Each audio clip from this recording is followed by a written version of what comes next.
Everybody ready? I think so. Yep. Welcome, everybody, to our work session of December 14th. First and foremost, yes, I am wearing a pair of broken glasses that I broke this morning and couldn't stop to buy myself another pair of cheaters, so if they're crooked on my face, I'm so sorry, but I can't see without them, so. But second, and more importantly, it is Commissioner Kine's birthday yesterday, so join me in congratulating her. I think we have sweets for after? We do. Okay, so anybody that wants to stick around for, what do we have? The coconut cake. Oh, her favorite, coconut cake. Anybody who wants to have some coconut cake after the meeting, feel free to stick around or come back. It was a special order. And we'll, I'm sure it was. Everything with Commissioner Kynes is special order. Anyway, happy birthday. I know you had a crazy weekend, but I know you enjoyed it. Hopefully you did something fun. Absolutely. All right, so I'm going to turn to Nikki to lead us in the Pledge of Allegiance. I pledge allegiance to the flag of the United States of America and to the republic for which it stands, one nation, under God, indivisible, with liberty and justice for all. Thank you, Nikki. And of course, you might notice that we have switched our seats around. We do this annually when we appoint our new vice mayor, which is Commissioner Kynes, now Vice Mayor Kynes. So congratulations on that too. For those that might be watching at home, I know they know out there that we're going to have a presentation from FDOT on the Skinner Trail crossing, and the secretary will be here, we think, around 10:15 or 10:30. So as soon as he gets here, we will. He and the county and the sheriff and everybody, they all have a nice little presentation, and we'll have some question and answer time. So if you don't want to watch this and want to tune back in for later, that's okay. And now we will go to our presentations. And first we have public art recognition, and I am going to turn that over to Vice Mayor Kynes. Thank you. We have here today two presenters, Elizabeth Brinklow and Mary Childs, and they will be talking about a very special artist that has provided us this beautiful gallery of artwork. Turn it over to you. Thank you, Vice Mayor. Mayor, Commissioners, I would like to introduce Jackie Nigro, who will do the introduction of the artist this morning. Come on up, Jackie. Thank you. I'm sorry. That's all right. It's birthday. It's my Yeah. Yeah, I got my birthday. What a beautiful necklace. Thank That's you. gorgeous. George. He's a good guy. Yeah, keep it. Good morning, anyway. Good morning, Mayor, Commissioners, and staff. Jackie Nigro, Arts and Culture Advisory Committee. As members of the Commission, you are already aware that in early summer 2019, former Deputy City Manager Doug Hutchins charged the Arts and Culture Committee to enhance the drab chamber walls, which you can see have greatly changed. And so the committee formed an art gallery program to do just that. The program was quickly established and approved by the Commission and has been ongoing in City Hall since then. We are fortunate to have two well-known individuals in the art world, Mary Childs and Elizabeth Brinkley, as our art curators. Before I introduce our current exhibiting artists, let us first thank Mary and Elizabeth for their excellent selection of local and regional artists and their works, the continuous exhibition here in City Hall. So, thank you, Elizabeth. Don't go away. Speaking for the advisory committee, we are delighted that the gallery program of introducing new artists to our residents and visitors will continue within the new City Hall when it's completed next year. I would like to introduce you now, excuse me, to the painting with paper artist whose exhibit of lovable animals, wild and domestic, currently adorns our chamber walls. Wendy Boucher is an award-winning artist and uses art paper, craft paper, and other ephemera to create pieces that resemble paintings in style and composition.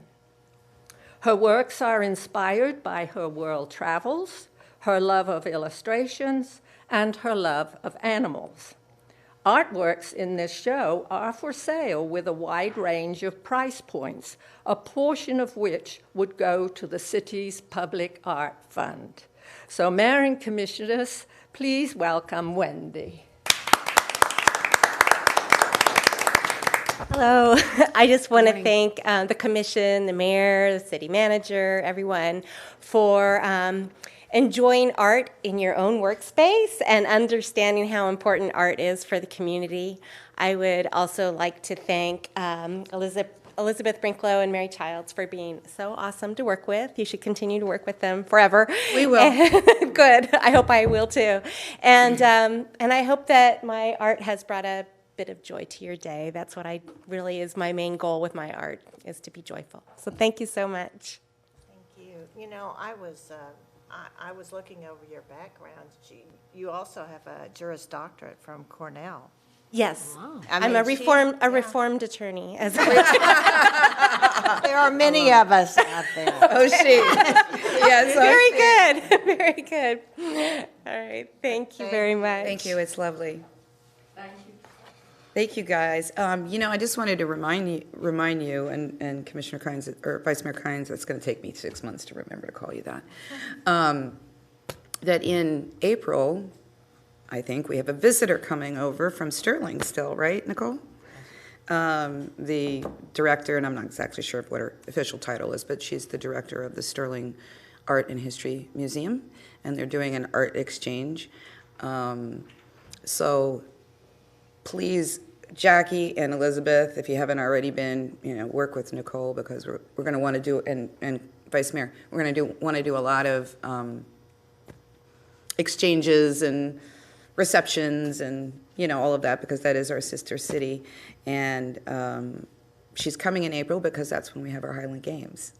So we wanted to show off both our artistic culture and our, I guess what's the word for it, performing arts culture as well. Thank you, guys. Thank you all. Thank you for coming. Yes, ma'am. That's okay. Wendy's leaving, so wait. Okay.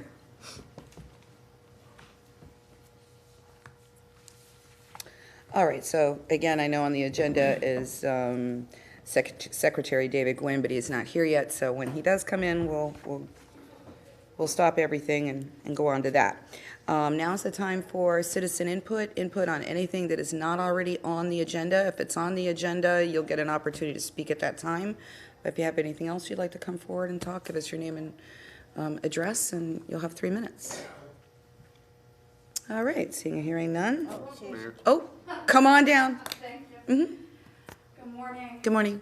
My name's Megan Doherty, and I'm a resident of Dunedin. I went to Dunedin Middle, Curtis Elementary, Dunedin High. Been here 30 years of my life.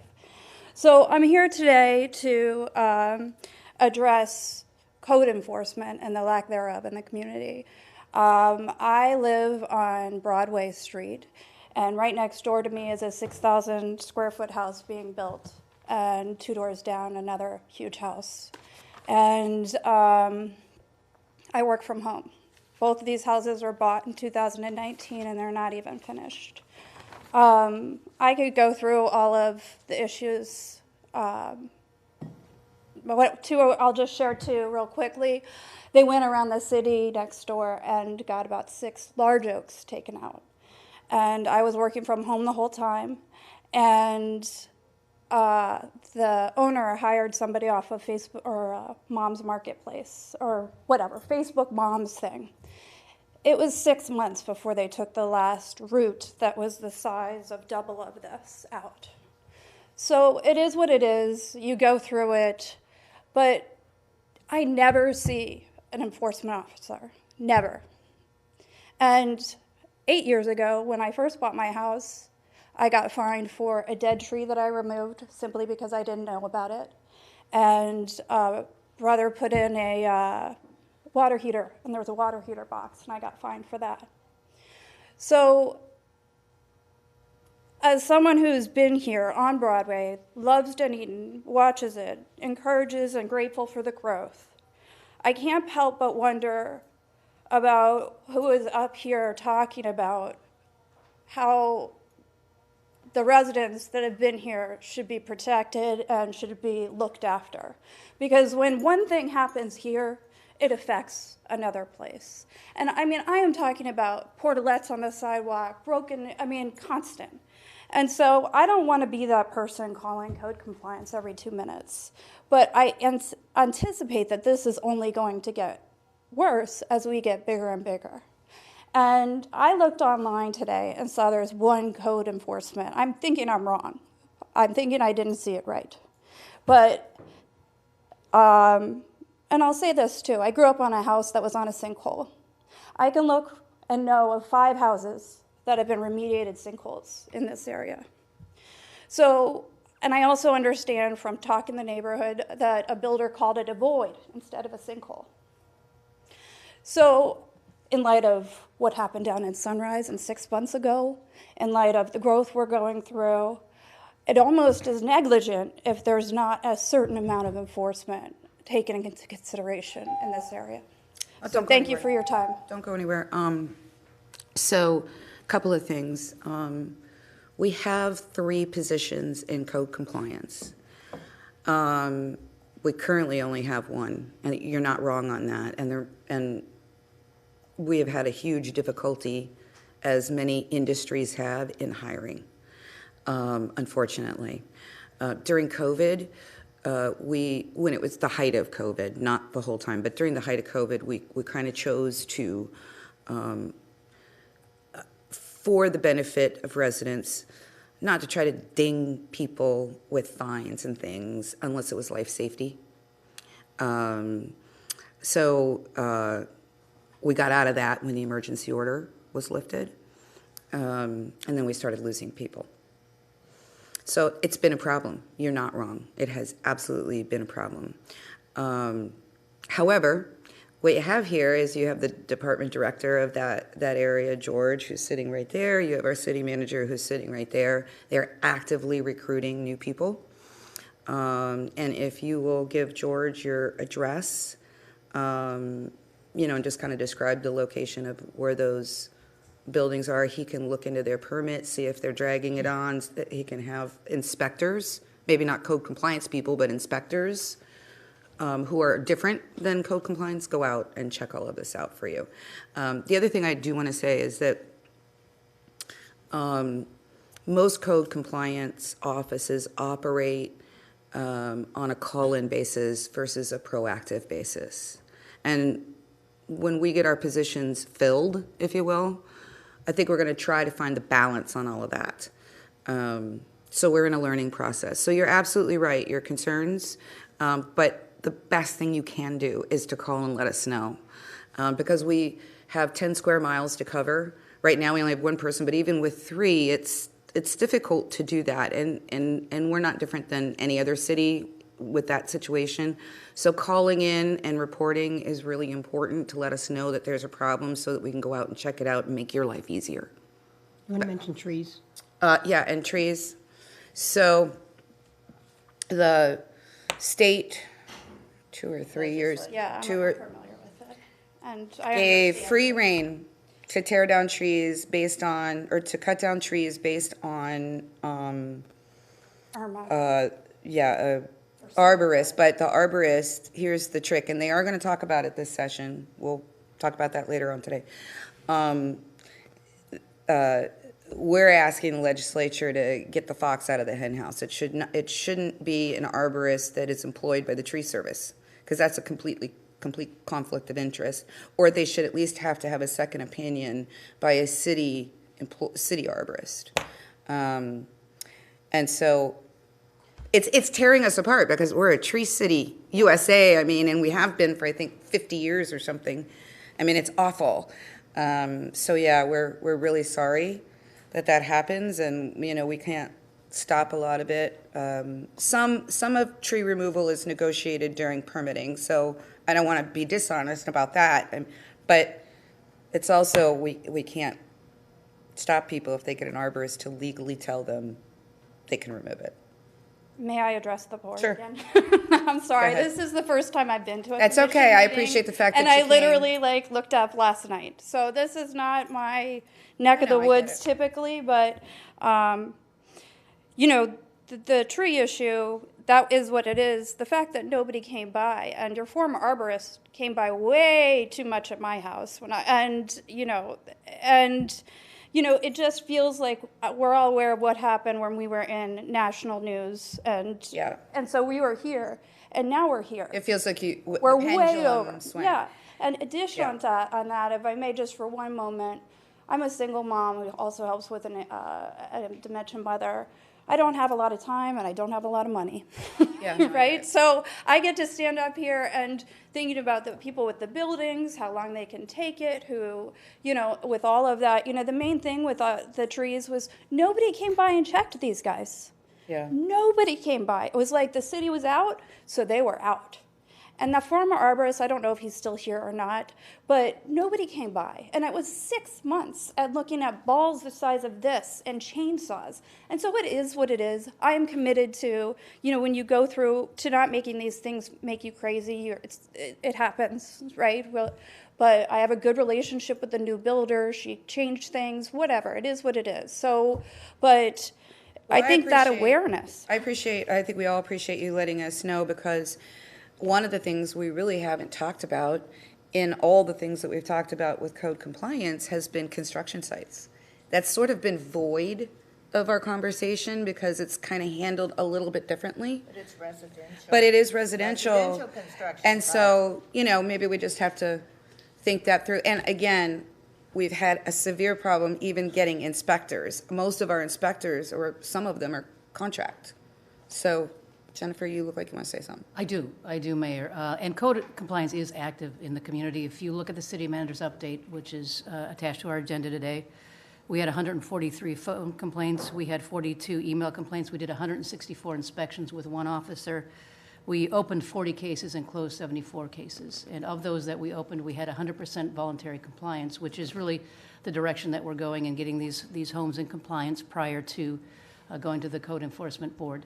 We have good applications in Human Resources right now for our Code Compliance Supervisor, and then that supervisor will hire the Code Compliance Officer as well. So we are active, but as the Mayor said, it is on a call-in basis. And it has to be out of necessity with one officer. We did try to contract an officer through Calvin Giordano, and they are having a really hard time hiring as well. So we are, I want to send a message, though, in the community. We are active in code compliance. Yeah. We are, like many other code compliance divisions, stretched thin, but we continue to apply the code, administer the code within the city of Dunedin. And if you do call, give us a buzz, and we'll come out and inspect any building site, really. Residential, commercial, we'll have a look. But I do think that, the commercial, or like you said, the residential development, I don't know what the process is, and we don't have to get into it now, but I do think that that's probably something we have to focus on a little bit more. So thank you very much for letting us know. We appreciate it. And thanks for being willing to come forward. Thank you very All right. much. Thank you. Anyone else? Yeah? Sorry. That's, give us your name and address for the record. Anything that's not already on the agenda. Okay, so that's it. I don't know if it's on the agenda or not. What's the subject? It's the, what's it, the overs, That is, yeah, that is on the agenda. So you'll get to talk at that time. Perfect. All right, thank you. Anybody else? Okay. Consent agenda. We have the approval for the November 4th and the November 16th minutes. We have board and committee appointments, architectural review, arts and culture, library advisory, social services, and veterans advisory. We have the First Amendment to the Pinellas Trail Maintenance Improvement. We have a lien reduction request for 1154 Stewart Drive in the amount of $299,000 and change. And then we have a bid for exterior facility painting services. Are there any items to be pulled? No? Okay. Can I have a motion to approve? So moved. Second. Okay, Commissioner Franny, Vice Mayor Kynes. All in favor signify by saying aye. Aye. Any opposed? Okay, motion passes unanimously. All right, so we have our first action item. We have the first reading of ordinance 2141, amending section 10340.3 to correct and replace the downtown CRA street maps with the downtown CRA street map dated 5/6/209 as original. I'll go ahead and read the title. Thank Mayor. you, Ordinance Nikki. number 21-41, an ordinance of the City of Dunedin, Florida, amending ordinance 1912 to correct a scrivener's error in attachment and providing for an effective date. And this has been reading of ordinance 21-41 on first reading by title only. Thank you. I know George is here to present or answer any questions that the commission may have, but this is in results of the discussion that you asked that I bring back an ordinance to correct the attachment error. That's what you have before you. If approved tonight, it will come back for you for second reading at your second meeting in January, actually, because one of the provisions of the ordinance is that the clerk will provide notice, and that will include notice to two mailed notices to two property owners that were affected by the attachment error. So those two property owners will get mailed notice of 30 days, and it would come back to you for second reading at that time. And I'm happy to answer any questions, and I know George is here as well. I move approval. Thank you, Commissioner Franny. Is there a second? I have a question. I'll second, but I do have a question. Okay, hang on. All right, do we want to just let him make his presentation real quick? Okay, and then we'll go to questions. All right, go ahead, George. Thank you, Mayor, Vice Mayor, members of the commission. So Nikki kind of teed it up for me. I don't have a whole lot to offer, to be honest with you. There, in your background materials, you see ordinance 1911, which was adopted back in 2019, early 2019, or middle of 2019. It included a map, an Exhibit C1 dated May 6th, if I recall correctly. A short time later, about 6 months later, there was a follow-up ordinance, 1912, which included a previous version of that same map. We believe that was done in error, as the 1911 ordinance references the map specifically, the 1912 ordinance does not.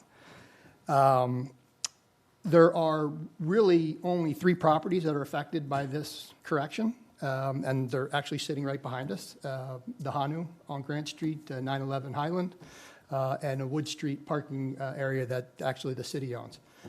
This is to the benefit of both property owners because the uses actually there's more uses, there's opportunities for restaurants and other things that might not be available otherwise. So, and I should also mention that all 3 properties are B streets now and would go to an A street with that, what we believe was the original correct map.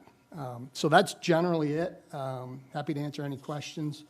I did provide in your backup a map of each of the 3 properties so you could see those. And again, happy to answer any questions. And just real quick, just to clarify, this was something we had talked about on 4 different occasions. And so it's not changing anything of what we discussed or our intent. It was human error in the attachment of the final ordinance that we approved, correct? There was one thing to supplement, because that was a very good summary, George. It was that, I know George wasn't here, and I wasn't here either, but he used the word appear, but I know the mayor went back, watched all the meetings. I've now since gone back and watched all the meetings. Those findings are reflected in your recitals, that these were the maps that were publicly discussed, commented upon. It was just human attachment error that's being corrected. And so I do think that it's pretty clear from the extensive proceedings before the city commission that this was the map that was publicly discussed and intended, and when it came down to attaching the exhibit to the ordinance, for whatever reason, as happens sometimes, we're all human, there was just a human attachment error. So that's what this is designed to correct. So that's why it's not actually, just George mentioned the effect, it really isn't effectively changing anything except correcting the records of the city to be accurate to the actions that it took back in 2019. Thank you. And if I could, one thing I failed to mention was the Ordinance Review Committee also looked at this and agreed that this was an error, and we'll be recommending that to you in the future Yes, you don't have that Regardless. report yet, but it's part of one of the findings that they made was that it appeared to be a discrepancy. Vice Mayor? I just sort of want to reiterate, and thank you, George, and thank you, Nikki, that from going to Street B to A, it gives them more latitude or more flexibility in what can be there. So it's not a taking away from them, it's actually giving them more flexibility. That's correct. Thank you. Okay. Commissioner Gao, anything? Questions? I have a comment, but whenever that's appropriate. Any questions? I'll just make a quick comment. So just so everyone knows, I did go through this in detail, and as far as I'm concerned, it is simply an error that was made, and so no one is being given anything, or nobody's changing anything. And so I spent time with the city manager on this and all the details of it, and I'm convinced that that's exactly what happened. So I don't need to go any further into this. Okay, so no questions? I have no questions. Okay. This is a public hearing. Anyone wishing to come forward and speak to this item, please feel free to do so. And hello, Joan. Welcome back. Would you like to stay a while? You know, we do have open applications. I'm just saying, I'm going to be ruthless about this. Okay. Seeing or hearing no public feedback, we'll come back to the maker of the motion, Commissioner Franny. Yeah, I mean, it's my understanding, I could be wrong, that a citizen came forward to do something with their property, might have called you.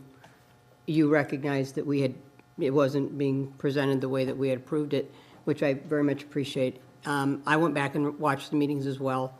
The intent with how we went was because we saw that those properties behind us were going to be like Virginia Street, so they'd be an extension of Maine. Clearly, it was a mistake, and clearly the wrong map just appeared in November, and when that approval was done in 19. So I'm glad we're doing it. I'm glad we caught it, and yeah, I think it's a good thing. Okay. Vice Mayor? I have no further comments. Just to kind of echo what everybody else is saying, this is just human error. Actually, it's very impressive that we were able to catch it and go back and confirm that what we're changing today is actually the original intent. And so it's just city doing business. Anything final comments? Nothing further. Well, me too. And actually, I wasn't called by the property owner. I was called by somebody else that was concerned about the property being sold and what was going to happen to it, which made me go look at what A, B, and C streets were, which then made me find the error. So it was really just happenstance. But yes, I spent many hours watching meetings, and I was like, okay, this is clearly Mapgate. We've had Mapgate before in the city with the short-term rentals, so I was like, okay, what is it with us and maps? But thank God we found it. Anyway, so very appreciative that you were able to fit this in very quickly, Nikki, and handle it in the way that you did. And thank you, George. Hopefully you'll be able to talk to the property owner over here. And have you already done that? We have, actually. I'm sure they're pretty happy. We- Or do they care? Yeah. Well, I thought they would be very happy, but, So far, the response has been indifference, but it's good for them. yeah. Yeah. Okay, very good. Roll call vote, please. Commissioner Tornga? Aye. Commissioner Gao? Aye. Vice Mayor Kynes? Aye. Commissioner Franny? Aye. Mayor Brzezowski? Aye, and that motion passes unanimously. There's a second reading scheduled on January 20th. All right, still don't see the secretary, so we'll go on Resolution 2131, Safe Streets, Pinellas. I'll go ahead and read while Francis is coming up. Yep. That's okay. Resolution 21-31, a resolution of the City Commission of the City of Dunedin, Florida, adopting a goal to reduce traffic-related fatalities and serious injuries in the city, supporting the implementation of the Safe Streets Pinellas Action Plan, providing for conflicts and severability, and providing for an effective date. Think you can have a motion to approve. So moved. Second. Okay, Commissioner Tornga and Commissioner Gao, thank you. Francis. Yes, good morning. Frances Leong, Sharp Planner 2 for the City of Dunedin, presenting Resolution 2131, Safe Streets Pinellas. Once again, this is reinforced by the For Pinellas' Advantage Pinellas 2045 Long Range Transportation Plan, which is also known as the Vision Zero Action Plans, also known as Safe Streets Pinellas. This is ultimately in support of the action plan in achieving one of the citywide multimodal transportation master plan, which will be a resolution will be coming to you in early January to adopt that master plan formally. But in this resolution ultimately is in support with the strategies and the action plan that is established by For Pinellas to reach the ultimate goal of Vision Zero, as in zero fatalities and zero serious injuries as well. And that's concludes my presentation. Thank you very much, Francis. Whit, would you like to come forward and say a few words?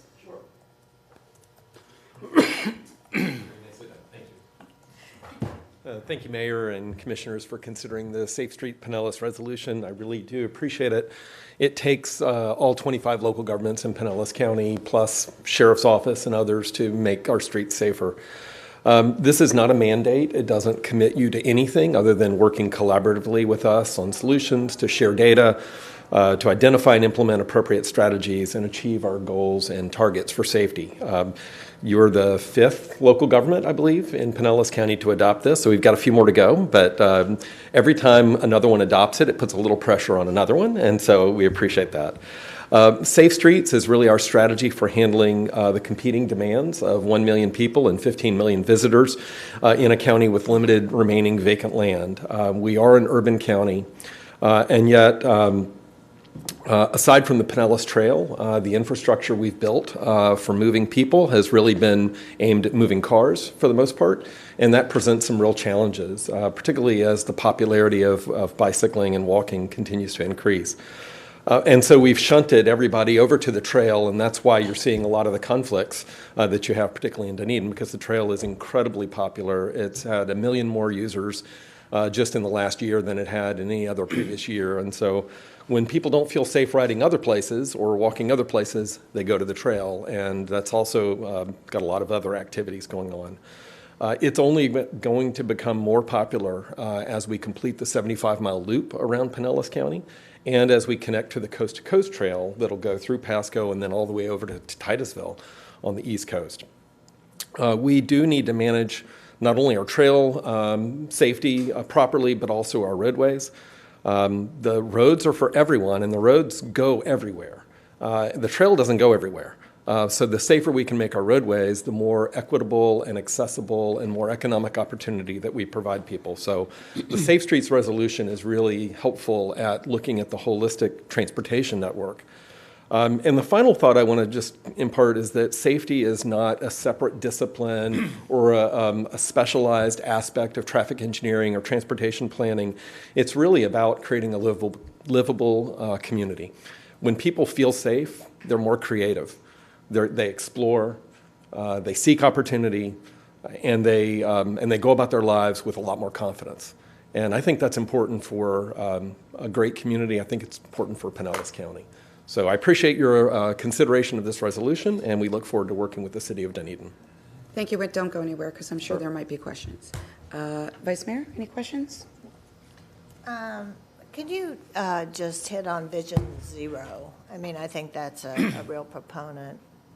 It's an actual, one of the main objectives, I think, of this. Could you just expound on it? Sure. Vision Zero is a concept that started in Europe, and it has transferred to a lot of places in the United States, New York City, Chicago, and many smaller communities. Tampa is a Vision Zero community, as is Pinellas County now. The goal is 0 deaths by 2045. And, you know, it's funny, we accept 40,000 or so fatalities on our roadways every year, but we don't accept a plane crashing and killing everybody on board every week, which is essentially what it equates to. So it's a goal of really not having any tolerance for traffic deaths. And safety is certainly a shared responsibility on our roadway network. Everybody needs to be involved in that. What we're looking at with Vision Zero is a set of strategies that do things like manage the speeds on our roadways, that increase accessibility with protection, and provide safe places for people to walk or bicycle. Education has to be an important part of it, as does enforcement. And it's not just engineering and designing our roads differently, but if you want to change behavior, you have to change design. And right now, a lot of our roads are engineered to just incentivize people to drive really fast. Thank you. Sure. Any questions, Commissioner Gale? No questions, comments? I Questions? don't have any questions. Questions, Yes, John? please. Whit, I'd appreciate it if you would just take just a few minutes. We used to be an MPO, well, we still are, and your organization functions with regards to land use within all of Pinellas, and then how do we move the folks around? Would you just comment about that just a little bit, if you wouldn't mind? Sure. Forward Pinellas is the Metropolitan Planning Organization and the Countywide Land Use Planning Agency. We're unique in that respect that we handle both those responsibilities at the countywide level. So we do transportation planning for all 25 local governments and the region, at least in part. And then we guide development and redevelopment to the right locations in cooperation with local governments. What we're seeing on a lot of our commercial roadways is a lot more apartment complexes being built.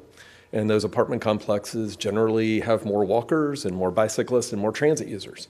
So that makes a little bit of a different behavior, and that's why we're looking at our commercial corridors for safety. And it's a balancing act.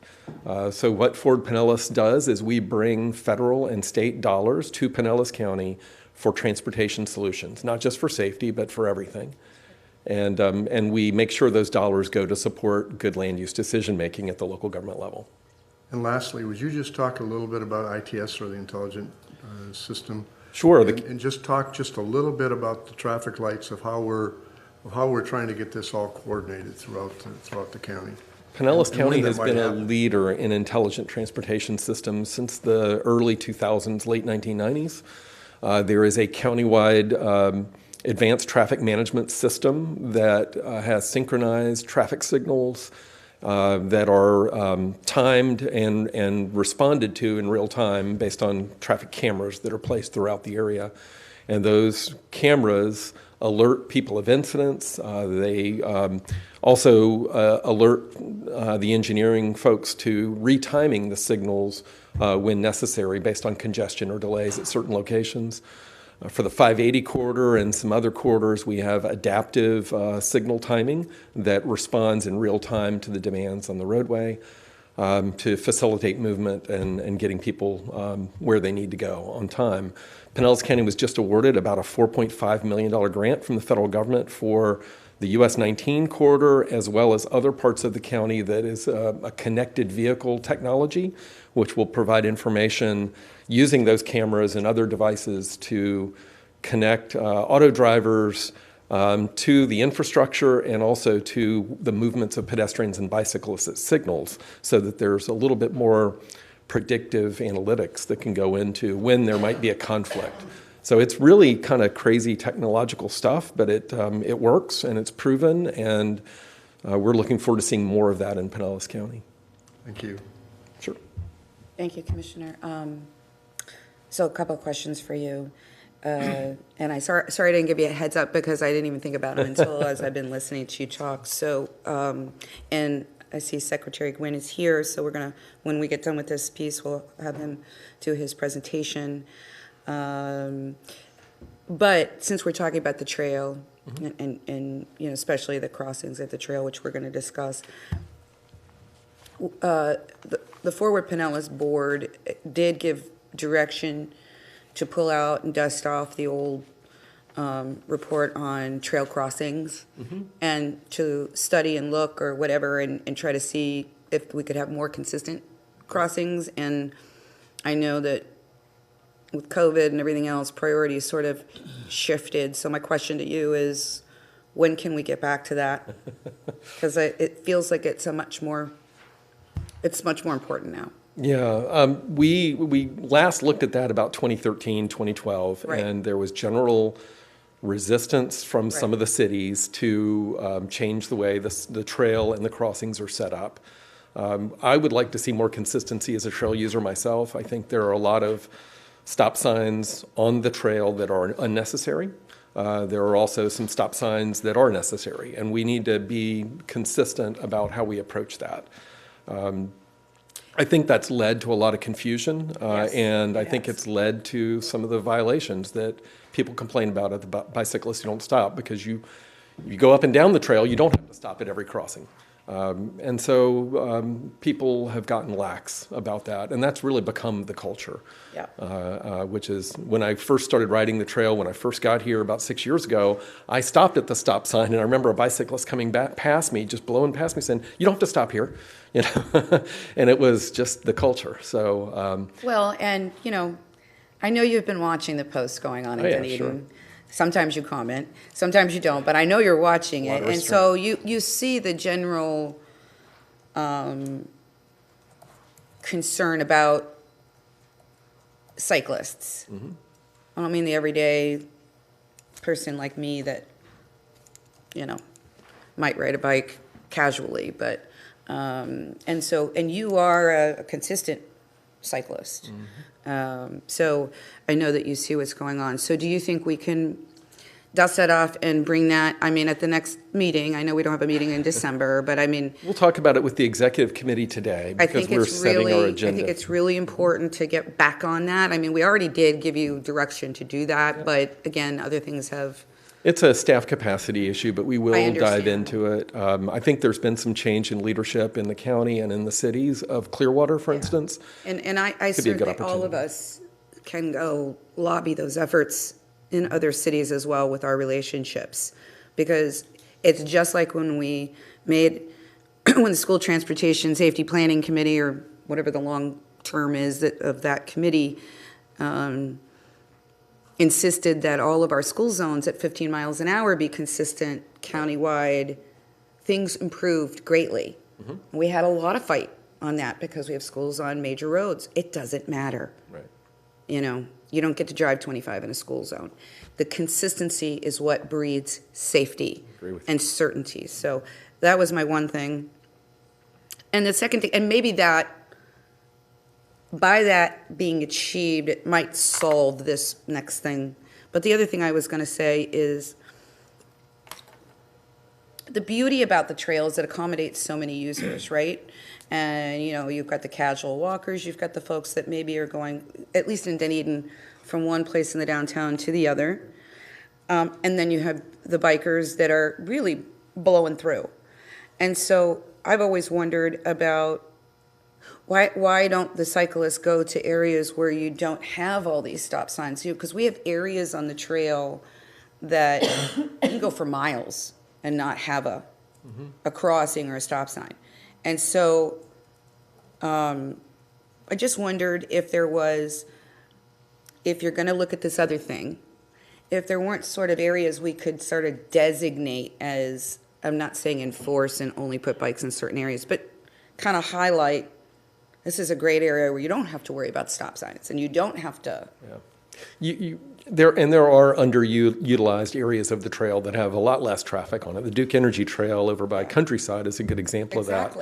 When it gets completed, I think you'll see more people there. But if you wanted to just have an unfettered ride with no conflicts, there are places you can do that. But I think a lot of the bicyclists are destination-oriented. There are plenty who get out there and they just riding for 20 miles and back. But I think there's a greater number that are going to a destination, whether it's a brewery or whether it's a library or anything. And the sweet spot is really between Dunedin and Tarpon Springs. It is. And we know that. We're the most popular destination on the trail with the counters. So I think, it's hard to say go ride over here when we don't have that much of a trail network throughout the county. And most of the roadways, I would tell the faster bicyclist, if you're riding 25, 30 miles an hour, get on Broadway, get on Edgewater, get on Keene. And yet most people don't feel very comfortable sharing those roads with cars. Right. So that's, and I don't know how many people want to ride out on the 580 bike lane that we have there that's 4, maybe 5 feet wide. There's one guy who's I do on it. one of those bikes where you lean back, whatever those are called. That's one I'm guy, out there, and it scares the heck but out I of me. hear all the time from people who just say they will not ride on a bike lane with just paint. So we've created very limited areas for bicyclists to ride, and they love the trail too. So, it's a balancing act, and we've just got to be mindful of that balance. everybody needs to show more courtesy. Sure. And I appreciate that, and thank you for talking to the executive committee on the consistency of crossings, because I think once that happens and once that's, the marketing of it occurs, or whatever, the informational, I think that's going to help a lot, because anybody that's really wanting to go that fast and isn't in the destination mode will move, because if it's consistent and you have an agreement with various cities that are in the problem areas of strong enforcement, they're gonna move. Right. I already know many cyclists don't ride through downtown because of Because of shocked. that. Sure, Yeah. it's not what they're looking for. Okay. Thank you very much.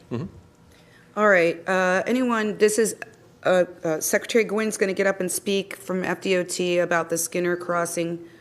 Hang on just one second, Secretary.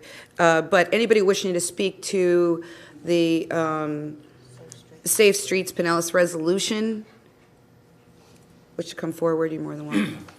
You'll have an opportunity to speak on the next issue as well. Okay, final comments. Commissioner Torunga, anything? I'll be very brief. Whit, thank you very much. Whit is an avid bicyclist and is concerned about all modes of transportation, or what I used to like to call omni-modal transportation. So I really appreciate his input, and I'm very pleased to be the maker of the motion for the support of Safe Streets Pinellas. Thank you. Commissioner Gao. Thank you. Yeah, as avid bicyclist for years, and certainly have seen the growth, not only in Dunedin, but in the county. What I like about this is it kind of puts us all on the same page, and we all want to achieve the same goal. And I certainly get my fair share of attacks on Facebook whenever I talk pro-bicycle, but the idea is they're here, and we have to accept them. Bicyclists aren't liked on the roadways, they aren't liked on the trail, so they're kind of this universal hated by everybody thing, and we're all just trying to get along. But the idea is they're becoming not just recreational, but they're becoming modes of transportation.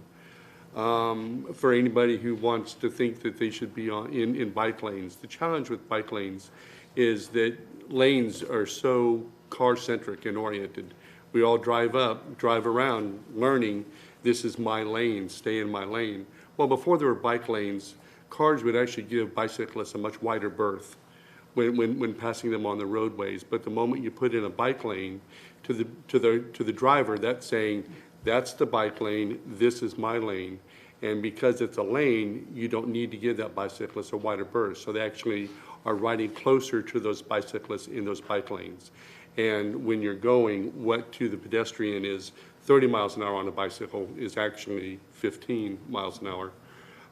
It's really scary when you got cars whizzing by you, 3 feet by you, going 45, 50 miles an hour.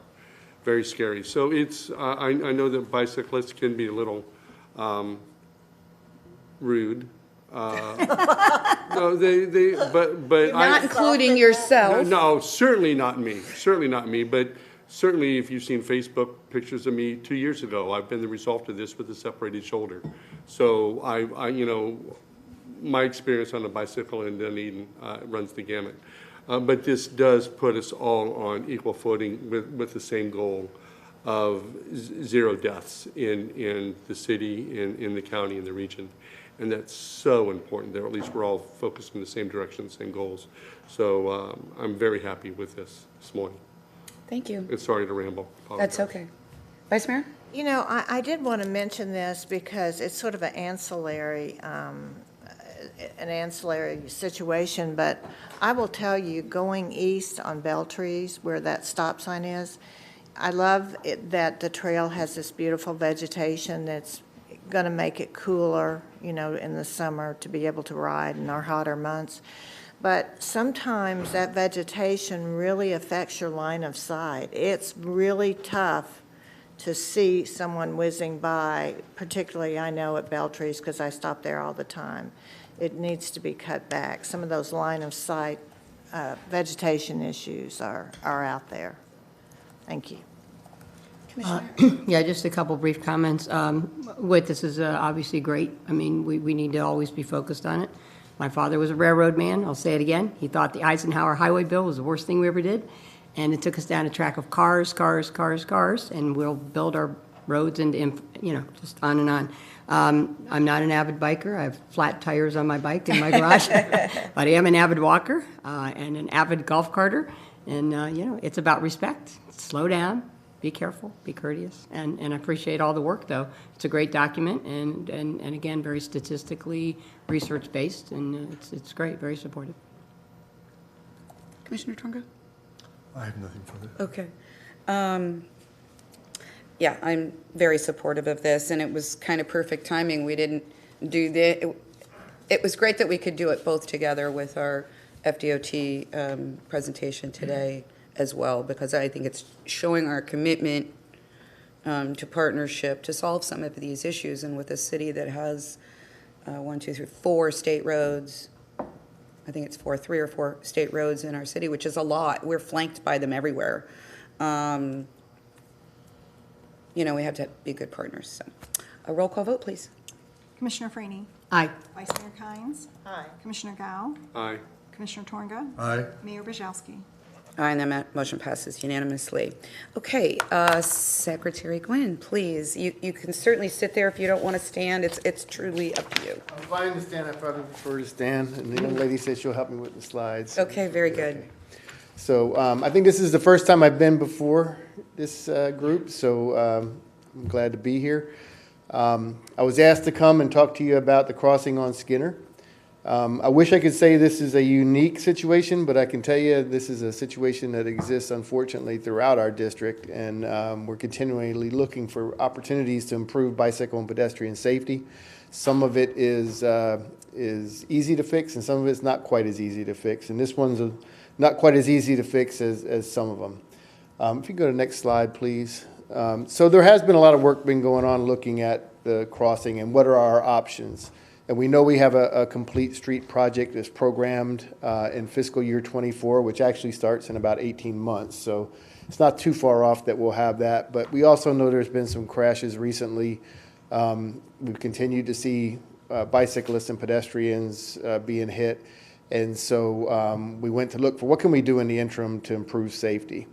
What we came up with, and I want to acknowledge Pinellas County as being a great partner with us, is we think the best solution at this point is to put in a temporary traffic signal. So right now you have the rectangular rapid flashing beacons, which more or less, it's a warning sign that exists that you're supposed to follow even without any lights or bells or whistles or anything. You see the sign and a pedestrian or bicyclist, you're supposed to stop at the crossing and allow that bicyclist or pedestrian to cross. But as we know, most people don't do that. You can sit at almost any crosswalk at an interchange and watch people not stop, and somebody can stand there for a really long time. And it's about an 18% compliance rate we typically find on just signs. The rectangular rapid flashing beacons increase that dramatically because it does draw attention. Hey, something's happening, and it's not just a static sign. It does get it up into the 80s. It's not fail-proof, but then at the same time, either is a traffic signal. We have lots of people getting hit at traffic signals and crosswalks. So there's no perfect solution, but the traffic signal would require vehicles to stop. There is not a warning, it is a mandate. You will stop at the red light. Now, we know some people still don't see the red light. They're on their phone. Whatever reason, they try to run it. So you're not, again, fail-proof, but it should provide more safe benefit. And so working with the county, we've been able to come up with a plan that within the next few months, we should be able to get that signal put in place and operational. One of the challenges that we're going to see, though, is that right now, one of the things we were trying to do was to accommodate those cyclists that don't want to stop.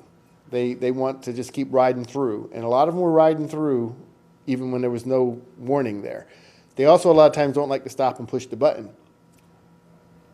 So we put in what we call more active detection to be able to see somebody coming from further on, and it hits the light so that the flashing lights come on. Right. With the traffic signal, what's going to happen is they're going to get a normal red, yellow, green sequence. You're going to have to wait for the walk signal to come up.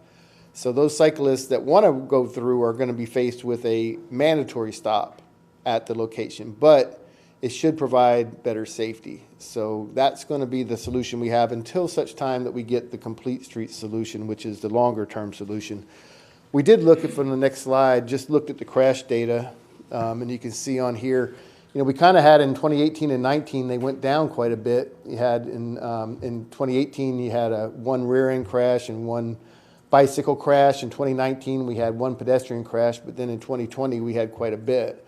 We had, in addition to one rear end crash, we had one pedestrian and 5 bicycle crashes. And then this year, so far, we've had 2 pedestrians and 3 bicycles. So we're seeing more. I've heard a number of reasons for folks, saying what could be some of the contributing causes. I've heard the sun sometimes is right there. It's hard to see the light.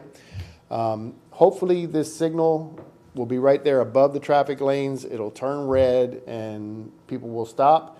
And hopefully the cyclists will know, hey, I've got to stop. I can't just drive through and blow through the intersection. I've got to stop just like the cars do when it's not my turn. And then when I get the walk signal, can go forward. So next slide, please. And so that's more or less, just a drawing there that shows how that would work.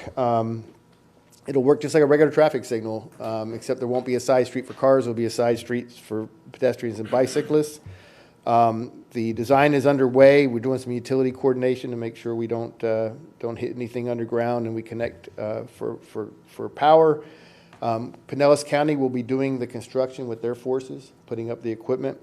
And again, that signal will be staying there until the Complete Streets. When the Complete Streets project is built, you have a shorter period or crossing area, so it should be, and also we hopefully can make the RFBs much more visible at that point in time, because you only have one lane in each direction at that point, and you'll be able to bring the signs. We're also looking at doing overhead so that you'll have better guidance and warning. So that's what our solution is now. And again, Pinellas County has been a great partner. They stepped up to do the actual construction. And so hopefully that's something that will improve the conditions here, but I'm certainly open to any questions or recommendations from you all.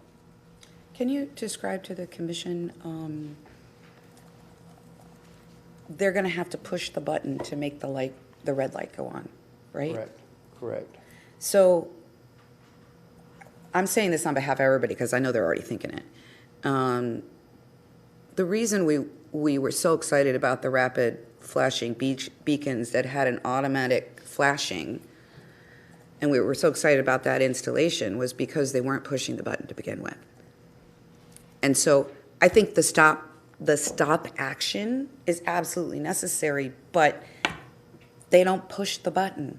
That's the problem. So how do you make that happen? And I'll go back and ask our folks, because perhaps they were going to build that passive detection system into this signal. I'll check to see if that's possible. But the other part is that it's not going to be such a quick turnaround. When the passive detection dictate, when it hits the pad or whatever, the person that when it detects that there, it immediately turns those flashing beacons on, right? And then they could conceivably drive through and be protected. With a traffic signal, there's 2 things that are going to be added in there that are going to complicate it. One is you got to go through that normal cycle of stopping the vehicles. You don't go from green to red, right? You go green, and then you have 5-6 seconds of yellow, and then you have usually a second or 2 of all red. And so there's going to be a little bit of delay. The other thing is we have to interconnect it with the adjacent signal, because we don't want it to get where you're having problems with people backing up onto the adjacent streets. And so it may be that if you can picture going through a window of time, there's going to be a window where the walk signal can come up, and there's going to be a window where it can't. So if you come right after the walk signal window closed, you may have to wait longer than if you come just before that window opens. Because when people turn left off of Alt 19 and they're coming that way, you don't want to stop them right then and have everybody back up on to Alt 19. You want to be able to time it so that hopefully the walk signal going across Skinner is going at the same time that the north-south people are going on Alt 19, so that you don't have that problem of people backing up onto the adjacent roads. So it's not as convenient for the bicyclists, but it is safer. Is there a way to time the flashing yellows because what you've done, you've got 2 sets of flashing yellows on 580, or Skinner. you've got the one that's way ahead that sort of says, hey, something's happening, and then you've got the one that's closer. Is there a way to time the flashing yellows with the stoplight?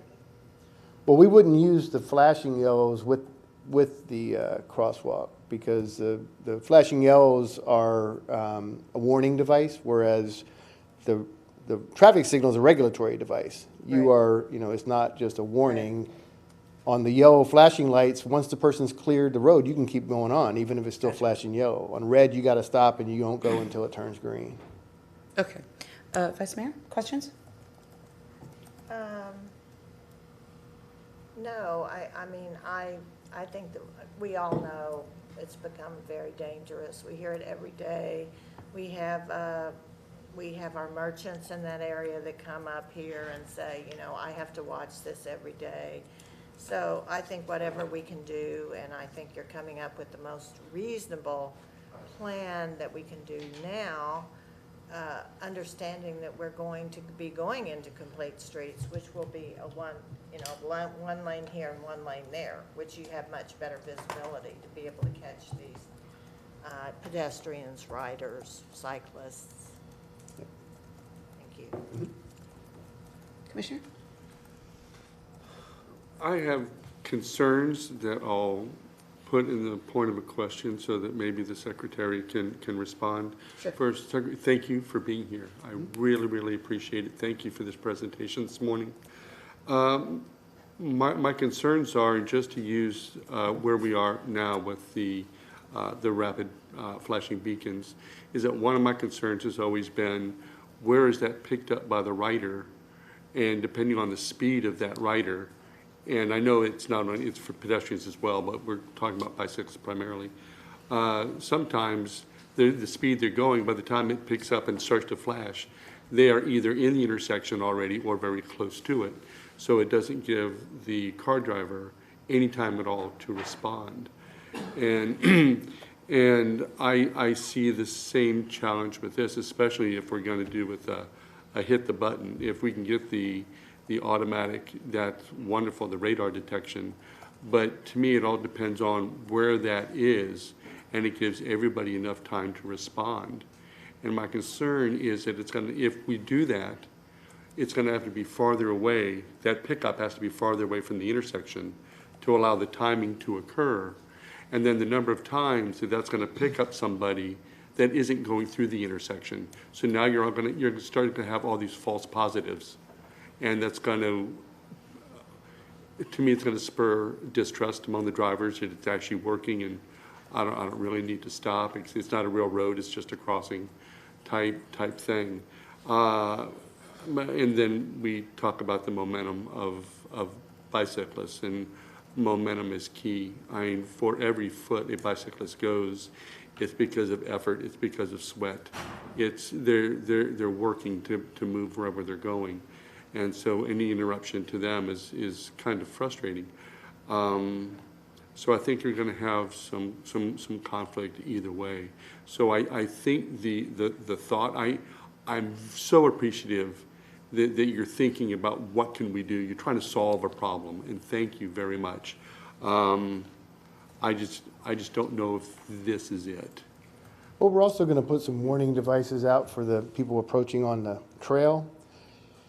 And we're also looking at, perhaps we do some things where we make people have to they can't just go straight at a high speed. They maybe will have to weave a little bit, and it'll slow the bicyclist down and let them know, hey, something's different. So we're looking at some of that as well. It's not an easy solution, you're right, though. For people that want to just drive through and not stop, unless you have a grade separation by a bridge or something, you really have no option but to try to address that conflict. Is there a potential bridge in the future? I don't want to put you on the spot. I know that, Hey, and that's a Gwen, lot of money. If you want to just come and sit at that table and talk into that microphone, you can jump in at any time, because you're, and certainly Joan, because this is a partnership here. Go ahead. Bridge. Well, one of the roles of the MPO is to set priorities for the Department of Transportation and use state and federal funds. We do have a fairly good list of trail crossings that are planned, And this crossing is not one of those that is prioritized. We have a lot of other high-volume roadways like Roosevelt in the Gateway area, or even 580 on the east side where the Duke Energy Trail will come in around Countryside, that are higher up on the priority list for the trail. And each one of these bridges, I want to say, is probably $5 to $7 million, depending on the length. And then I do worry in a place like Dunedin where you have active uses on all four corners, that if you build a bridge, you really kind of harm the accessibility and the charm of some of those at-grade locations right at the trail crossing. And, and that's something that's a land use transportation thing that we don't want to harm.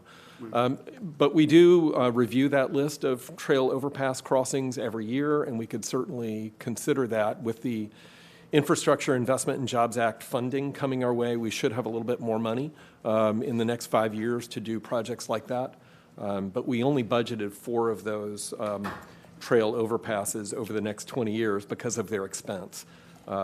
So that's just something to keep in mind. Can we ask a question based on what you were talking about going over? And I know there's been discussion by some about the idea, and this would be future, not the second, about going under. Mm-hmm. I don't really know a lot about that.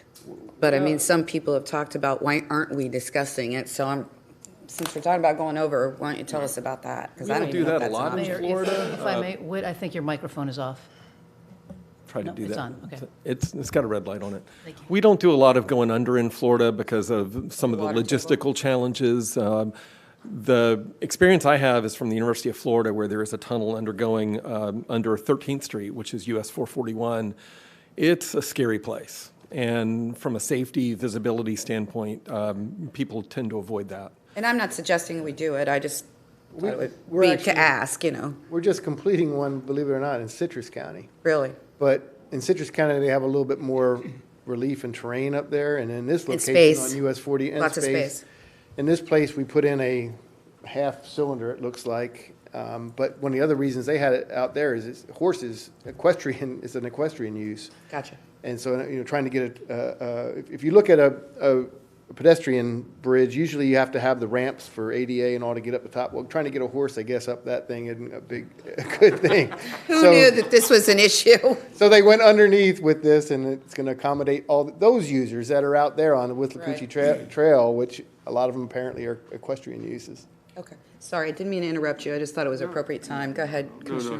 No. And one other thing, and I'm thinking about this right now, so I've given it zero serious thought. And I know it's everybody's favorite topic is, can you make it a roundabout? At the crossing? At the crossing. At the crossing? At the crossing. Really? I don't think you have a right-of-way there to do that, but I'd be worried about the right-of-way. you would have, I mean, in order to make it so that the car can go all the way around, but really, where would they, all you would do is make a U-turn there, right? I mean. Well, in my thought is, one, you'd be slowing traffic down for both the bicyclists and the car drivers. You'd be setting a point of continuous transportation instead of start-stop. And so it's just a matter of that the quick intermingle, and I know intermingled cars and bikes scary, but if they're both slowing down and just the bicycle, they're both doing basically, nobody's doing the full circle. They're all going to do half circles. And so it's just within the same circle, though. Well, I think we do have, the streetscape plans that I saw really do put a lot of traffic calming elements in there that Yeah, ought to it's ahead slow of people time, down ahead of the anyway. trail. So, but I know what you're saying. It's not necessarily in concept, but could it work? I think it would be very hard to build there because you'd have to The right of way. go out into the adjacent And property. I just don't know. And you're right. I'm just trying to think out of the box. All right. And I wonder, as we have more bicyclists and pedestrians and just multi-modes of transportation, are we looking globally to solve this problem? Do we know what other major cities are doing throughout the United States, throughout Europe? And, what is working for anybody? I'd be more than happy to steal somebody else's good idea than try and come up with our own that isn't as good. Always. Yeah. And I think that's kind of what we've been doing. I mean, with the rectangular rapid flashing beacons were something that kind of were started in Pinellas County, and other places around the country now are Very using exciting, it and finding it, very useful. There was some discussion about should we make them red lights, which Yeah, that's a question. Intuitively, from that's a everybody. question. That's a question about everybody. Why don't you just switch the lights to red? And so, I don't know if I want to say unfortunately, but there's a federal government that puts rules on us. And you're not allowed to do it. Not allowed. We petitioned them last year to say, can we try it out on a pilot project to make it Which red? could be us. And they said no, and the reason they want that is they said, hey, you get a lot of people come to Florida. If they see it in Montana, or they see it in New York, or they see it in Texas, we don't want them to see something different in Florida. And they believe that the warning device, yellow is the warning device color, red is a regulatory device, and they think it could be confusing to people. I don't know that. I don't agree with that at all. Well, a because lot of people don't. know yellow as slow down, watch what's happening, and they see red as stop. I mean, there's no confusing that. It's not about how they're seeing the red and yellow on what infrastructure they're seeing it on. It's the fact that yellow means slow down or caution, and red means stop. So it's. Well, we did petition the Federal Highway Administration and the folks that write the manual on uniform traffic control devices, which by statute we have to follow. And they both said, no, it's not something we entertain. And of course, if we just went rogue and did it, then they'd say, well, then you don't get your federal funds. And so we don't do that. But we did try to see if we could do it and see how it worked. All right, thank you, sir, very much. So, a couple things. I'm a picture person, so I just kind of want to understand. So when you're at the Skinner Trail spot, the light will be what? Like a wire and 2 poles on each side? So it really will be kind of the ugly style. Yeah, But it's only a temporary so one. Right, so you wouldn't put a bunch of money. But I just want to make sure I had that concept. Yep. And basically, the light would, as people approach it on the roadway, it'd be the typical light. And as people approached it on the trail, it would be almost like you're a car, you're a vehicle. 'cause you'd It'd be see a the light don't on you. walk, it'd be a pedestrian signal, and it would be don't walk. And then it would go to walk when the light for the traffic went red.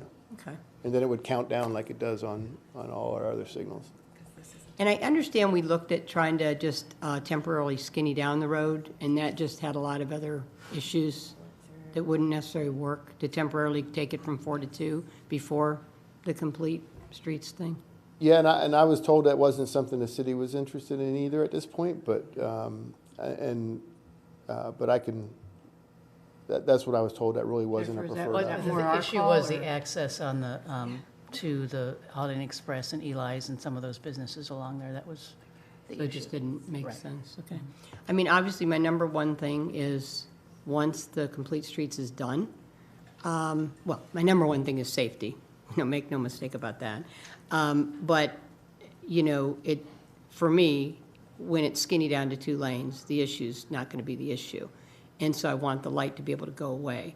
And do you guys foresee an issue with the light going away as soon as the 2 lanes comes in with the complete street project? I don't see it. I don't think that's in the plan to keep a signal there. Right. If you're going to have the roundabout built, and I know you may not have decided 100% about that, you wouldn't have a I think signal we that. have, the mayor may not have, but the, Yeah, but the rest Maybe you of us have. have. there's a consensus here. I'm not. I hear claiming I hear one side of that. Yes, you do, because she's on your board, but. You're not all on Hey, my board. I'm here back in the days when Clearwater Beach was built, so I just don't have a good taste for any of them. We've had but- that explanation. My only Yes, we point have. is that By Jerry roundabout over would there. be too close to the trail crossing to have a signal there too. Good, okay, that's my biggest fear, I don't want that thing staying there forever. But I do think we have to do what we have to do because of the accidents. And my final thing is thank you for being here. Really nice that you came yourself to do this, we're very appreciative. Glad to be here. Commissioner, questions? David, how are you? Doing well, thank you. Pleasure to see you again. Seeing you. And Whit, seeing you 2 guys together is fantastic.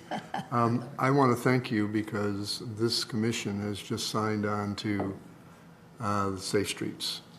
And we have a requirement now to, as we go forward with where we see an issue, to resolve it and to try to fix it, because we don't have to wait for 2045. We can do that as fast as we can.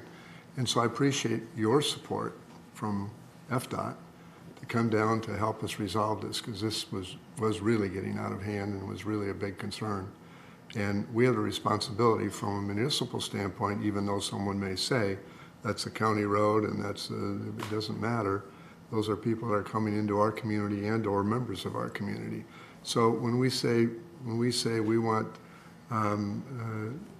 Vision Zero, that accounts for anybody. It doesn't matter whether they're residents here or not. We don't want them to get hurt here. Right. And so this is a solution that I think is probably the very quickest. Now, I want to be asking you a question here. So as I looked at the proposal, I am assuming that fundamentally this signal is tied into the signal at Alt 19. It has to be. And so you can push that button probably as frequently as what you want, but it is, and then it depends on whether we get an intelligent traffic system really working, but we don't have that yet. But when we do or did, it might provide some assistance, but we know that's heavily trafficked area. So I think you've come up with the best solution to help us for 2045 or before, and I appreciate that. And the question that I really want to make sure that I understand, there is really not going to be any ability to control this signal at this point in time, is there? When you say control? From anybody using, for example, the trail, it is really going to be tied into Alt 19? It'll be tied into both. The best way I can explain it is that if you say the traffic signal at Alt 19, say it to go through all the phases is 1 minute.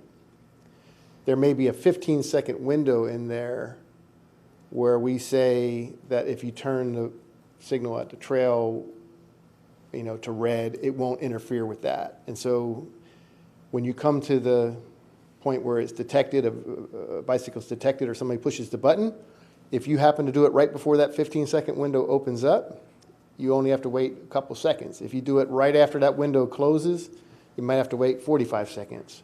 So it's really just making sure that when you turn it red for Skinner, it doesn't have an impact on the traffic over at Alt 19. Thank you. And I know, having been on Forward Pinellas and working with Whit before, I've looked at the overheads of how you would handle this, and very, very difficult even for an overhead there, but that's probably the only solution. I did visit with a facility up in North County, extreme North County, where I sat in a building that was built using the Bauer equipment, and that's a European company. And so I was sitting at a water level that was above my head up there in a meeting. And these people just wanted me to see how you do that. And I was looking at that for the ability to get across Alt 19. I was looking at that for the ability for a curlew and also for the crossings that we have here. But I don't know if you have all looked into that before. We actually have had buildings that were going to be built here that were using underground parking. So I think there is some opportunity there, but I believe, and I'll let you comment about that, I believe that this is the quickest and best way to resolve this, and we need to have this resolved quickly, I think. Right. This is really the only thing you can do before this complete streets. It's any more than what you have now. Thank you, sir. Thank you, Whit. So a couple questions. And again, like everybody has said, we're so appreciative that everybody is here. We've got our Sheriff's Department, Forward Pinellas, which is the transportation arm of the county, Pinellas County Traffic Engineer Joan Rice, who used to work in Dunedin, is very familiar. And I'm sure there are others here, but we're very happy for that. So is the light overhead or is it to the sides? Overhead. It's overhead. So like a span wire. Oh, it's a wire.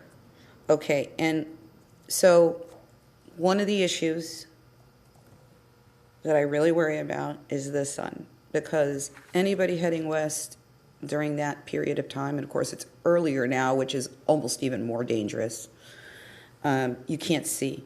You just can't see. I mean, you're like this going through, and heading east in the morning is the same thing. So it being overhead is going to be directly conflicting with that at certain times of the day. Well, what we do is we put what we call back plates on them. So you have the signal, and then around it you have a bigger kind of a background to it. So it makes it hopefully a more visible, block out more, and be a bigger target to look at. So, that is a problem on east-west roads. We have them, Everywhere. everywhere. It seems like, for a week or two a year, it lines up perfectly with that road, and it does make it difficult. But the back plates have been shown to be a good solution to help make it more visible to the driver. Well, the good thing is because we have 2 lanes there, being overhead, the 2 lanes can actually see it. Because what currently happens now is with the 2 lanes, if you're on the right lane, doesn't matter heading east or west, you can see. But if you're in that left lane on heading either east or west, you can't see because the car next to you blocks your view of who's coming. And so many times you're sitting at that, you come to a stop if you're in the right lane and the left car goes zooming by you because they don't see. So the idea of the light being overhead could solve that. But I worry, again, about the sun, and I was going to ask a question, and again, I am not a traffic planner or engineer. I just want to make sure we're fully thinking through the issues that are in existence today. Is there a reason we couldn't do pole lights on either side? So let's say you're heading west this way, and you would have a pole light on the right side and a pole light in the median. And then even heading east, same thing. Is there a reason you couldn't do that, and I'm sure there is, I'm just asking the question because I know I'm going to be asked. Yeah, so I guess anything's obviously possible, but then it becomes more time and money, because if you start doing a lot of underground work to get into the median and all that stuff, you end up having to either bore under the road or you have to tear up the road and put it in there. I think we could look at perhaps if there was, I can look and see if there's a way to put something on the side, but one of the reasons we like this approach is because you can use equipment that the county already has. Right. And you can just retrofit that equipment to that location. When you start having to order special types of things and you start dealing with, if you want to do anything like a mast arm or poles, you end up with,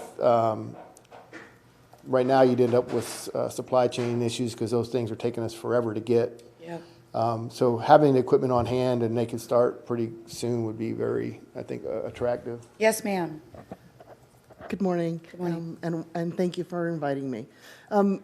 Just like you were talking about the trail crossings, the consistency for the roadways is the same way. A driver that's approaching an intersection is used to seeing a signal above the lane that they're in. So they are going to be looking for it to be above them as opposed to being next to them. As the secretary said, there will be a large back plate around it, bright yellow, so it reflects so you can see it better at night as well. There'll also be little shields over top of each one of the signals heads themselves to help that you can see that even in the bright sunlight. So I think that the driver is used to seeing it that way. Okay. It's also going to be right over the lane, because right past that is Alt 19. Right. And we want to make sure that they see this signal and not be focusing on the signal that's at Alt 19. Okay, good points, all good points. Mm-hmm. And so I guess I'll ask this question of any one of you then.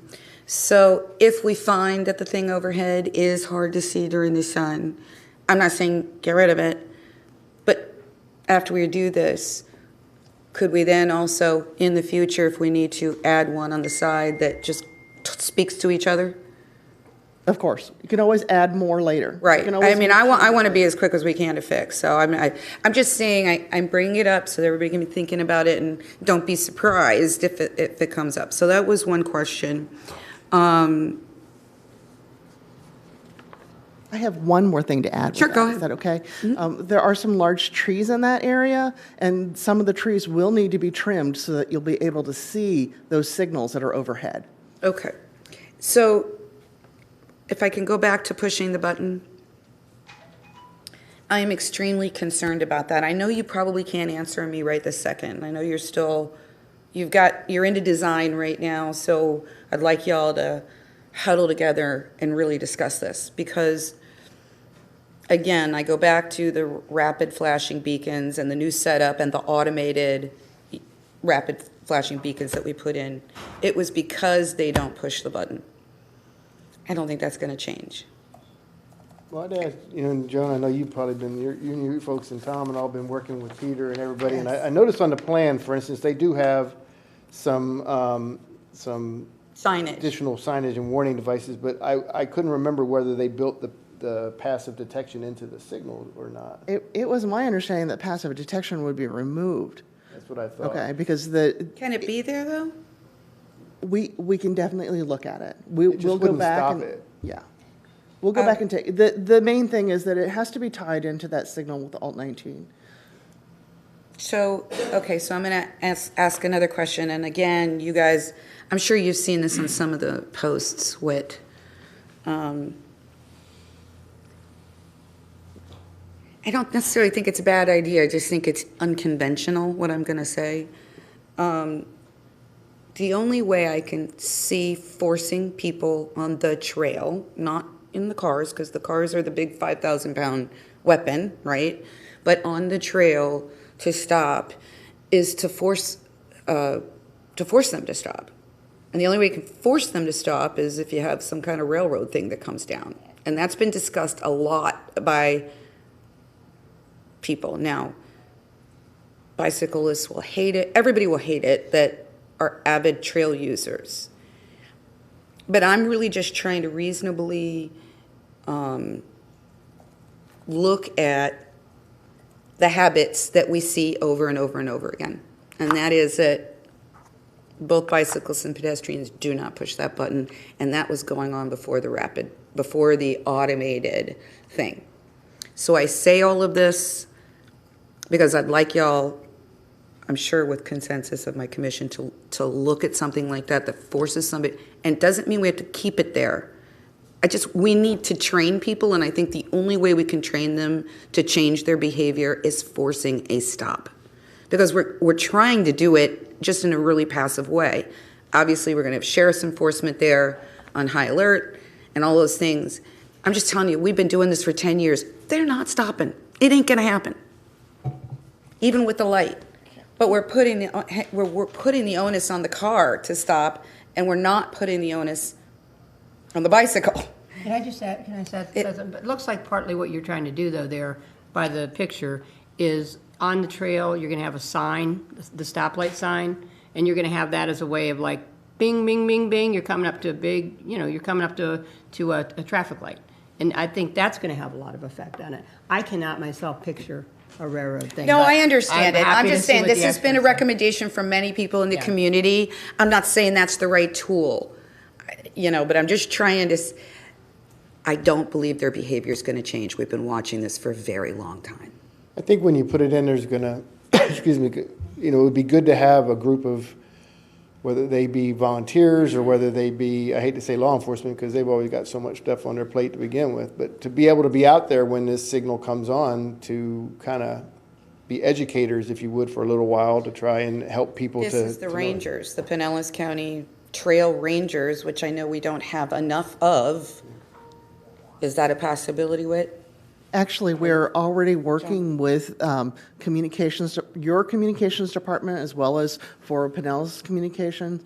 We would like to put some sort of a tent out there just as a, this is something new that's coming and this is what's going to be expected of you as a driver as well as a bicyclist or a pedestrian, what you're going to see coming soon. So it's already in the plan. Mm-hmm. We're also committed, Mayor, to before and after on these. We're doing a before and after on the trail crossing at Sunset Point Road right now, over by US 19.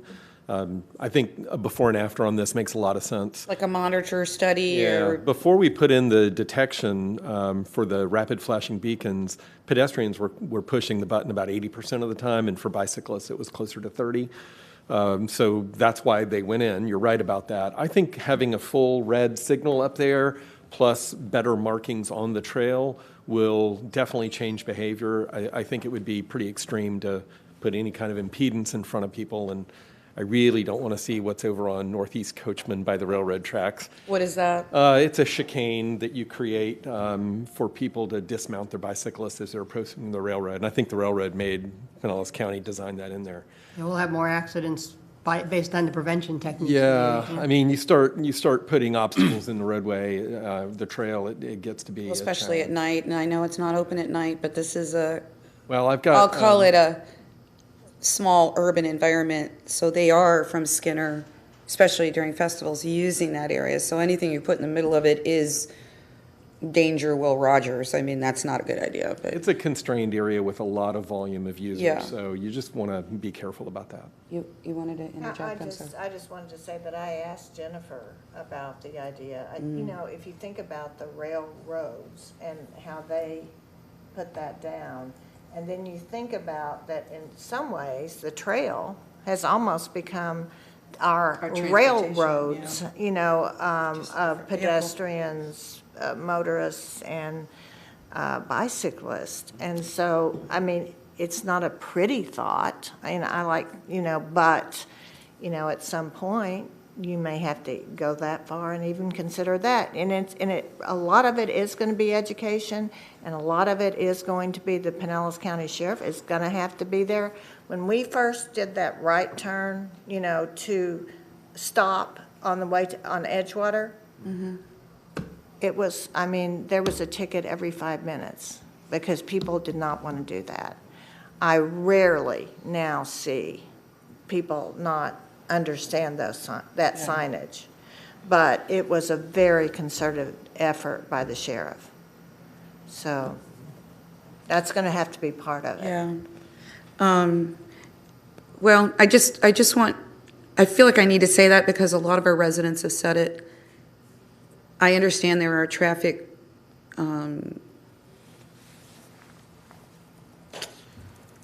best practices, I guess is what I'm trying to say. And I'm not trying to usurp any of that. But I'm also trying to get us all to say, you know, at some point you just have to say, I can't keep trying new things. I got to just stop it. And that's, I think, what everybody's frustration is about, ours, but also our residents. And so I just would like you all to discuss it even more, because I hope signage will help. I'm not convinced it will.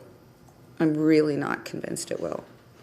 But if we can at least commit to having those rangers out there, and because I mean, look, law enforcement. It doesn't matter whether it's ranger or law enforcement, other than law enforcement, you know, can actually do tickets, and I think they can work together. But it can't be all law enforcement. It's got to, you know, we've got to have some skin in the game by the rangers, and they've got to be out there informing people, especially the bicyclists. Just so you know that the rangers, they're actually volunteers No, to I know Pinellas that. County. I know that. And with the whole COVID that's going on, they haven't been as active as they have been. I know. So it might actually be more staff. It might be myself, it might be members of your staff that will be out there for a while. Yeah, no, I get it. Jennifer, you look like you wanted to say something. No, I don't, ma'am. Oh, okay. And then my last question, and you're probably, again, not able to comment yet, but we've got our Skinner plan that, you know, you were showing earlier. And so there's kind of two questions. I'm assuming if we were looking at that plan at a different time and in a different light. So I'm assuming you all are going to be looking at this plan to ensure that with the current situation at this trail crossing, everything is working and should work. I'm assuming that you all are doing that, because I know you're in will be in design phase here soon, if you're not already there. Yeah, then that'll all be. And be in- recommending changes if you see needed changes, right? And there'll be public information meetings, and if you all want briefings throughout the process, I'm sure all that could be arranged. Okay. The second thing is, you know, our board at Forward Pinellas to give direction to WIT to work with you all to try and move up the Skinner design and construction as soon as humanly possible. I know there's, you know, it takes so long to design it, and then you have to construct it, and I know there's not a huge window of moving it up just because it takes time to design. Well, I Have think you it's guys looked already- at this and you guys are looking at this? Yeah, I think it's funded in '24, which is No, I already- 18 months from now to design it and get a contractor on board and all that. That's pretty quick anyway. Right. Well, I guess what we were trying to say is, sometimes in general, projects, we don't even start to go out to RFP until budget day number 1 of the new year. What we were saying was, look, if you at least go out if you can at least go out earlier and try to save a few months here and there, I think it would be extremely helpful. And that's what the board sort of gave direction to WIT to discuss with you all. Yeah, we'll move it as fast as we can. If the money's in the fiscal year, we can start as early as July if the plans are done. Gotcha. Okay, I think I got everything. Anybody from the public wish to come forward and speak on this item? Okay. Well, you're our planner for the Skinner. You're not from the public. I am. No, I'm teasing. Go ahead. Jerry Depkowski, 2539 Gary Circle, Dunedin. I actually live here. Oh, there you go. I didn't know that. Thank you for talking about Safe Streets, Vision Zero, very popular program over in Tampa. I've been involved in that. And then education. Whit talked about education. The secretary talked about education. What I think would be a good thing to put here is for the general cyclist. When you push that button to get that green light to cross, maybe you can have a countdown signal that says green in 15 seconds, 13 seconds, 10 seconds. So people aren't saying, how long do I have to wait to cross Skinner Boulevard? So we have the technology to do that. If you got to push the button, it's an educational thing. The little kids on the trail might say, wow, 10 more seconds and we get the green light. So it's just something I'd like to add to that. So first time speaking as a resident. Thank you, Jerry. Joan? I will take that back to our group and ask. That's a good idea. I mean, you think you have the equipment for that? I don't think we have the equipment for that, but it doesn't mean that it's not possible. I just need to find out exactly how the controller will operate. Okay, you let us know. I was just going to say, I love that because Broadway and Main Street, I mean. It's the longest light ever. You just want to shoot yourself. I Yeah. mean, you just, You do. it's like, please It's wait, bad. please wait, please Please wait, wait. please wait. And you just are thinking, when can I just cheat and run across the street? So I think that's a fantastic idea to have the countdown so people know what to expect. It's a psychology, really. It really is a It psychology. doesn't even say please, it says wait. Oh, my God. Yeah, It's, I You- just right, do no, it. but it's saying to wait, and it doesn't give you any insight as to how long you gotta wait. Well, Get it's your about wisdom an teeth hour. pulled before you want to wait. It's just, It should say, go get some ice cream at Straw Hans. Right. You know. yeah, and then come back and Come ma- back. and maybe wait a little longer. Right? Bring a chair. But it's all based on safety needs and issues because of all the various crossings and conflicts of different users. So, yeah. Commissioner, you, For the three of you, until we get this done now, 2 to 3 months, which is quick, is there anything we could be doing for Vision Zero at that spot now? And I'm asking about maybe signage or something. We all know what we feel about Signage might take a little bit of time too, but certainly from a social media and communication standpoint, we are working together to put that out there. We're using vehicles like the Friends of the Pinellas Trail, which has a lot of members, and just really kind of communicating that it is a stop, that it is a shared responsibility. Of course, that generates a lot of commentary, but we are using social media to at least let people know.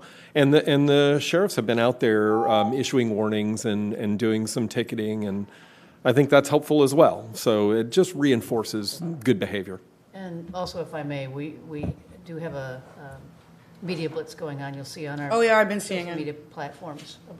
Whit's been all over it. But I'm actually talking about the person that's arriving unseen there and is going through there that may or may not clearly understand what's happening at that intersection. So I just wanted to ask that if there's this immediate right then, because it's now, they're approaching it. I don't think that there's going to be anybody physically out there to give them the heads up, but Jim did mention that as this gets implemented, some re-education, some training, some guidance will be important for us, and we're committed to doing that in partnership. Well, I certainly have to ask the experts, because I am concerned about safety, and I feel responsible now that we've passed this for Vision Zero. So whatever you think makes sense, whatever helps, thank you. And I will say that the parade Saturday, I saw, we had a sheriff, I think it was a sheriff. Well, yeah, he was geared up like a sheriff, but not with the same color uniform, was at that crossing to help people and made people stop on the trail, not in the car lanes, but on the trail. And so I do think we need to have some foresight in our city and look at events and really even busy times of the week, a Friday and Saturday, or Saturday afternoon, or I think everybody needs to sort of sit down and talk about that. And then, again, social media, somebody said, why don't we have one of the school crossing guards help people until we get some things fixed? I don't think that's a bad idea. Now, maybe it's not the crossing guard, maybe it's a sheriff, maybe it's a ranger, right? If we can schedule this ahead of time, and at least with special events and certain busy things. Mayor, we have. No, okay. Yeah, we've actually sat down and discussed, and actually this is a four-way partnership. We all of our agencies met on site, as you know, last month to discuss how it is we're going to address this issue moving forward, and we had agreed that the sheriff would be issuing warnings and then citations to pedestrians, bicyclists, and cars at that intersection, and they have. And we also talked specifically about special events and how we're going to treat that crossing during special events. We can still do more, and I will commit city staff at this point to our communications moving forward to whatever we put on the trail once we institute these measures as well. Because I know it's a human body and it's staff time and all of those, and it costs money, but it does, when you have somebody there, it does give you the same effect as the railroad crossing thing coming down. And Mayor, I know that Terrence Fallahy, Yep. our CPO, is Please. here as well. I don't know if you'd like to address this. Mayor, Commission, Deputy Terrence Fallahy, Pinellas County Sheriff's Office, Community Policing, City of Dunedin. You've been talking about things that we've all been communicating with and all doing. I just want you to know that we are out there. I'm a member of the Pinellas Trail Security Task Force. When we get information that's fed to us from Forward Pinellas, part of that information that we get every quarter is the trail use data. I've used that trail use data and the times of day to determine when the best times to do directed patrols are. We have been out there. We're out there on Saturday mornings. We're out there on Friday afternoons. We're out there during events. And our presence definitely makes a difference. We'll be out there. We'll stop a violator, whether it be a bicyclist or a motorist, and other pedestrians, bicyclists, dog walkers stop and talk to us and say how wonderful it is that everything's going on. So we are making those concerted efforts, and we're doing them in a very targeted way. And regardless of what your decision is as to what new efforts you're going to put in, we'll support whatever decision you make, and we'll be there to participate and help in any way we can. And are you doing the bike community, the bike thing on the trail as well? Yep, we are. So you're doing both car and bike? We are doing both, yep. And as a matter of fact, when we do our targeted enforcement, we do all three. We're out in marked vehicles, we're on our bicycles, and we're on our multiple purpose vehicles as well, because, to be honest, some of these bicyclists pedal a whole lot faster than I do. Yeah. So we have to be able to catch up to them. So yeah, we are out there targeted with multiple assets. Okay, and I will tell you that a few years ago, we started doing the empty sheriff's car there, and that worked for a little while. No, not anymore. It doesn't work. It's not empty. There's a sheriff in there. Well, that's what I'm saying. That's different. That's different. Yeah, that was actually one of the conversations we had a couple of weeks ago. We did put one of the decoy vehicles back out there. No, we did, and we had to. And then we kind of went back and forth. So we were kind of, one day it might have been a decoy, one day there was actually a deputy there. Yeah, the decoy doesn't work. Be careful, man. Yeah. Oh, I stop every time. I know, I don't mess around. I just stop every time. Anybody else have questions for the sheriff? No. Thank you. Thank you, Terrence. I would mention, just as a point of interest, St. Armand's Circle, at times of the year when they have very heavy pedestrians, they actually do hire, I call them like an adult crossing guards, school crossing guards, and there's a company that provides them, and they're, from what I understand, usually retired people that just want to work and they only use them certain hours. So people are trying different things. Yeah, we might want to keep that in mind, because I mean, anything that we can do, you know, that's reasonable and changes behavior, which is the most important thing. Secretary, I can't thank you enough. I usually only get to see you at Forward Pinellas. It was so nice to see you in Dunedin. As you know, we have a great little city here, and it's very, we are the best numbers in the trail. I mean, we're really lucky here. So we just want to do the right thing, and we really, as everybody has already said, we appreciate the partnership with you, with Forward Pinellas, with Pinellas County, with the Sheriff's Department, and with our own team. Everybody's on it. We think 3 months we'll have this up and running. In the meantime, I think it's kind of important to, and I know you're working on it, to communicate what we are doing in the meantime. Crossing guards, whatever, until this can be implemented. Thank you so much for coming. We really appreciate it. Thank you. Okay, we are going to take a little 5-minute break. Thank you, Francis. My apologies, I didn't include you. And then we'll come back and talk about the overlay. The zoning in progress. Sorry, zoning in progress. Okay, come on, man. Well, it was related.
And we have, poor George's got a hard stop at noon, so he's got a Yeah. couple things to get through. Oh. So let's try to Let's roll it. be brief but brilliant. Yay.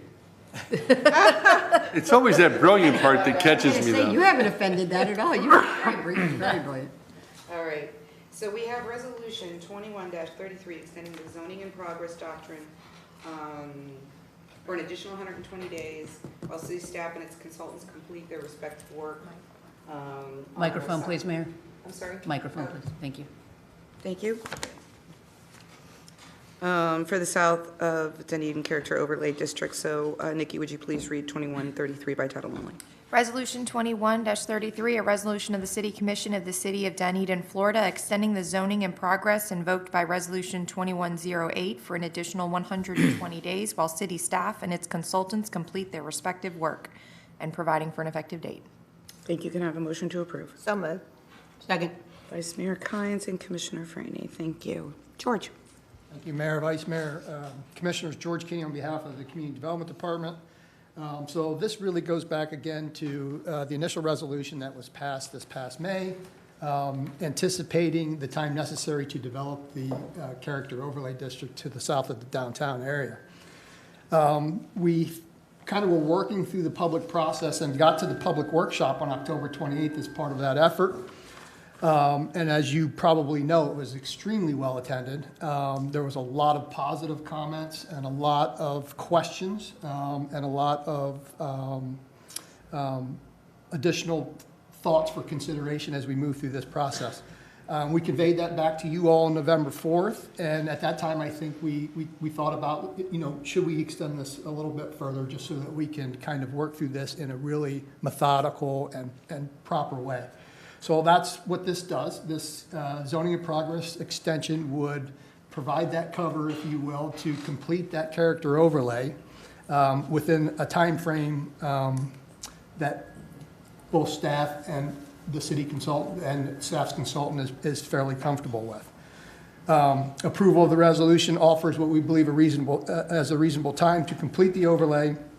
And then also would continue the ability for us to review permit applications adopted by those zoning in progress standards, if you recall, that were adopted as part of that original resolution. So there is a timetable, if you will, in your backup that talks about how that process would unfold. Basically, it would start with a commission workshop in early February, an additional public meeting in the middle of maybe end of January, middle of February, through the end of February, somewhere in that time frame to be determined, with an LPA consideration in March and commission consideration in April. And that's with respect to the overlay. So this zoning in progress doctrine is just intended to be extended so that we can complete that work. Generally, that's all I got, but I'm certainly happy to answer any questions that you might have on it. Okay, Vice Mayor, questions? I do not have any. Any questions, Jeff? You might have mentioned this, George, so I do apologize. Do we know, how many applications do we currently have in? So in the we pipeline? have four. That are being held up? Four under 3 different owners. So one application is, 2 of the residential addresses are the same developer that's contemplating this project. Okay. And I'm hoping you're anticipating that this additional 120 days would be the final. You were not going to come back and ask for. That is certainly our intent, Commissioner. Okay. All right, thank you. Commissioner? I don't have any questions. Commissioner Torga, questions? Yes, ma'am, I sure do. George, 2 quick ones. What can be built now if I own a piece of property there? And second of all, why are the ones that are being held up now, you said there was 2, I think, or 4, or 2, let's just say 2. Why are they being held up? Because they don't meet, so great question, Commissioner. Those, if you recall, when we adopted resolution 21, the initial resolution, we adopted it with some criteria that was offered to allow staff to evaluate permits that came in during the duration of that zoning in progress doctrine. There was, I believe, 5 of them, and just to remind you of what those are, the first was holding permits that do not adhere to one of the 5 architectural styles noted in the Cooper-Johnson architectural guidelines. 2 was that involved new construction or development that exceeds a single story in height or 18 feet, whichever is higher. 3, that involves the construction or development of more than a single dwelling unit except for ADU requests. 4, that involves new construction or development that crosses a parcel property line regardless to common ownership. And all of those conditions were based on either massing or height considerations, which were really the impetus to what we're working on at the moment. I hope that answers your question. I think that answers both questions. Okay, great. Doesn't it? Brief and brilliant. So thank you with that. What has been the response, by the way, just of curiosity from our residents to this? How many folks feel they've been held up because of this? Has this been a major issue or a minor issue, or? I'm just asking. I don't think it's been major, Commissioner. We have the 4 property owners in place. I think they're patiently waiting. I haven't had direct contact, I don't think, with any of them. The folks that I spoke to at the workshop back in October expressed some concerns about the length of time that it's taking. But I think we've discussed that it's really necessary to create a product that we all can be proud of down there. So that's, I think that's the thought. We appreciate the extra opportunity to come back to the commission for their consideration again, and also go back out to the public for one more outreach session. So I think that's important. Don't we have 2 more? Two additional sessions. One would be a commission work session, which would be open to the public, obviously. Okay, and then I get it. Right. And then one's more of a listening session again. Right. Okay. Similar to what we did at the library. Yeah, that was good. And then, if you don't mind, if you could summarize, what is it that we're attempting to accomplish here? Well, I think, obviously, to me, this is an incremental step towards implementing the policy of the comp plan that speaks to compatibility. I mean, that's as simply as I can say it. This community has a vision for what their micro-communities, if you will, should look like. And that's the reason for that policy provision within inside of that comp plan that talks about compatibility with respect to height and massing and all of those particular planning buzzwords. This gives us an opportunity to start to actually bring that policy to life in a regulatory framework into a land development code. And this is, I think, a first incremental step to doing that. Thank you, George. Just so you know, I've obviously spoken with the city manager about this, and so those answers were, I was asking those questions principally for people that were listening. Thank you. Sure. George, when I look at the new scope of services, and again, I've already talked to Jennifer about it, but it was a little bit confusing.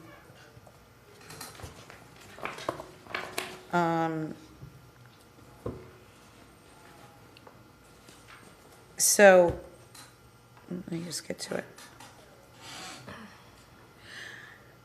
Task 10, I'm guessing, is what we've added. That's correct. And they didn't change the order of what, so that was what confused me. Yep, I apologize for that. Yes, task 10 is the new task, and you can see the bottom line there. We have talked with Kimley Horn about, and in fact, we're in the middle of executing that order if pursuant to this decision this afternoon. Okay. All right. Now is time for public input on these items. So please come forward, give us your name and address, and you'll have 3 minutes to. Hi, my name is Thomas Dow. I live at 51 Broadway. I also own a property at 115 Broadway. Back in 2016, we built a brand new home on the lot at 51 Broadway. I bought the lot at 115 Broadway with the intention and the understanding that I'd be able to build a very similar home that I have. And I invite you all to come and take a look at our home, because a lot of people do. They come by, they stop, they take pictures of it, they ask us who the architect is, and they love it, okay, quite frankly.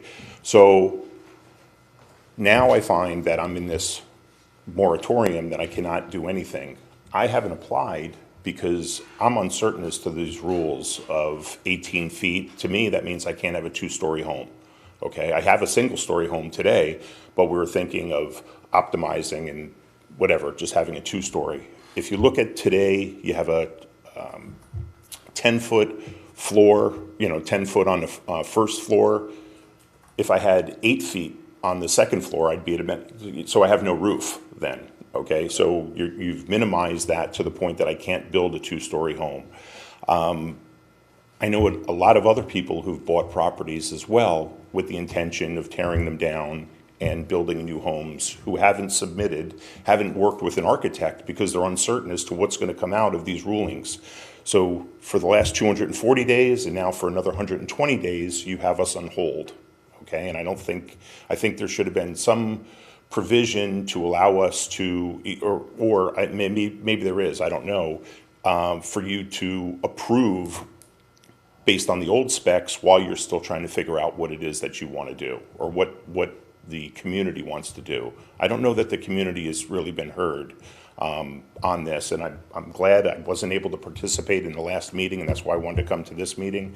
But you have a lot of people on hold, and I don't think it's fair to us that we can't move forward, especially low interest rates, all the reasons that we'd want to take advantage of building a new property. And I think we're adding value. I know that my house we built for, whatever we built it for is almost doubled in the 4 years that we've been here, okay? And that's the reason that I want to sell it. I want to kind of cash that out and move into the next home. And we're residents here. We live here. We'll continue to live here.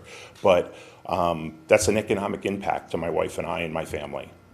Just something that I'd like to consider. I'd like to understand, again, what the intent is and what are we trying to accomplish here as a community? Because I hear, we want to have a Norman Rockwell type community. That's what we have. But then I see the city hall that we built is more of a modern structure. I heard that some of this was brought about because some of the homes that were being built were more modern structured, more California-esque, and people resented that or people didn't like that. I don't know if that's true or not. The house that we built is more craftsman type style, and if that's the style that we prefer, but I don't have any opposition to the other style either. I'm just trying to understand what is it that we're trying to achieve, and it seems that there's a disparity when City Hall is being built that way. What was your address again on Broadway? 51 Broadway. 51 Broadway, okay, Yes. not 115, okay. All right. 115 was his other. 115 is a lot. Is the lot, and 51 is the address. Okay, thank you. Anyone else wish to speak to this item? Yep, come on down.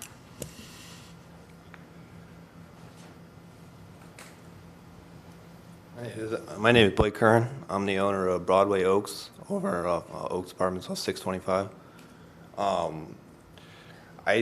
We just put in for an application to build 2 new units on where the apartments are. It's just a little complex of 6 units right now, and we're just trying to build 2 little separate units. We bought it from the previous owner, and he really wanted to keep the charm and keep the place small and try to keep the existing residents in there. And he had a bid between 2 of us, and I promised him I would try to do that. And I said, the only thing is we have to add just 2 more units so we can be a little bit profitable to make some money so I can keep the rents low with these other units, keep these older, he had these older great tenants in there. None of them left. They love it. They love the area. They love how it is. So I'm trying to just keep it that way.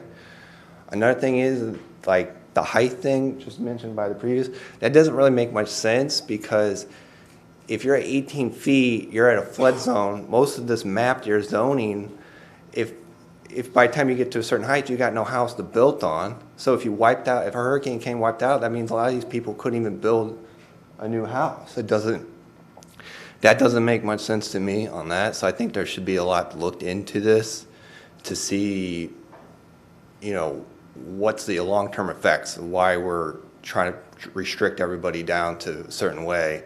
And I think a lot of people love this community, and I love it. I think it's great, and I think the characteristics, trying to make everybody have their own unique style, I think that's but I do think there should be some guidelines in the way you build certain things, you know what I mean?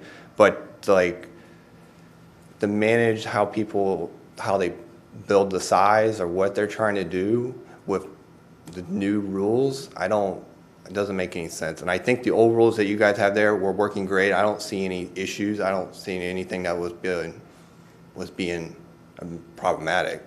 So that's my only thing. Thank you. Thank you. Blake, Anyone else? What? Your last name, I'm sorry. Curran. Curran. Anyone else wish to come forward? Okay, so to answer some of your guys' questions, and I'm guessing you guys weren't at the original workshop? Or, No, I okay. can make it, sorry. So we're going to have another public meeting, and it's for this very reason, because you've got legitimate questions. We picked 18 feet for the hold as a gauge. That is not saying that the overlay is going to say 18 feet is the exact thing. So I can't go back and forth, but you can certainly ask George some questions when this is over. I'm just going to try to address some of the concerns that you've, and ask George as well. That was just sort of a gauge as something for the staff to go by, because they had no idea what the overlay is going to be. I am quite sure that everything that you just mentioned is at a flood zone. Yada, yada, yada. All of those things, because not every house in that area is the same, will be taken into consideration in how it gets done. That's why we have a long-standing consultant helping us with this. You asked what the goal was. The goal is this is more of our older and more traditional housing, and what people were coming and doing was buying multiple lots and building mansions on 2 lots, 2-story, next to little cottages. And the community, there was a huge community outcry over it, and a number of other things, but that was a big one. So we are trying to figure out a way that is responsive to the community, preserves the neighborhood and the character and all of those things. And the overlay is how we do it. We've not approved or decided what does that overlay look like. As a matter of fact, what we're doing tonight in extending it is offering another public input session to hear from people and what their concerns are. 2, 1 workshop. Yeah, our workshop, but also like a With the public themselves. like a town hall or a listening session, whatever we want it. It won't be here. It'll be somewhere else, and that hasn't been determined yet, but it will. And if you give George your contact information, both of you, he'll shoot you an email, or somebody in his staff will shoot you an email, make sure you know about it so you don't miss it. And I do know that I get it. You're looking to build. You're looking to add units. I get it, and I certainly appreciate your situation. But George is just committed that we're trying to balance everybody's interests here. Jennifer, you look like you want to say something. Well, I think the public input session, and we get your emails, and certainly invite you to those public input sessions. And given that we're in the holidays, it needs to be in January or early February, and that's why we need to extend it for the 120 days, because the whole item needs to go back through to the City Commission during a workshop, then back through the local planning agency, essentially our Planning and Zoning Board, and then back to the City Commission again. So we need just a little bit extra time. I think that it's important that you do meet with George and you talk to George about some of the items that we're looking at in the overlay. I'm aware of your home. It's beautiful. I don't know you, sir, but I think that what we're looking at. I'm looking at it. It is gorgeous. Right. It is very pretty. Google Earth. And really, that is why we're doing this overlay. It's exactly what we want. Right. It is exactly what we want. Sorry, I can't do the back and forth. Go ahead, Jennifer. So I think that the additional time is really vital to answering the questions that a lot of people have regarding the overlay. Will it do exactly what it is the commission wants it to do? And we need the time to address those questions thoroughly, with the public. So that's why we're asking for the additional 120 days. As George said, we're not anticipating it would take more than 120 days, and we'd be happy to look at your plans as well. Not submit and forward them, but sit down with you and give you a really good idea about whether or not, this fits in with the overlay. Yeah, I can't, sorry, I have certain regulations, but if you work with George, he'll get your questions answered or whatever. So George, if you'll get their contact information. Okay, we've done our public. All right, back to final comments. Vice Mayor Kynes? Well, you know, again, that meeting in October, and I'm really sorry that you weren't there, because there was a lot of back and forth, there was a lot of different ideas, and then there were a lot of unanswered questions. And I think to not answer people's questions, such as yours, that's why we needed the extra time to do this right. And we're not trying to punish you, and I think it's an excellent idea that you sit down with George and tell him exactly what you're doing. I'm familiar with you, Mr. Curran, where you are, and I'm familiar with your home on Broadway. You know, there's some questions that I even are not answered for me. And that's like when you have to build up with the flood zone. So you have to count that build up and then over it is the 18 feet, George? That was my direct question to you through Jennifer. Depending on the zoning category, height is measured differently. Sometimes it can be measured from grade, but typically it's measured from that first floor elevation, whatever that is. So it's that height above the base, that height 1 foot above the base flood elevation. Okay, so that you have to add a base level in some zones. Is that correct? In certain zones. So we do want to do this right. There are unanswered questions. Please sit down with George at your earliest convenience, and please come to the next listening session, because you'll have people that again, just as the mayor said, you take 3 lots and you build something that is totally out of whack. Out of scale. Out of scale, out of massing. I mean, it's just not, and we're not talking about, you know, you've got a multi-unit, the long-standing one. But, you know, if we don't answer those questions and we really give people the chance to give both their feelings of I object to this, or I like this, or how can we work it so that we can ameliorate this huge massing and scale.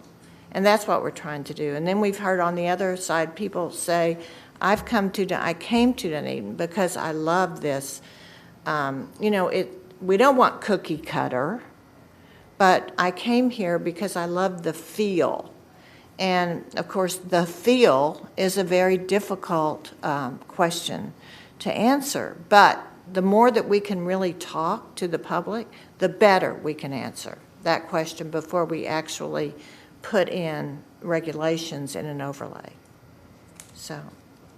Thank you, Commissioner Franny. Yeah, well, I mean, I think a lot of the good stuff has been said. You know, this is one of the hardest things we do, really. I mean, the community is very, very sensitive about how we grow and what we're going to look like. And you know, there's a lot of fear about that. And we all have to take that and say, okay, what's the right balance? I mean, what can we do? What can't we do? What makes sense? But there literally was an outcry. And over several things that just happened. And so our job is to balance that. And I think taking these extra 4 months are just really important for everybody to get it right. And but definitely understand, you know, your frustration at the same time. But I think it's just what we have to do. Commissioner Torga? Thank you. To shorten up what Mo said, plus in addition to that, we saw some of what was happening and we were concerned about it, and so was staff. And just for the record, or for the folks that are listening, I have spoken with the city manager about, you know, we're adding some time on there and it's a little frustrating, but we had to do that to do this right, to make sure we did this right. But it's very frustrating, and she's aware of that, to the individuals that want to do something with their property. I was delighted to hear that it was 2 or 4 that are in there. We have no idea who's coming back up into the hopper, but we just couldn't, I don't think we were ready to make the final decision about this. And rather than doing it wrong, you would not want us to do it wrong for certain. We have to look at it and make sure that we're accomplishing what it is that we really wanted to accomplish and that it's fair. So I know staff is it's been committed to me that staff is very concerned about moving this along as quickly as they can, and so I'm happy with that. So thank you. Thank you. Commissioner Gow? Thank you, Mayor. John actually stole a lot of my thunder. I'm a little disappointed in the extension, the 120 days. but it is critical that we do get this right. And especially with this extension is reaching back out to the community to make sure we get it right is part of that process. And so that's what I'm a big fan of community involvement and getting it right. And just to acknowledge that also with this extension is delaying any conversations on ADUs and affordable housing on my end. And so it's kind of extra frustrating for me because those are important issues as well. But with each issue, the intent is to get it right. And so. Okay, thank you, Commissioner. Mhm. I don't have to add anything because, but, you know, all the different points. So, George, get their contact information, okay? All right, roll call vote, please. Commissioner Tornga. Aye. Commissioner Gao. Aye. Commissioner Franny. Aye. Vice Mayor Gao. Vice Mayor Kynes. I already called you, didn't I? Flashback. Vice Mayor Kynes. Yeah, I cannot vote said aye. twice, so it must be. Mayor. Aye. Did you get everybody there? I think so. Okay. Motion passes 5-0. Okay, Is there any way we can move the COA up, like, because I know Linda Businger. no, that's next. Okay. No. No, oh, yeah, that's what I was gonna do. No, I was gonna do that. Yeah, It we'll is. bring up the, Okay, so we've got the starred item, Certificate of Appropriateness Review for 225 President. I need a motion to add it to the agenda. So moved. second. Okay, Commissioner Tornga and Vice Mayor Kynes. All in favor signify by saying aye. Aye. Aye. Any opposed? Motion passes unanimously. All righty. George and Francis. All right, I'm gonna go ahead and pull up the presentation. So once again, I'm Frances Leong Sharp, Planner 2, here presenting the application for the Certificate of Appropriateness for the property at 225 President Street. Just approximately just over a year ago, you may have seen this property before due to the fact that the owner, Linda Businger, had supplied an application for a historic landmark designation, which was fortunately designated on October 29, 2020. So you'll see the property on your screen. That is the home. And since then, Linda Businger had made some extensive repair and renovation to the property. So these are the photographs of the progress that they've done to the work, and this is the final product thus far. So since then, once the property is designated, they are here once again to apply for a certificate of appropriateness to essentially do an addition and renovation of the structure that is located just behind the existing carriage house that you see in the previous photo right here. So what they have essentially would like to do is they want to keep within the existing building footprint of a structure that they previously have and add on in addition to the carriage house in according to the application to build essentially an accessory dwelling unit.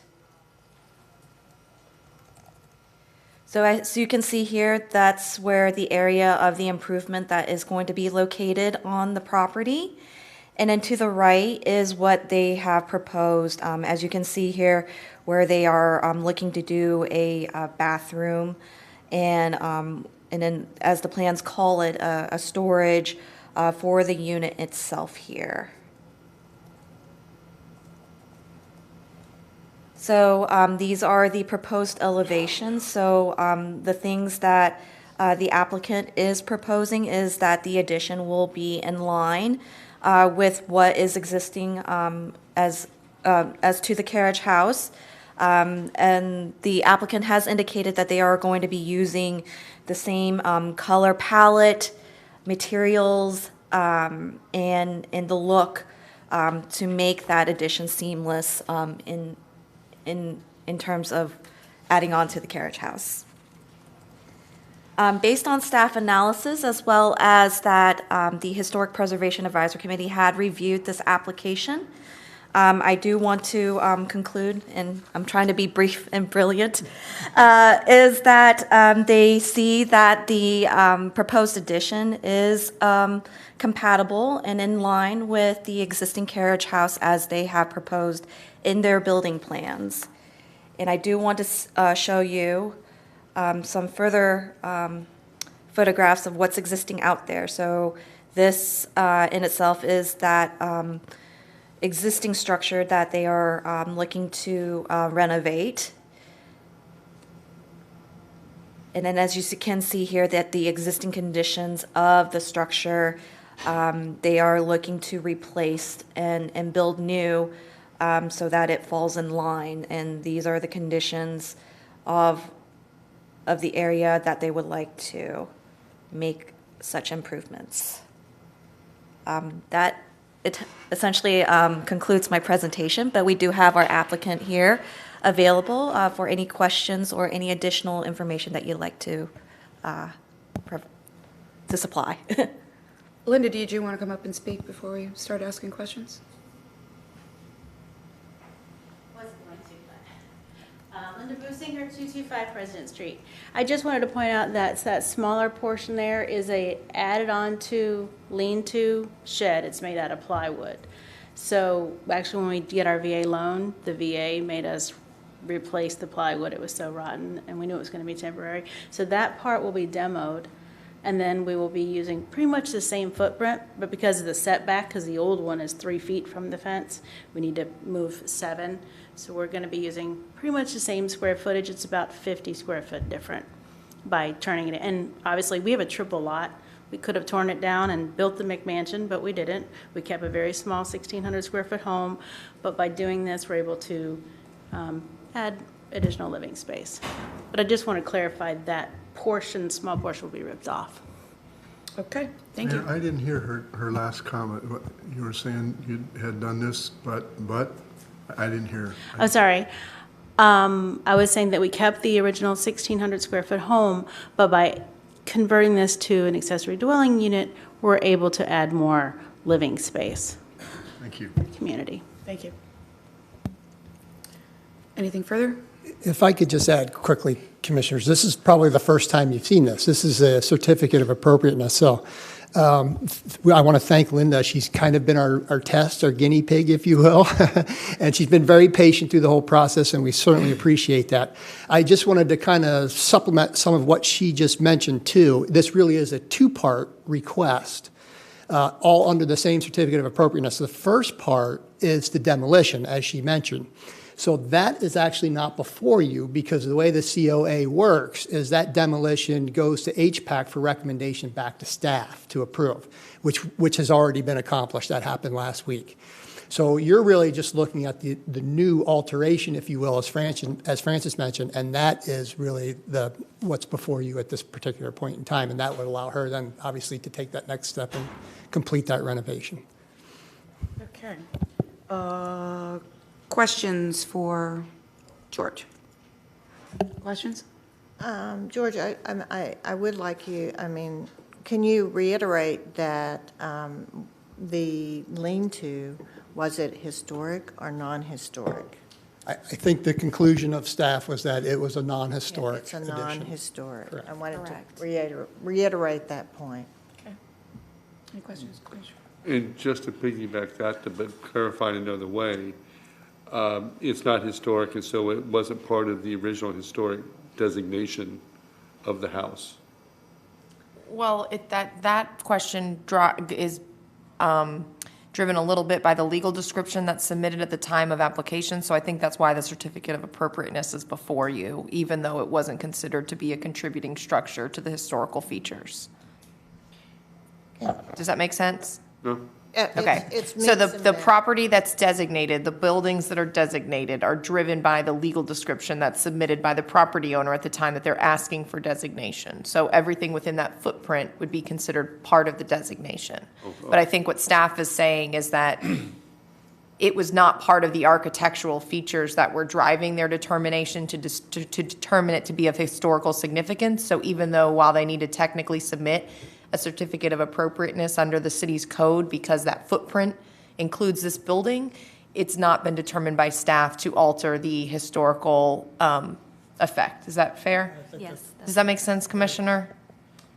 It does, but I'm trying to anticipate the next applicant or two applicants down the road and That's why I'm trying to And- explain and- clearly why it's in front of you, even though it, quote, was not part of what staff considered in their analysis to designate it historically, but it is part of the footprint, which is why it's in front of you for a certificate for appropriateness. That was submitted. It was a meets and bounds. You see what I mean? But for instance, the first press, that was strictly submitted on the sanctuary. Right. You see what I mean? So I do want to say one thing that we certainly do appreciate her patience. She is the first COA, and we do, we're planning now to have a major workshop with Kimley Horn, I believe January 9th. 7th. Is it the 7th? It turned out the 7th, January 7th at the library. Of course, that's open to all the public, and we do want to, we know that we need to, we're young, you know, we're a young committee, and we're learning so greatly as we go that the COA does need to be looked at, tweaked, much better understood as we continue to go forward. Now, does the COA need to be tweaked, or is it the original proclamation on what is designated as Well, historic? That could be a very interesting question, because if they're not going to do a meets and bounds, that's a very interesting question. So that's our intent. When we go back and have that discussion with HBAC, we've actually considered that, Commissioner. You know, do we need to really look at the original ordinance and see if we're just designating a certain structure or a certain building type or whatever the case might be, or are we looking at the entire property? So, and that's something that obviously, once the HPAC has some thoughts on it, we can run through our city attorney to see what makes sense and what we can do moving forward to make it maybe a little bit less, put a little less onus to have to submit a COA in the first place for certain types of things. For certain types, we do not wish to make it onerous. Right. Yeah, we don't want that, but also. We want to We've preserve. had such success with this so far in a short period of time. We want to continue that success. And if we start to pigeonhole, it's going to make residents hesitant. And we do not want to make And we them don't want that. hesitant. So we want to No. make sure that we're preserving what we want to preserve, but then also give flexibility to the owner. Okay, all right, thank you. That's it. Commissioner? Just questions or comments? Questions? Okay, well, I don't have any questions. I ran I off do the have a road comment again. whenever we're at that point. Commissioner Torga, any questions? I don't even know that I need to ask this question, but this is, normally someone who's coming before us for an ADU, we wouldn't be seeing them at all. And we're seeing them because of this issue, and we're trying to straighten that out, and she's been helpful in that. And maybe that helps some of the other questions that have been going on. That's my understanding. Is that correct? Well, I mean, the ADU is just what they're identifying that they're going to be using, that's going to be the alteration. But that could come, an ADU is permissible in the zoning category regardless of whether it's historically designated or not. Correct. So, and this, it's just coming because of the specific reason that's been discussed here. The alterations, yep. Correct. Thank you. Okay, I don't have any questions. So this is a public, time for the public to come forward and speak. Anybody wish to do so on this item?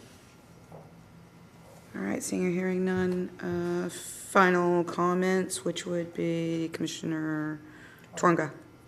I'm delighted by the process, and thank you for following up on this and getting the answers to this. And thank you for taking the time to go through this with us, and for all of the explanations and questions that were asked, because it reveals what the issue is here. Thank you. Thank you. Commissioner, Vice Mayor Hines. I think that basically it's again, and I've said this a lot before, it's, it's sort of the scales of justice. We don't want to be onerous. We're so proud of people that are coming forward with their beautiful bungalows and homes and the restorations. So, that's the balance. We do not want to be onerous. We don't want people to be afraid of this. And that's why we're going in so carefully on the 7th, again, with Kimley Horn, and really look at everything. And so, we're trying to preserve the charm, the character, the quaintness, and at the same time, we want to help people want to do this. We don't want to discourage them. Okay, Commissioner Franny? Yeah, no, I mean, I agree. We need to make sure the process is a good process and doesn't frustrate people. Linda has a proven track record of doing great work, always keeping history in mind, and I want to thank you for being the guinea pig, and thank you for continuing to do good things with housing in Dunedin. Thank you. Commissioner Gao? No comment, what everybody else has said. Me too. Thanks, Linda. Sorry you had to go through being the guinea pig, but Being the guinea hey, pig. we all are at some time or another, right? Okay, roll call. Oh, we need a motion to approve. So moved. Second. Okay, Vice Mayor Kynes and Commissioner Franny. All in favor signify by saying aye. Aye. Any opposed? Motion passes unanimously. Best of luck. Thank you. Thank you all. All right, now we're going back to our legislative, I think we want public. Sorry, Mayor. our legislative stuff. Legislative Yeah, and stuff. after that, we'll take a break. Yeah. Nicole's been trying to do this legislative priorities for Yeah. about Has 6 to. It's weeks. time now, right? Congratulations, Nicole, it's happening. Yeah. Just made it. Good morning, I think it's still morning. Yeah, who knows? Mayor and Commissioners, in the essence of time, what I had done was take the presentation and put it in Word document format as far as the statements of legislative priorities. And I just wanted to ask your preference, if you'd like to just review those line by line, or if you prefer to just provide comments. I know you've reviewed them. No, let's do that. I think would be good. Yep. Just provide comments, Mayor, No, or no, line by line, okay. yeah, we want to make sure that this is Nice what. try, Jim. And if you have any commentary that, obviously you've put existing and new, I saw that. Yeah, And if they're new, why you added it. You saw it here, or you saw it there. So if you can just summarize that, absolutely. that would be great. And if, I was going to say if somebody can, all right, thank you.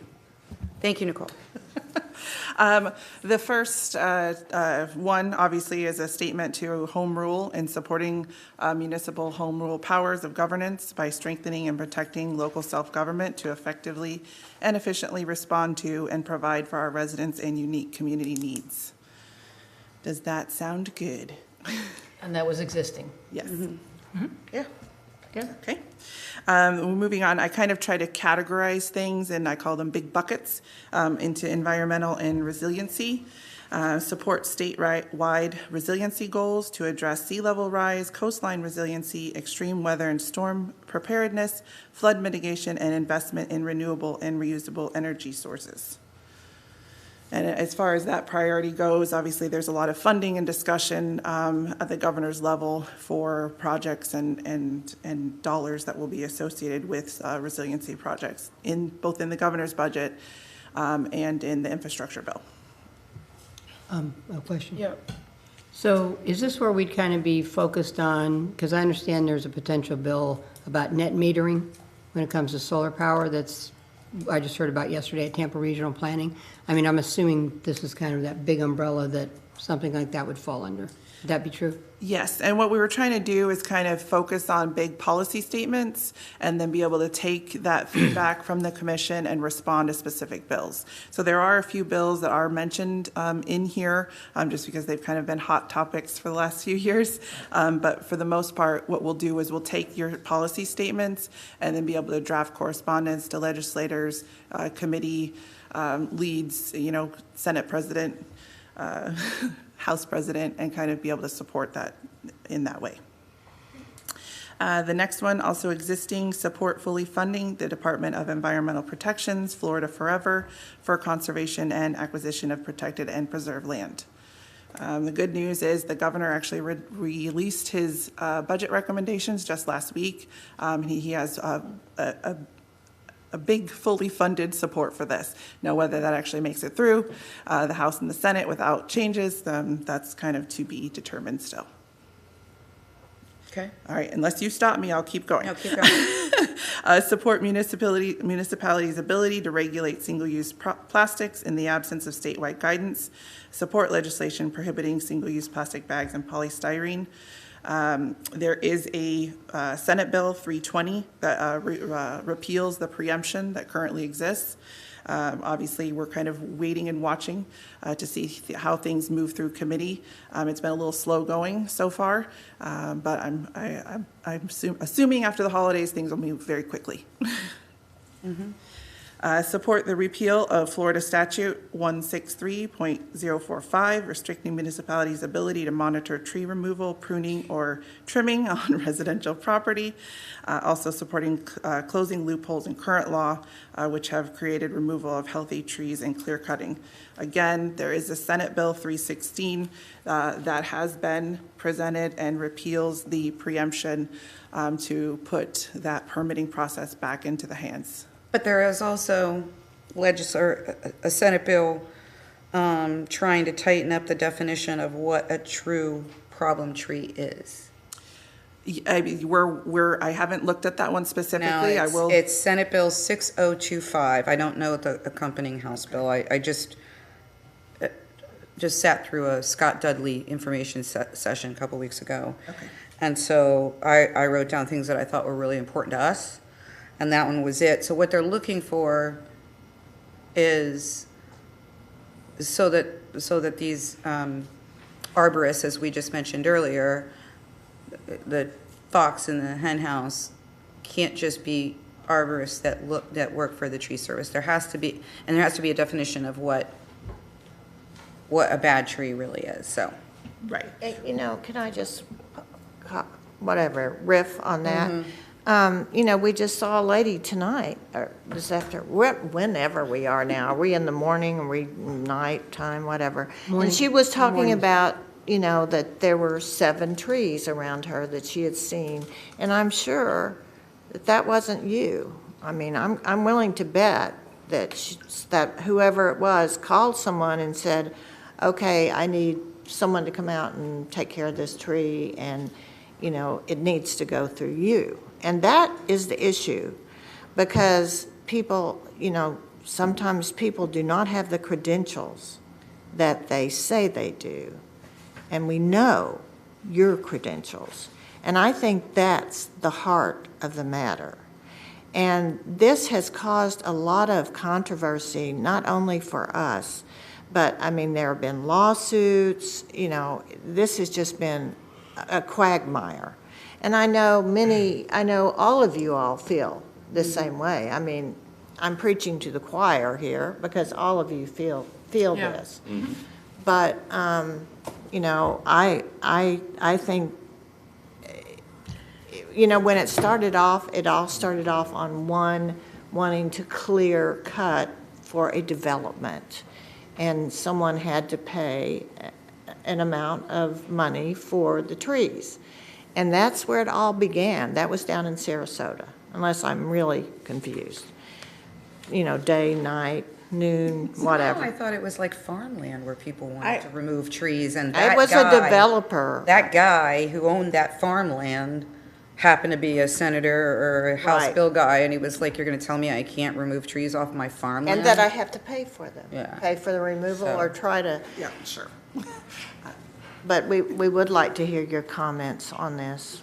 I've heard all of the above. Yeah. As far as farmland and developers, I've even heard that it was a state legislator that was wanting to build a detached garage on his property, and he had to do some mitigation, and that was one of the reasons. But I don't know what is exactly true and what isn't as far as that goes.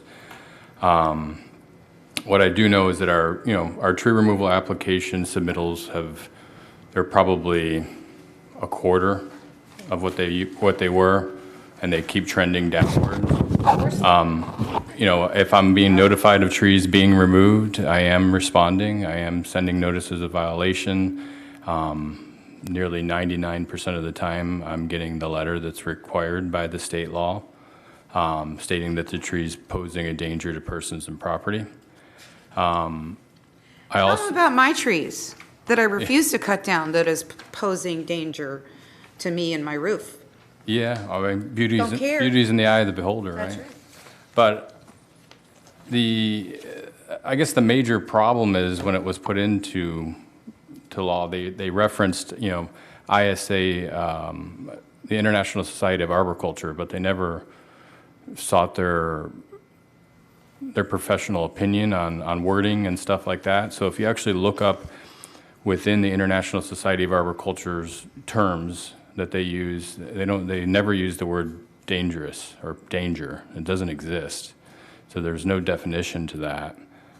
They'll use risk, high risk, stuff like that. So they're working, I know the Florida chapter is working with state representatives to define some of that language and maybe also try to get in some further credentials for the people that are writing the letters.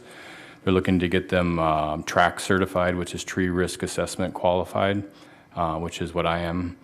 But, and they're looking to kind of set a definition or a bar or a threshold, a minimum that's acceptable to write that letter. And instead of just saying this tree is a danger, this tree is a high risk, they actually have to provide a full report. Are you saying that that's what the Senate is looking to do with this new bill? This is what the Florida ISA has been reaching out to local legislators. They've been trying to work with them to say, hey, we need to redefine some of these terms, and we would like to see this added into it, since they were never really brought to the table in the first place.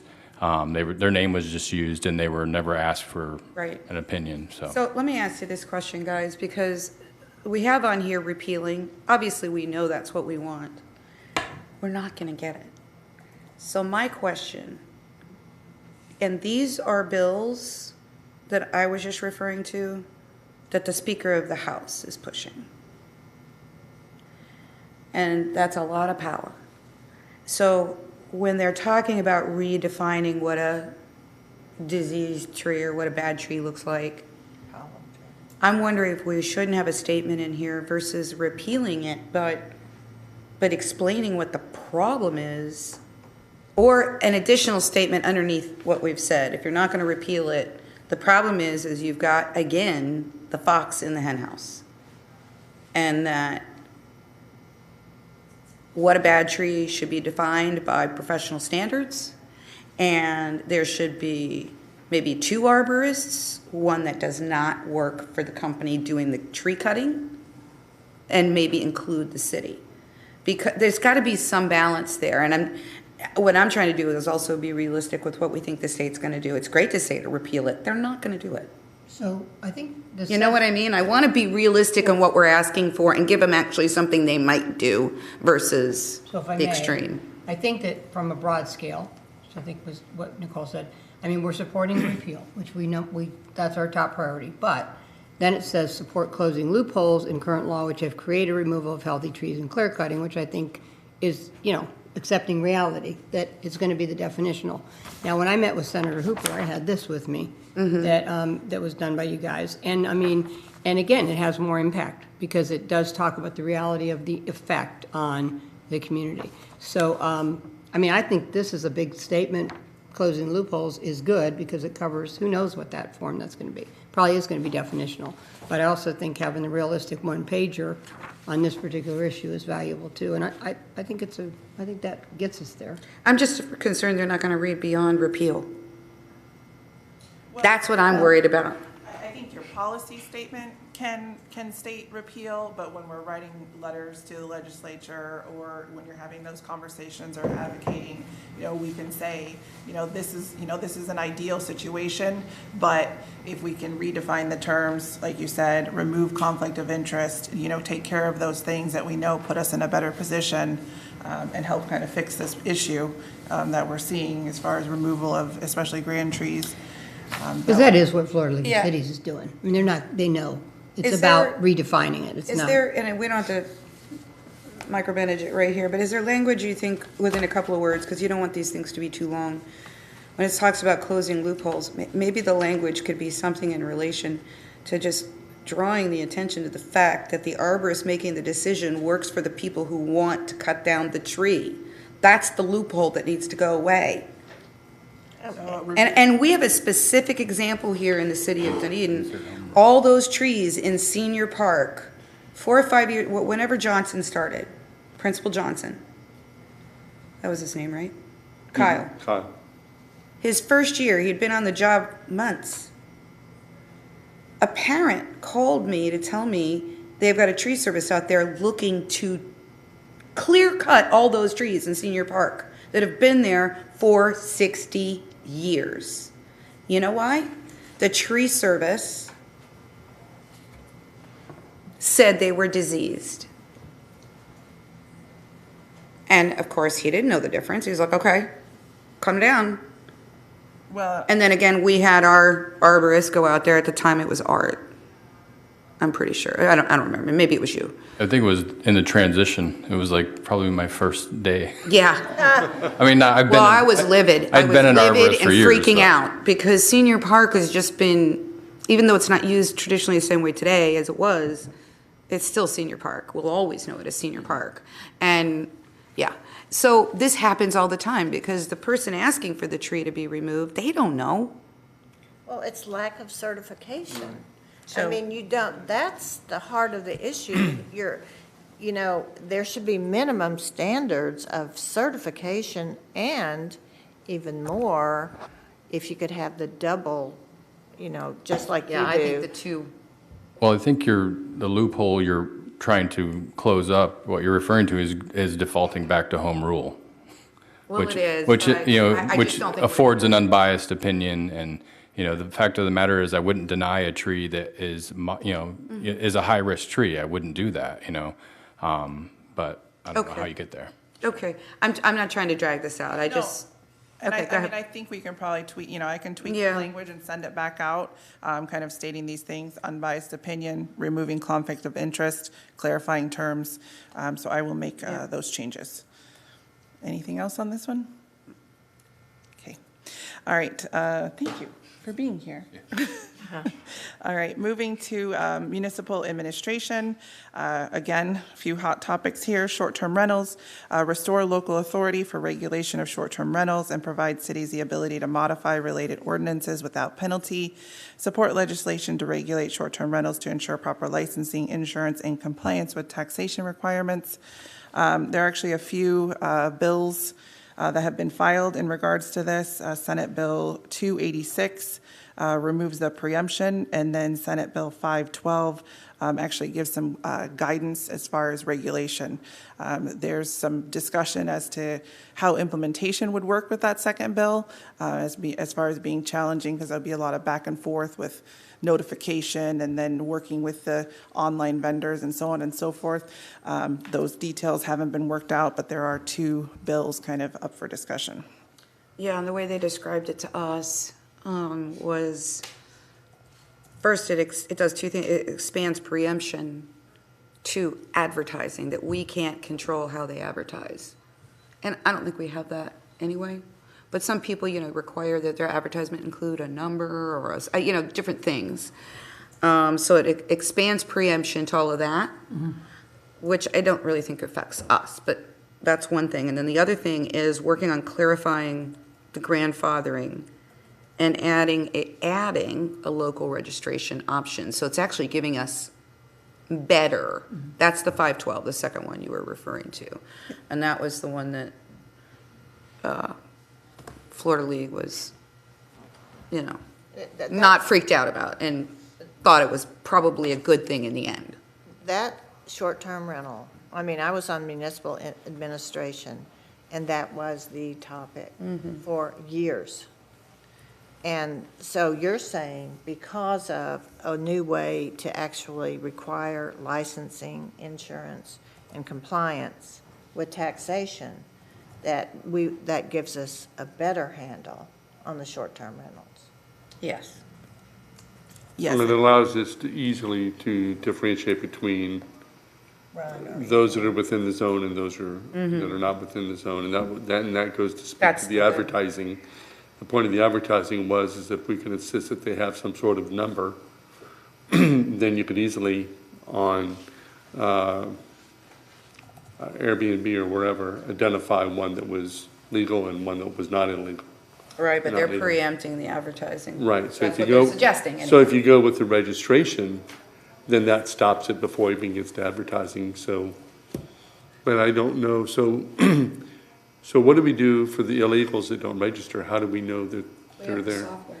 Yeah, well, We have software called Host Right. Compliance right now, and Host Compliance combs through essentially the advertising and all the, the internet, finding the illegals, and then we send a notice of violation.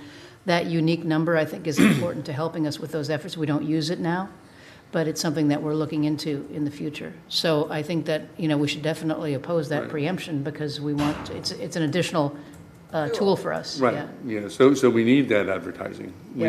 We need to insist that there's that unique number on the advertising. Right. We actually held anybody do it now. Has anybody been cited about vacation rental? Yes. And have they had to pay a fine or? I don't think they've been to the code enforcement board. And then it's difficult because then, as you know, when we originally started, the issue was, okay, I'm more than 90 days. Don't bother me. And then they revert back to the less than 90 days. So that's where. When without code compliance officers. Right. And then that's the other part. Yeah, we don't want them to take anything else. So we away. don't want the don't have enough. preemption, however it gets written up. I'm not going to micromanage that, but we don't want the preemption on advertising. Okay. And then the cybersecurity, that's all pretty standard. And that has become a very, Yeah. very hot topic. Well, and in as, municipal administration. and it's not just what we are traditionally referring to with our computer systems and taking us hostage and all that. But as cities become more smart cities, all of those things are going to have to be considered. Right. And obviously, you've got a large infrastructure bill that does include cybersecurity funding too, so that's something to consider. I indicated new in economic development, although I know we don't have, this is not necessarily new, I just tweaked the language a little bit and kind of consolidated to support policies which encourage interagency coordination to incentivize economic development opportunities and invest in workforce development. I have one, and I don't know if it goes here or not. Why don't we do this? Why don't we get through the whole document and then everybody can ask to add their stuff? Because I'm sure other people have got some things to add too. Okay, but I mean, I think this. Oh, it's regarding that? Yeah, Okay, it's go pure ahead. economic development. I talked Gotcha. to Jennifer about it. Gotcha. Okay, go And ahead. if you consider that we had the Hallmark movie here, and how much people it brought in, how much the crew was all here, they rented out places, and yet we still do not incentivize film. Well, we've got that on here. I just read it somewhere. It has a broad statement, incentivize economic development. No, but I mean, there was, maybe it was on the old one. It was on the old one. But it's not The in film. here. So, I mean, that is a biggie for economic incentive. And I'd like to see that stay. Okay. Well, it is staying, in that what that implies, interagency coordination. Yeah, but I don't think that, I've done it's a some complete, film. they're not looking at it that way. They won't know that that's what we're referring to. The film thing is very specific. Well, what then, to help me, what does that mean then? Well, workforce development, it's workforce development. I mean, Okay, that's. I don't know. I that's- think it's, to me, I'm not sure we even have to have that statement because it's so general. Of course we support that. Everybody does. Unless it's referring to something, I'm just not sure that we're actively working on. I'm not even sure we need that, but I do agree with the film. issue. Which one do you want to take out? The economic development. Okay. Well, that comes from Florida League of Cities. That was part of my group because they went, round and round, and that was one of the priorities, and it is a little general, but, no. Did you all talk about film, though, in yours? See, I'm a little betwixt. No, we did not talk about film, really, in ours.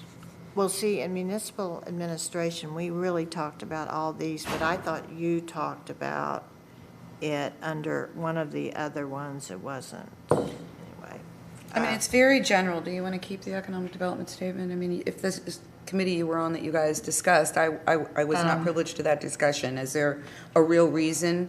I just know these things get long and you kind of want them. No, I mean, I don't have, I mean, truthfully, it kind of went back and forth. I think a lot of people in the room thought it was general. It was a vote between an annexation issue and this general term of economic development.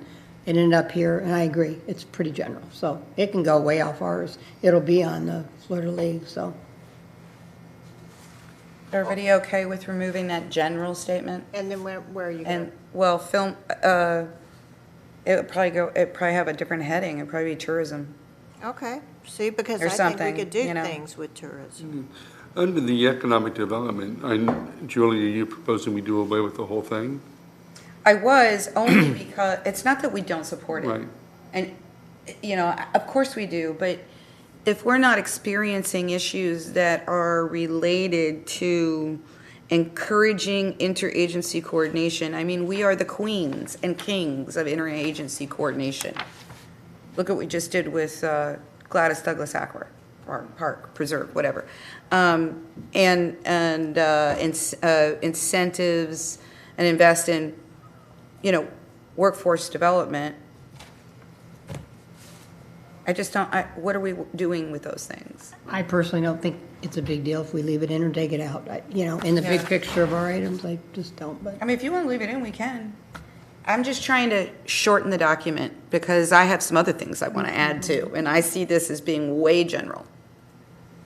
So would you change it to tourism, including ecotourism and, film, incentivizing film? Is that what you would change it to? An economic opportunity climate, or what? I would just add that subtitle of tourism and go back to what we had last year.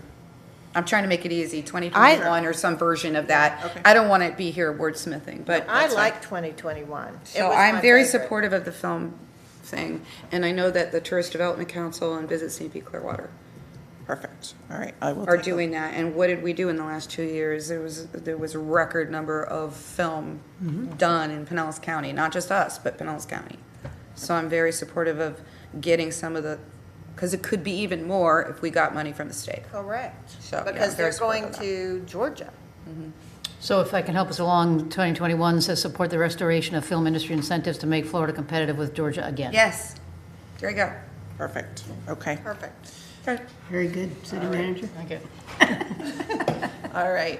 In finance and taxation, support reform of the communication services tax to provide enhanced stability and reliability of tax-generated revenue, promote revenue-neutral policy reform, and support consumer choice. Commissioner Franey, if you've been a part of the League of Cities, I think this was discussed quite extensively. This is something that FLC is trying to advocate for. There are no bills filed in support of it at this time that I'm aware of, but they want to just be able to address how we're using communication differently as far as moving away from landlines and still being able to get the support from everybody using mobile devices and wireless and all of those things. So it's more a statement of support for the Florida League of Cities to advocate for this change. How do you feel about that? I think it's important to leave that in. It's going to be one of their big pushes, just like she said. How do you? But there are no bills filed for that, right? No.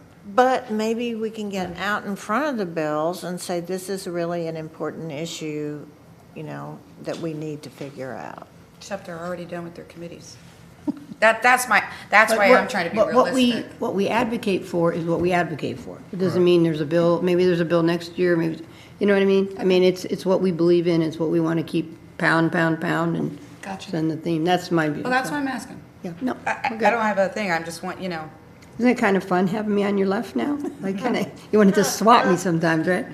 Never. And to kind of continue with that same theme is, again, from the Florida League of Cities, support legislation to preserve and protect general revenue collected from local business tax. All right.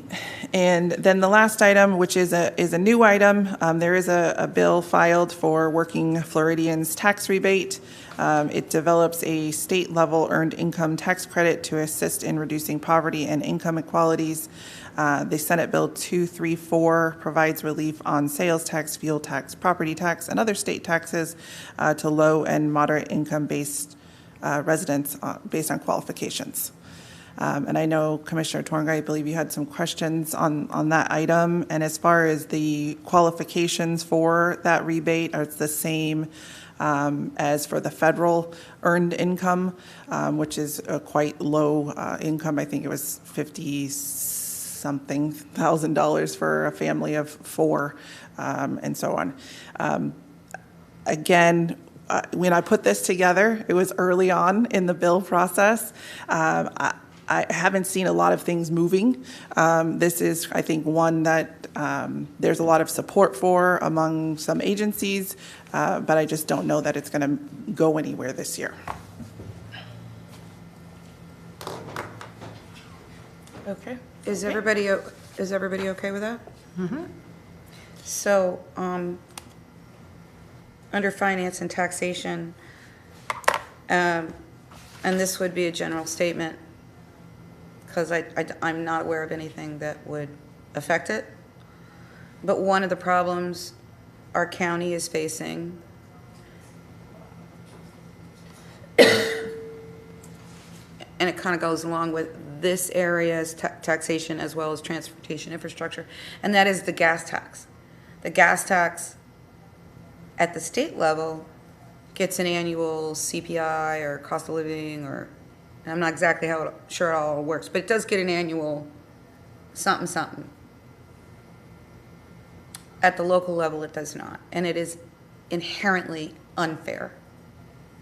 And when you can't get transportation, and you know, you have to use your gas tax for things related to transportation.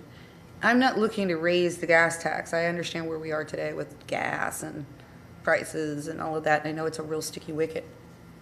But it needs to be fair. However you're going to do it, it needs to be fair. Yeah, and I did attend a Florida League of Cities webinar yesterday. It's all running together. No, I saw it, where they talked about this specifically, because like the communication services tax, where you're not taxing phone use, the gas tax, you're seeing more vehicles, electric vehicles and fuel efficient vehicles. And so there may be some, further declines in the collection of the tax altogether.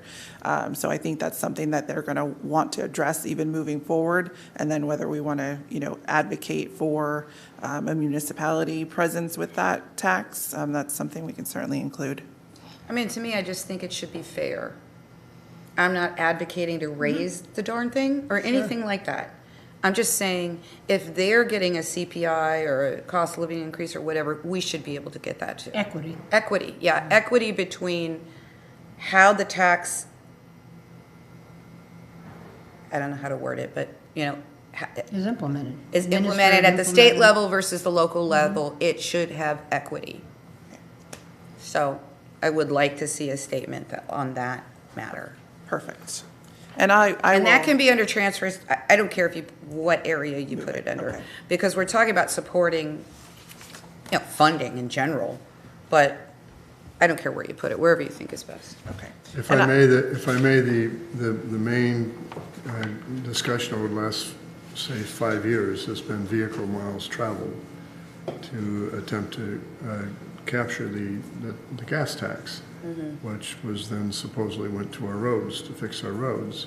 So I think that's going to be definitely will be a topic at a level at a certain time period, because it's been a big discussion. Nobody really wants to touch it. Now when we start coming up with more of the electric vehicles, it's going to definitely become an issue.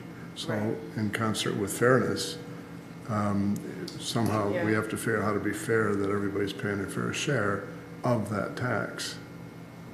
And that was the comment yesterday, I think the statement, to somebody who said they drove a hybrid vehicle. Well, you're not spending as much on gas, but you're still getting the benefit of using the roads. Right. So I think, yes, as we move more and we see more electric vehicles and charging stations, they're gonna have to address how to collect this tax, whether they call it some vehicle tax. Okay, into transportation and infrastructure, support state initiatives for road and bridge improvements within Dunedin, including the Dunedin Causeway Bridge and causeway enhancements, the Honeymoon Island entrance expansion, and Skinner Boulevard improvements. I know we talked about a few of these today, and I know the causeway is on Pinellas County's priorities with some funding, requests for that. And then obviously the Skinner Boulevard is on the agenda. Say what? This. Yeah, never mind, okay. All right, support regional transportation coordination efforts and innovative multimodal infrastructure to address transportation demands due to growth. Okay. Support FDOT grant programs to provide financial assistance to install publicly available electric vehicle charging stations. I know this was an existing priority within the infrastructure bill. Again, it's referring to additional grants and providing funding for this for electric vehicle charging stations. And then again, as I said, new, it's not new. It was just worded a little more generally and differently than in prior years, but support infrastructure investments in technology, innovation for water and wastewater. There was a lot of discussion on very specific things, and I was, again, just trying a more broad policy statement. So on this section, when I was looking at other people's format and layout, like the county, St. Pete, Largo, what I was seeing is, they have these statements, a lot of which are broad, but then they will put either at the top or the bottom or something, specific funding requests, like, I need you to put this in this year's budget, get it through committee, kind of thing. Yeah, that's a good idea. And so and it falls under this area, but I think it's really separate and it probably should be at the top. But I think two things that we need to ask for. A, we want funding in their budget for Dunedin Causeway to support the ask of the county or however we want to word that. But they have it under a separate, it's not just a general statement. And I'm told, as we all heard Saturday night, that Hooper is not done with his committees and could still get that as a line item. And I think we should also ask for funding based on safety issues for Skinner Boulevard. And I think there needs, and so what the county did, and I know you saw this, and they do a write-up, like you had that sheet that you were just using for the trees. They did a write-up on the items they were asking for specific funding for, explaining why it's so important. It was like a paragraph, it wasn't that long. Right, yeah. But I that's think priorities. we quote the number of deaths. Because let's face it, that's what will attract a legislator to put in the budget, And so they quote those things. So I think we need to tell a story on both of those things because they're both important. Obviously, safety. Health, safety, welfare. So is everybody okay with adding kind of a section that says funding asks? I think with each one of these, we need to tell a story. There needs to be a paragraph, not necessarily something we hand out, and I'm getting ahead of myself, but I think all these should be on our website, and I think all these should be a link, and you click on that link, and that's where you get the paragraph, so the public knows where we stand. But I guess. But I'm getting ahead of myself with that. But. Well, I mean, it's not a bad idea, except some of these are just really general statements. And so There is no explaining other than the general statement. That's the problem. Well, I think with any ask, there needs to be a reason for the ask. Even if it's a general statement, why are we asking for this? And somehow it needs to tie back to a story. Okay, so let's think that through a little bit. Okay. Well, some have a clear story. Yeah, some do. I mean, I just don't want staff to be in a job of trying to interpret our general statement. Some have a story. The tree issue clearly has a story. Yeah. The need for the bridge, the need for Skinner, they clearly have stories. Some of these probably have a Well, story but even too. with the need So for at least Skinner- it starts that kind of thinking. Right, so even Skinner, and that, you're right. We build on it. That's the We need, build but on you it. still need to tell the story on, Right, here's which the is number of why I accidents, asked. here's the number, right, so. That's why I asked for the 2 So paragraphs. even the detailed thing Yeah, need detail. right. And just because I think we need to amp our visibility on home rule and, this is this is beyond us now. With the state, it's gonna take the entire community, and every community is gonna take their entire community. We really need to let the legislators know that we're here, we're residents, Okay. Anyway. Mayor, Yes, sir. I just want to clarify what the ask is, and that we have consensus direction. So with this legislative platform and these bullets of our little checkpoints that we have here, you'd like us to provide a narrative, if you will, or a description of what that is? No. Well, that's what I What heard. I was saying was, let's get through this and then to discuss that at the end. I don't think we've made that determination yet. Okay. I know we need an explanation on the 2 funding asks that we have. Okay. You were saying you want a paragraph on every single one, and I'm not sure I'm So I'll there. put a question mark on that and wait till Yep. the end. Okay. Okay, All right, on to livability. This is an existing priority, support fully funding the Sadowski Trust Fund to support affordable housing programs and projects required to meet community workforce housing, provide for low-income and disabled persons housing, and offer rental and homeownership assistance and programs. Yeah. we know. These next 2 are new, but I think were taken because you have brought them up in the past. Under mental health, support legislation to expand mental health services to Floridians through early identification, intervention, prevention, treatment, and recovery. And again, I'm going to add on that the whole idea in 2021 that we added, even more with the pandemic and the twin-demic of mental health after we've come through these times. But again, I think we should support legislation to expand mental health services to children through children K through 12, through early identification, intervention, education. So why don't we say provide those services to both adults and children? But I That clarifies it. think if we could begin the K through 12 because what do? They get it in the 7th grade or something under health, or 6th grade. If you could begin when they're little, I'm okay, you're okay, at their level of understanding, and you took that through K through 12, then you're creating a base for all the future of mental health. Right. So can we just say kids and adults? Well, Both children and adults? I don't disagree with the vice mayor, but we also have young adults that have problems now. Absolutely. And so I understand the concept, if you can help at early stages, Education. you have a better outcome as they get older, but we just have a mental health problem We do. in general, so it should be for all ages. So I do like children and adults. That's fine. Okay. All right, and then in public safety, again, there are a number of bills filed under this topic, but support initiatives which provide for protection and safety of first responders, particularly to roadway incidents and while serving the line of duty. I have not checked on the status of those bills currently. I want to say there were probably 6 or so of them that have been filed, kind of addressing safety of first responders, whether it is on the road, which obviously we've seen in some incidents that have occurred, and while in service.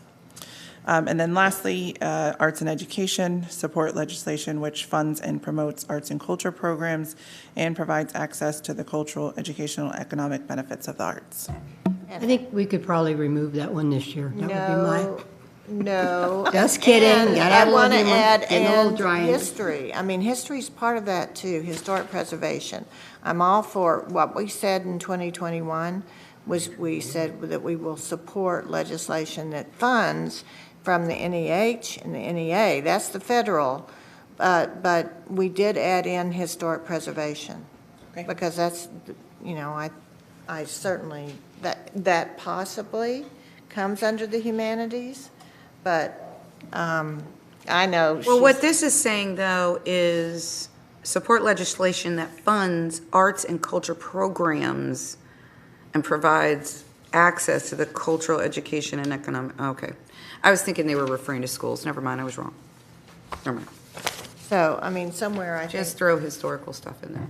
yeah, throw historical preservation in there. History and historic preservation should be part of that. And this is our local, and that they fund it. This is our local. And then when we go to the Fed, we're going to say NEA, NEH. And I guess the question to you is, I think maybe the historical falls under the National Endowment for the Humanities. Okay. Okay, so that's the last item. Does anybody have items they wanted to add that we didn't already discuss to the local? Okay, I want to bring a couple things forward. I'm not saying we should add anything, but I think it's important. So, and I know Nikki has been watching this. We have what I call the Bert Harris on steroids bill. There's a lot of those. Yeah. And that essentially, if you make an ordinance or charter change that affects a business in any way, their perceived effects, but not necessarily literally, they can sue us for damages. And we have to pay their attorney's fees and this, that, and the other thing. They have to be in business for 3 years. So there's that one. It's like if they lose like 15% of their revenue or something. I mean, Yeah, there's a- 15% of their revenue. It's crazy. Then there's another one. Changes legal standards for adopting an ordinance that affects the business. That's Senate Bill 280. The other one was Senate Bill 620. For adopting ordinance that affects business, have to do some kind of economic impact study before we change it. The business that calls this out must be in business for 3 years. So it's the same guy doing it. And it's two, so I don't know, but I think we absolutely have to say on here, we're adamantly opposed to this. And why? So, I mean, we could make a specific statement to those two. I've actually drafted letters specifically for both of those bills to the author, Senator Hudson, as well as to the committee chairs and the Senate President and the House Speaker, talking And our about, legislative delegation, by the way, for Pinellas County area. yes, and adamantly opposing those. I think, Jennifer, you may have them. There's several, it's a packet, because I did letters for everybody for you to take a look at. There's been a lot of discussion about these. Florida League of Cities has talked extensively about both of them. The thing to kind of, not just in business for 3 years, but they don't even have to be in business in Dunedin for 3 years. They could be in business in another city. But they get customers here or something. Yes, so there's. It's crazy, it's psychotic crazy, but I feel, so we use this page when we go and lobby to discuss what our issues are. I don't want to, so maybe it's a separate piece of paper. Yes. I don't know. On, like, maybe these are our, what we call general statements. And then it's a separate piece of paper that has specifics of what we, and that's kind of what some of the other cities did. Right. Although they didn't have 2 pages of general statements like we do. And one of the challenges to the legislation that you brought up, Mayor, is the general terms that are used. So regardless of whatever the intent is coming from the state level, the concern is that it's described so broadly, it's almost indiscernible what it means to draft an ordinance that, quote, affects a business. Yeah, it's not defined. That's so broad, almost everything that you do could be deemed Absolutely. affecting a Absolutely. business, even if it's tangentially related. So I think that's one of the concerns with that legislation that I've heard discussed in various forums as well. And not only that, but there's no funding associated with these, so the burden of Right. producing these reports is to have an economist, which obviously we don't have on staff, so to pay for a consultant to kind of draft every economic impact statement. So the comment on the, I don't know, I want to say pro side of this, is I think as far as the state goes, when they submit bills, they have kind of an impact statement. And I think they're wanting kind of the municipalities to do something similar. Now, with their broad statements, as far as, addressing all of these things, it would create such a burden. And I wrote very strongly in those letters to that topic. So maybe what we do with these more specific things, again, I think that's where the paragraph comes. Mm-hmm. We do not support this concept of any way, no matter which bill it is, and here are the basic reasons why we don't support it, bullet point, bullet point, bullet point. Well, and here's a thought. To me, it's really at the heart of it an invasion on home rule. So perhaps it's under the major category home rule. Here's some examples. And, you're continually getting into our business, and that's one. And I do appreciate that. I'm just trying to think of a good way. But I also think, Commissioner Gracie was always saying this, if you look at everybody else's pages, none of them are as long as ours. It's two-sided already. Right. And so I think we have to, because of limited time, I'm not going to fight the fight to reduce what we already got. I just think if we're going to keep these as the general guiding principles, and that's what Pinellas County called it, general guiding principles, that's this page, and then you got another page of the specifics well, that's one thing, but then you have a specific page that talks about the bills that they've already drafted and that they're communicating about. But I thought you wanted the funding Yeah, no, for projects. You're going to add that on a separate. Yeah, well, that would be on the guiding principles, but I just think we have to put a little paragraph on the specifics. In addition, the FEMA 2.0 risk rating and flood. There's no mention of this here. And I know everybody's looking at it. I guess that would be federal? All right, sorry. Okay. Yeah, I didn't specifically call out FEMA, but there is But the whole FEMA new flood insurance and how it's affecting the entire state, but especially our residents. What happened to you with your insurance? How much did it go up? Oh, I don't remember, but it continues to jump every year. It's Yeah. thousands. It's huge. It's huge. There is something on the Yes, federal. it is. Okay. It's And, it's the very last one. The most irritating thing of it is we're still subsidizing the system. So it's not about fairness and equity. So if it was about fairness and equity, then you just suck it up, but that's not what it's about. Okay. All right, this is much briefer as far as the federal goes. I'm not going to reread the home rule. It's the same statement. Why don't you just read the new ones? Okay, perfect. For ARPA, obviously, it looked different last year because we didn't know you were getting money. Right. This year is saying supporting local government's flexibility on usage of the funds to Gotcha. address critical needs. And then under environmental and resiliency, again, just tweaking the language, support funding, disaster preparedness, emergency planning, response, and recovery during natural disasters.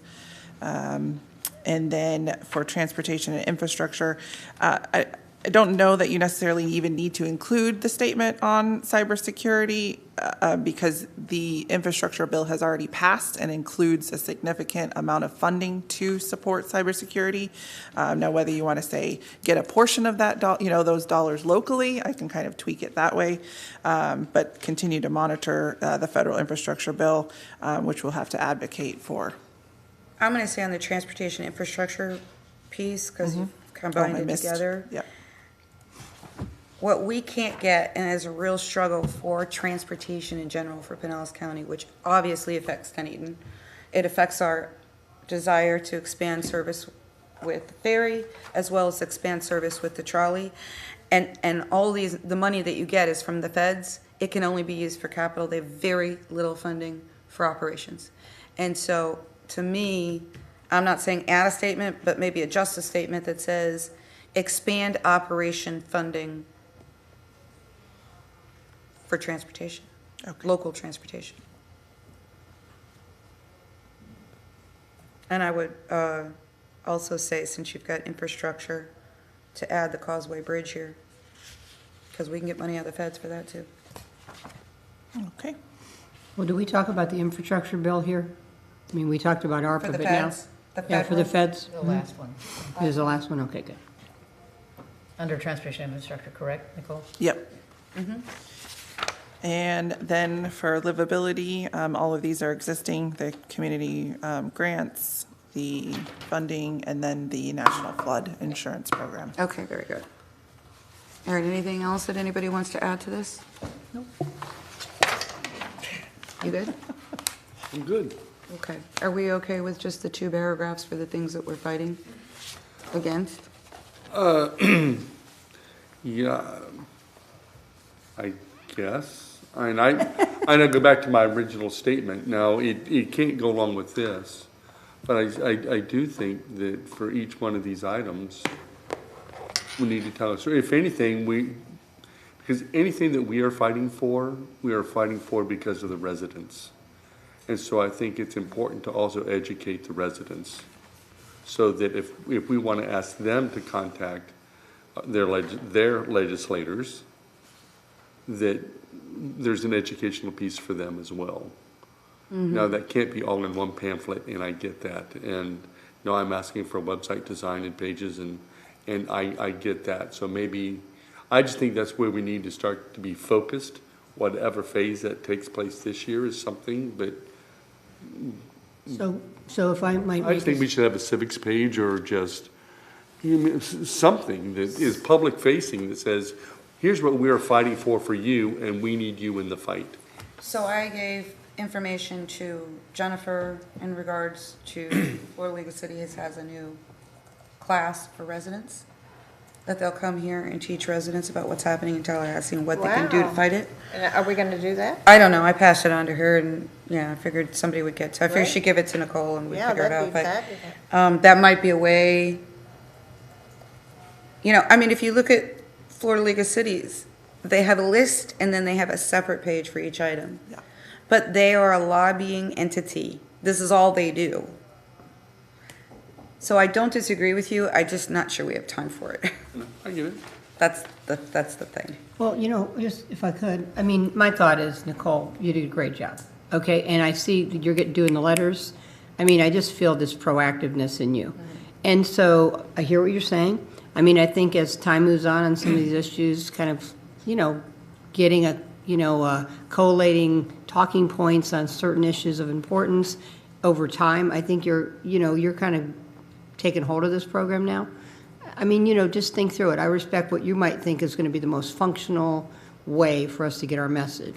I mean, Jeff, I don't disagree. I just, some of them are so general that I'm like, statewide resiliency issues, you could have like 10 pages.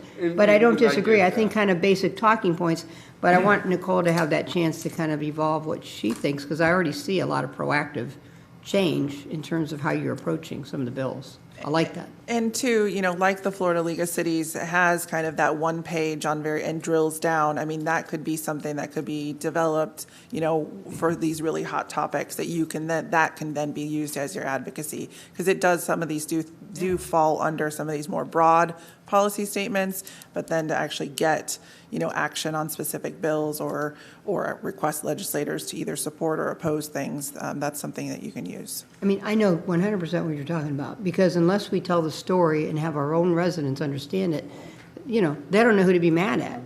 Be mad at the state people that are getting in our business, but if you don't tell the story, they don't really understand that, that's what's part of the problem going on. And if you talk to Ed Hooper, he's really honest. He'll say, I need to hear from the He residents. does, and he's great. He's a great advocate. He's wonderful, and it's just a matter of, we need to educate the residents on what they need to, they'll speak for themselves, but to give them the educational tools. Right. Somehow, whether that's on our individual So- posts or what we do, or. Well, I think we can look into that class to Class train would be people. wonderful. Now, if we can't do it, again, session starts January. Right. January 11th, is it? Well, and. So it's soon, and I want to be very respectful of throwing something like this that quickly to know how effective it is. But I do think it might be worthwhile, at least this year, for maybe you to attend one of them. Right. To see what it is they're really doing. Yeah, How and I- effective is it? Is it right for us for next year where we can actually plan it? Right. And have it as part of the cycle moving forward. And I think for, I'm sure several of you have attended, but any of like the leadership or, leadership Pinellas or Yeah. Hillsborough or St. whatever it may be, they have a big legislative component to it. I know mine specifically, we went up to Tallahassee for Yeah. 2 days and met with all of our legislators and the president and, all those pieces to kind of see it in action and to know that, the advocacy at the local level and the public speaking out is going to help our causes, so. So, regarding, and we're not going to do this year, but I mean, for the future, if you guys take a look at the Pinellas County proposed state legislative program, the first page is the summary. Half of it's the guiding principles, and literally there's 11 of them, and not every one is even more than one sentence. It's very succinct, general guiding principles. And then below it are the priorities. And so I think we have to get to that. Mm-hmm. Because, again, the two-page thing that we're putting is, I just think it's not going to get reviewed the way we want them to. It's going to require you to physically be there and walk them through it. Right. If you send it to them, they're not going to look at it. But this one-pager is really good. And so you look at, after it takes each item and it breaks it down. And each one has issue, recommendation, and added additional support, meaning who else is supporting what we're saying. Perfect. I mean, it's very succinct. I think we have to get to that, but we don't have time to deal with that this year. We're barely dealing with this. But can I think that what he's saying is that you want to take a topic and then you want to translate it into something that our residents really understand. A family of 4 making $40,000. They don't have accessibility to livable housing. It's something that they can it's putting a face, it's putting people into words. And it also gives us talking points as well, Is that what you're? Well, you both, yeah, for us as well as the residents. But I know that that's a huge ask. Yeah. But I don't disagree with you. I'm just saying, and really that's what the county did on theirs. They broke it down in 3 different ways. Again, I'm just not sure that we're prepared to go down that road at this point. When we have our committee meetings with the Florida League, I know that, the first part of it is, okay, what are all the ideas? And then it's, okay, narrow it down to 2. That's all you got. For that very same reason, that we can't, if it's too big, they won't even look at it. No, they won't. Okay, so. Mayor, if I may, so I think that a good solution would be go with what we have now, but as we develop the legislative platform for next year, Nicole can populate all of those, because she'll have all the information, but she's doing all the research, and then just fill it in then and have that available for next time we do this. I think that Pinellas County thing is really good. Okay. Yeah. It's 1 page. Right. And for some Front only. For some of these big topics, especially these 2 bills that we discussed, I can put a 1-pager together for you all to be able to use as you're out there. And even, really, we can have the expanded one, but we need something that we can actually hand them that they're going to read. Right. Okay, so I need a. Can I have another ask? Sure. I guess if we're doing this. Also, can we start to look at, when we create these pamphlets and go through the legislative ideas, that it is better timed with what the legislature is doing, because I already feel like we're kind of behind the ball. Well, we are, but it got postponed. I know. Commissioner, we were ready. It was supposed to They were be ready.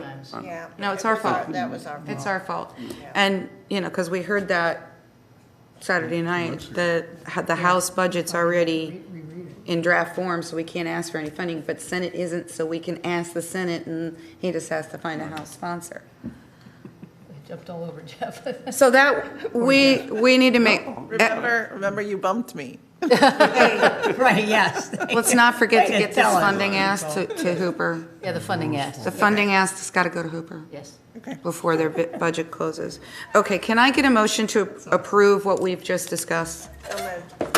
Okay, Vice Mayor Kynes and Commissioner Gao, all in favor signify by saying aye. Aye. Aye. Oh, wait. That's not a. Not a roll call. Oh, is that just? All in favor signify by saying aye. Aye. Okay, all right.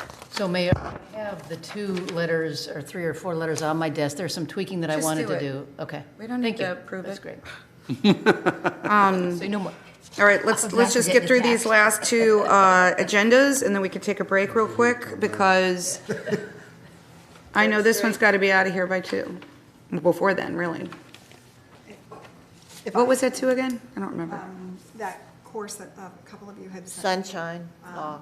Advisory boards and committees. Oh. Yeah, Yeah, well. and if I don't attend, it's just a few people had. Okay, I need to, there's a proposed agenda for January 4th, and there is a proposed agenda for the 6th. Both of them are very light. January 4th, can I have a motion to approve? So moved. Hold on. Vice Mayor? Yeah, I just wanted to clarify that there is some discussion still happening, that the ordinance review group may come. Oh, yeah. I had an update on that, actually. When you're approving your January 4th meeting, we have confirmed that the chair would be available to present at that meeting, so if. At January 4th? At January 4th. Okay. So if the commission would like to move the ORC report. Sure. that'd Let's be- do that. Okay, so I'll make an amended motion that we will be adding the ORC report. Commissioner Kynes and Commissioner Franny? Yes, absolutely. Second. Okay, all in favor signify by saying aye. Aye. Any opposed? Motion passes unanimously. Okay, the proposed agenda for January 6th. Can I have a motion to approve? So moved. Commissioner Franny? No, that is late. Yeah, that is like, do we have? Well, we'll anything leave else? it just in case. I'm sure Jennifer will Okay, come up with second. something. Or Commissioner Gal did it. All right. Oh, okay. All in favor signify by saying aye. Nikki's trying to say something. I was going to say, if it remains light for staff, I can work with Jennifer too on adding some of your ORC ordinances onto the January Yeah, 26th. Well, we still have the old ones that aren't done. Those are the ones I'm Yeah. talking about. Way to go, Nikki. Thank you. We'll look to fill your time. Yeah. Okay, let's take a 5-minute break and let's get back real quick because we've got 2 big things to discuss and we need to get through it in an hour and 15 minutes or You're in charge less. now, John. I'm on the right hand side of you.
recommend to everybody that we postpone boards and committees because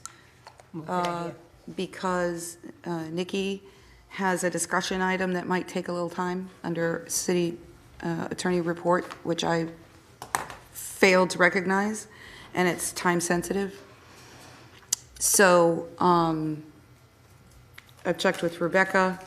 Rebecca actually, is fine with that, and Jennifer, because it gives them some opportunity to discuss some things with the liaisons further. So if that's okay with everybody, because she's scheduled to go to a 2 o'clock thing and other people are scheduled to be, we said we would be late, but we didn't know we would be that late. If everybody's okay with that, can I get a motion to add that item to the January agenda, January 4th agenda, which Mo will be here for, and it's very open, that agenda. So we have a time, I know it makes it 3 workshop items, but there's virtually nothing on that agenda. Correct, So yes. we have enough time to cover. So moved. Second.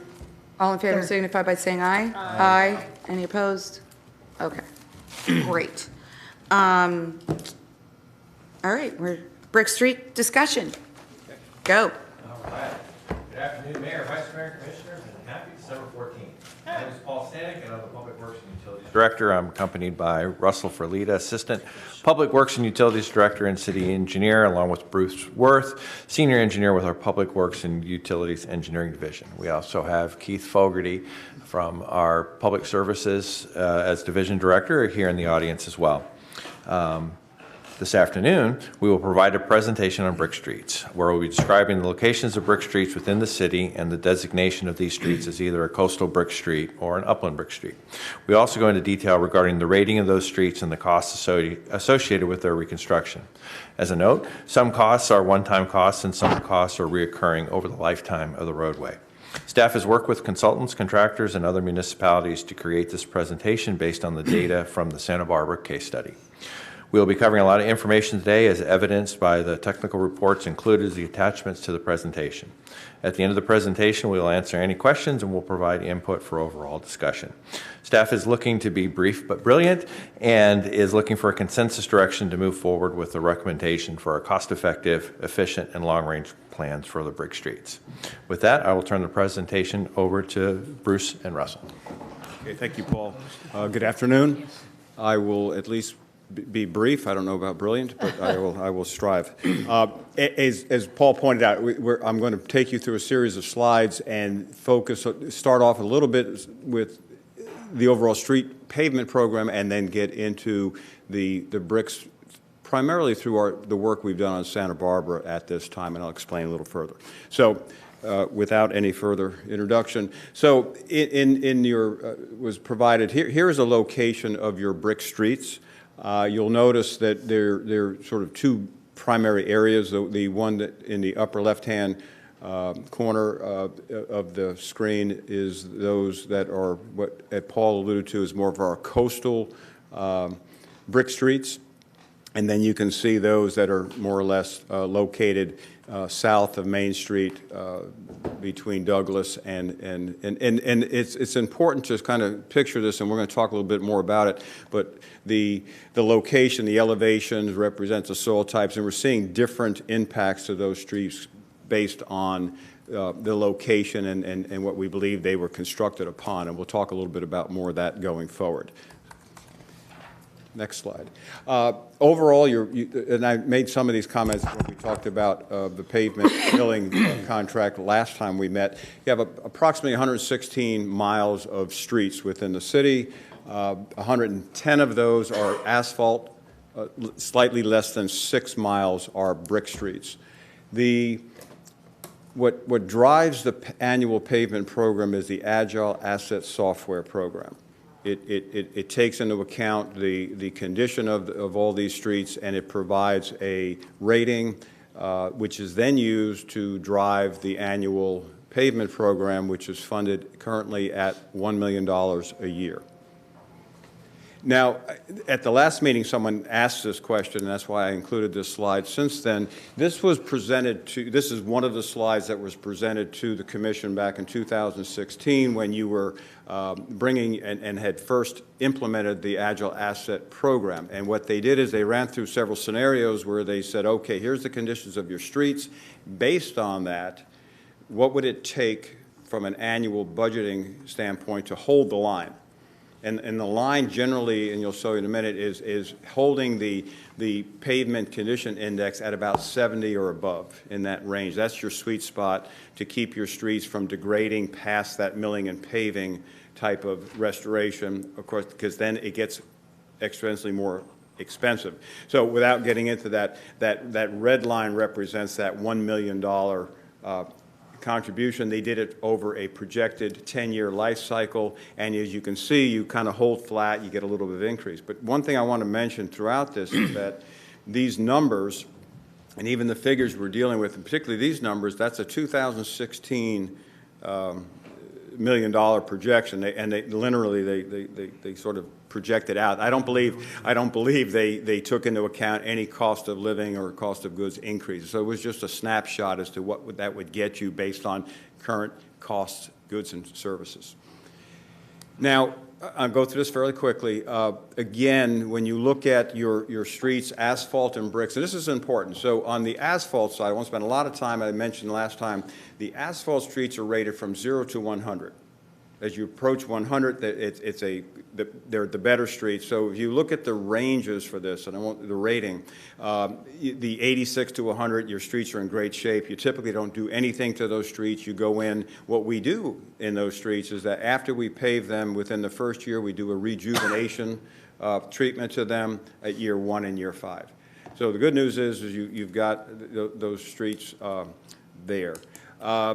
The preventative maintenance is the next level down, the one below that. And again, there's our sweet spot. The 58 to 78 range is where streets that are in there get the milling and paving. That represents the vast majority of your streets. The good news is there and above represents the vast majority of your asphalt streets within the city. Below that is where you start getting into the rehabilitation. Full depth reclamation is an option that we can go in and do that with, and then reconstruction. Now, when you get into that reconstruction in terms of when do you do it, I won't spend a lot of time here. The roads typically already failed, so you don't necessarily, it's not going to get any worse typically. You would do a reconstruction of a road, an asphalt based on safety, potholes coming apart. What I do want to talk about now is bricks. So when the brick ratings were done, it's a little different as you can see here. They're rated in N 1 through 4.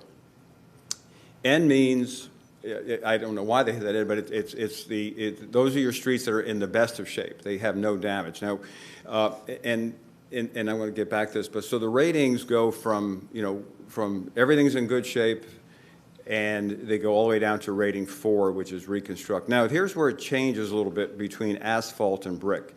So when those ratings represent, visually they went out there and they wrote every one of these streets and they looked at it and they said, so let's take rating 1. What it said is that for that section of the brick street, the total area is X.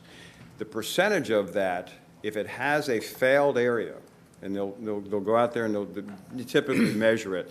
If those combined failed areas equal less than 5%, it fell in that range. And then you can you go up. So the next group, there's up to 10%, up to 25%, above 25%. It was only one road that came out that way. They said you need to reconstruct this road. It's too much.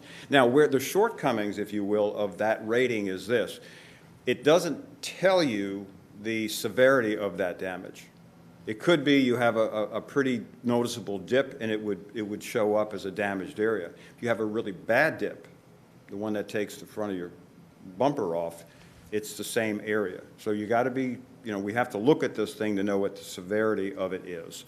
That's important. The second part of this between asphalt and bricks is why I want to spend a little time on this, is that in the Agile Asset Program, every year it automatically resets itself calendar year, and so it adds life, if you will, or degrading to asphalt streets. It does not do that to bricks. You have to physically go out and remeasure that, and you can reprogram the system.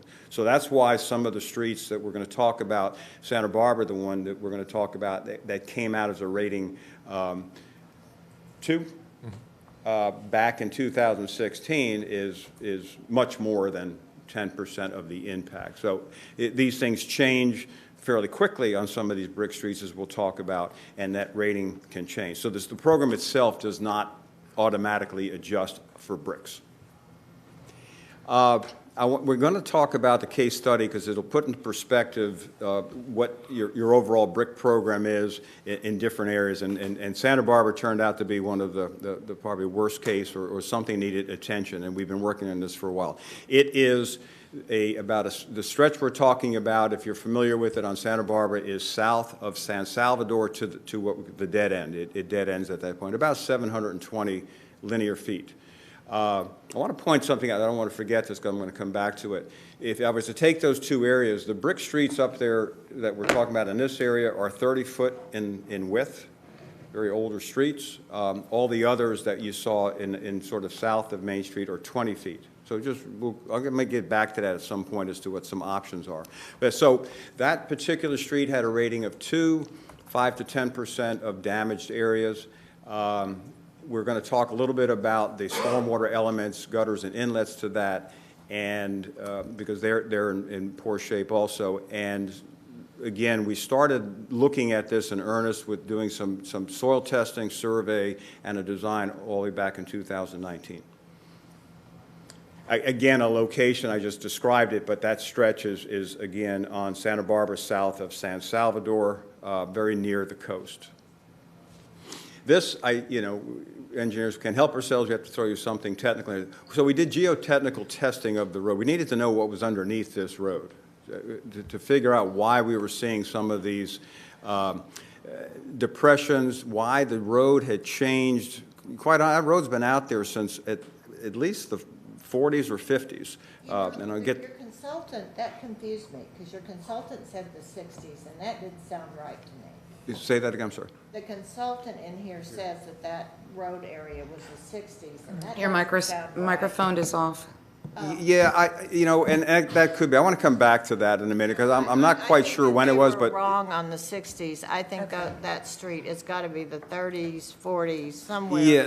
Let's think about it. I got a slide that's Okay, coming we don't up. need to worry about it. It really doesn't matter. Yeah, for the but purposes of this the point I'm trying to make is that the roads were functioning without this level of damage for quite many decades, and all of a sudden it's really taken, and as other roads in that area are beginning to show, and we'll talk about that, why I think it's the weight. We mentioned there's things happening out there that, the trucks are heavier, there's all kinds of things happening, and then once things sort of degrade, it seems to be accelerating.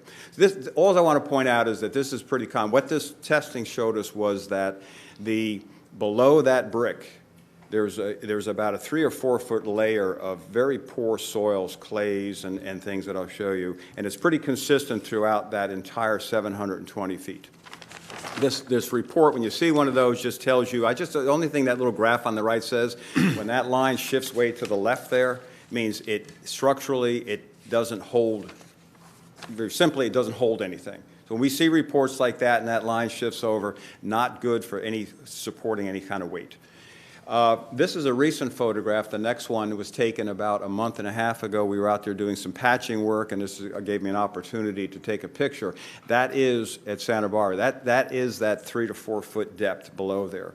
That really nice colored material you see there is what we call, it's a clay material. Some is referred to in my world, kind of a gumbo clay. It's almost like if you were to pick it up, it's like a putty. It never consolidates. It never dries well, and when it gets wet, it expands, it dries. So this is what's under your street, and then as things have occurred, as you can see, this is not very uniform, and the bottom line is very poor structurally sound soils, and that's what's under this whole street. So as we go around and try to make fixes, and we patch one area, you stabilize it, it still settles, it still moves. These are a series of pictures as to what's happening. So again, these are bad. And they're getting worse. So as they start out as a minor depression, the bricks start to shift and move. What's happening is that weight is pushing down that bedding underneath it, and the clays are actually oozing up through the soil. And once that's starting to happen, you've lost all integrity of the soils below it. Just another picture, you can see what it starts there. The bricks start to shift, and then it just accelerates. So that's why I want to point out in these pictures that, you know, when they did this in 16, two things. One, the degree of damage on this street wasn't as great, and the damage itself wasn't as severe as this. The other thing to keep in mind on streets, and this is true for this street and some of the other streets, is that, and you could look at some local here on Wood Street by the new City Hall is like this, a piece of Loudon and several others, that while those streets, there's portions of those streets that, okay, they're good, they're flat, you can drive on them, they've settled. They no longer match up to the gutters. So that water either sits in the road, so okay, the drivability of that is okay, but that water sits in the road, doesn't make the gutter. So over time, they've settled. The gutter in this case is cracked and needs repair.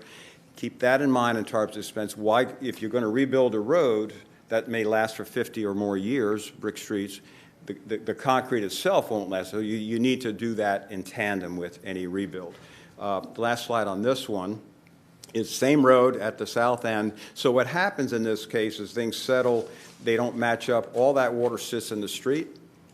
That leads to the problem, that water's leaching back, it doesn't go down the gutter, it leaches under the brick, makes things worse. We talked about this a little bit, and then I came back, I threw this slide in here, and this gets back to when were the streets built. I'm not sure. But what I did pull, because I was interested, and let me divert a little bit of time. They were talking about the Kellogg House yesterday for some reason. I go, well, where is it? I Googled, it was built in 1925. That's a 1926 picture. I don't see it. But the purpose of this picture is look what's happening. That whole area and to the north is being filled. They're doing some dredging, apparently. That white areas indicate a lot of activity going on. If you were to look at that very closely, if you can see Alt 19 bending around. I believe that most of that white is fill, and that kind of gets to, you're either building on the bottom of the bay, and then you're bringing in fill. Again, not suitable soils for this. So just give you a perspective. I went to 1946. The next one is not here, but I did see the roads cut.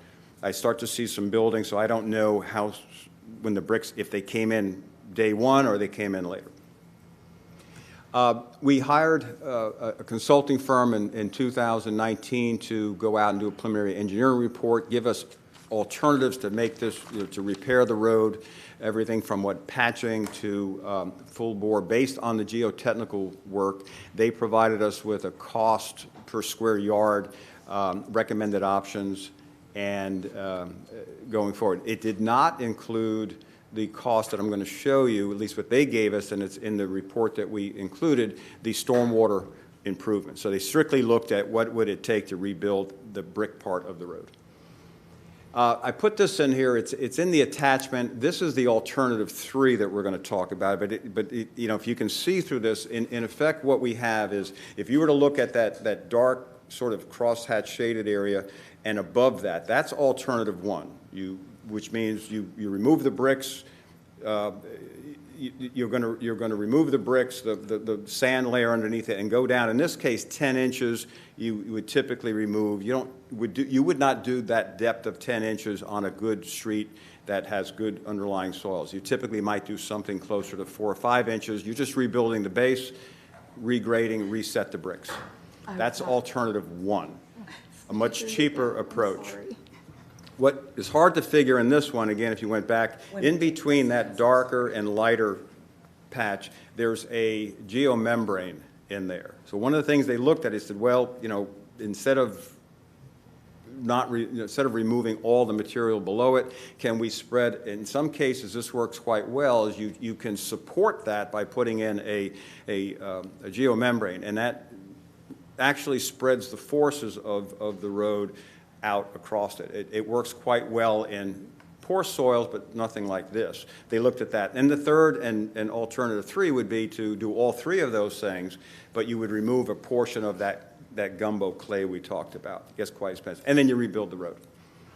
So we'll talk about that. And then that is a description of what those three things are. Go ahead, Paul. I don't think I need to read them a little bit. So what they did is they came back, and the part I want to point out to this, so this is a table out of that report, and they looked at the street itself so for those three alternatives.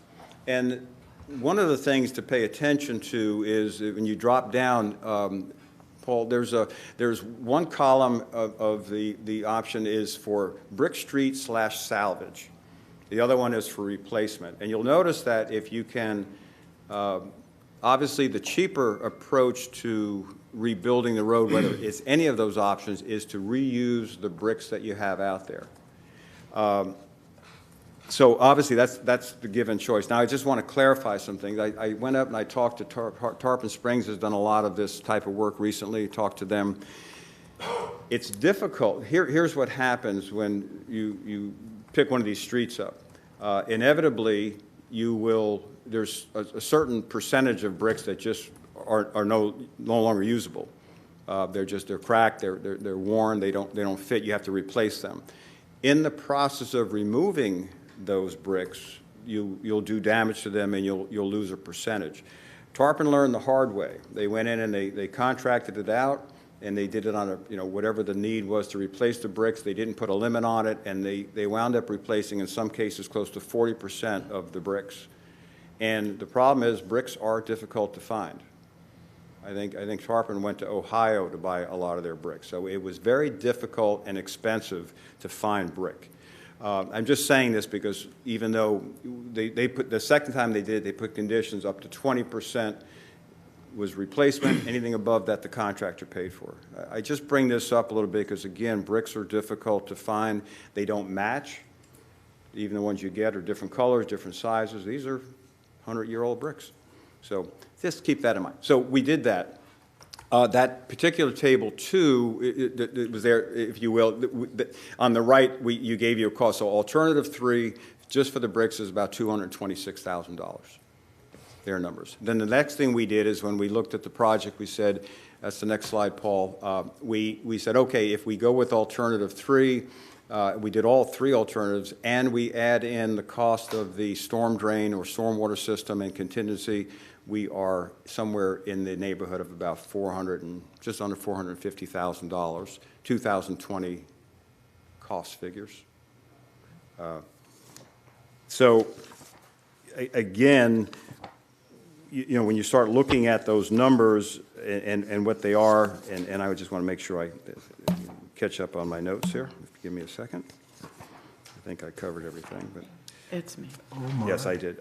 So those were our numbers going forward, and that, of course, when we hit that number, at least on Santa Barbara, it got that cost, at least on the brick side, it represents a significant portion of the annual allocation. So the question is, could we really dedicate that much money to that street and the stormwater and still stay within that sweet spot or that range of the pavement program? So again, it was a cost that unfortunately we didn't anticipate going forward with the program. Now, the other thing that we did here was we wanted to take a look at, well, what does all of this mean to the brick program itself? Because what we had anticipated when we were the bricks, and we had a discussion on this about 2 years ago, I recall, and we said, well, how much are we going to annually allocate towards bricks? I think the number was $75,000.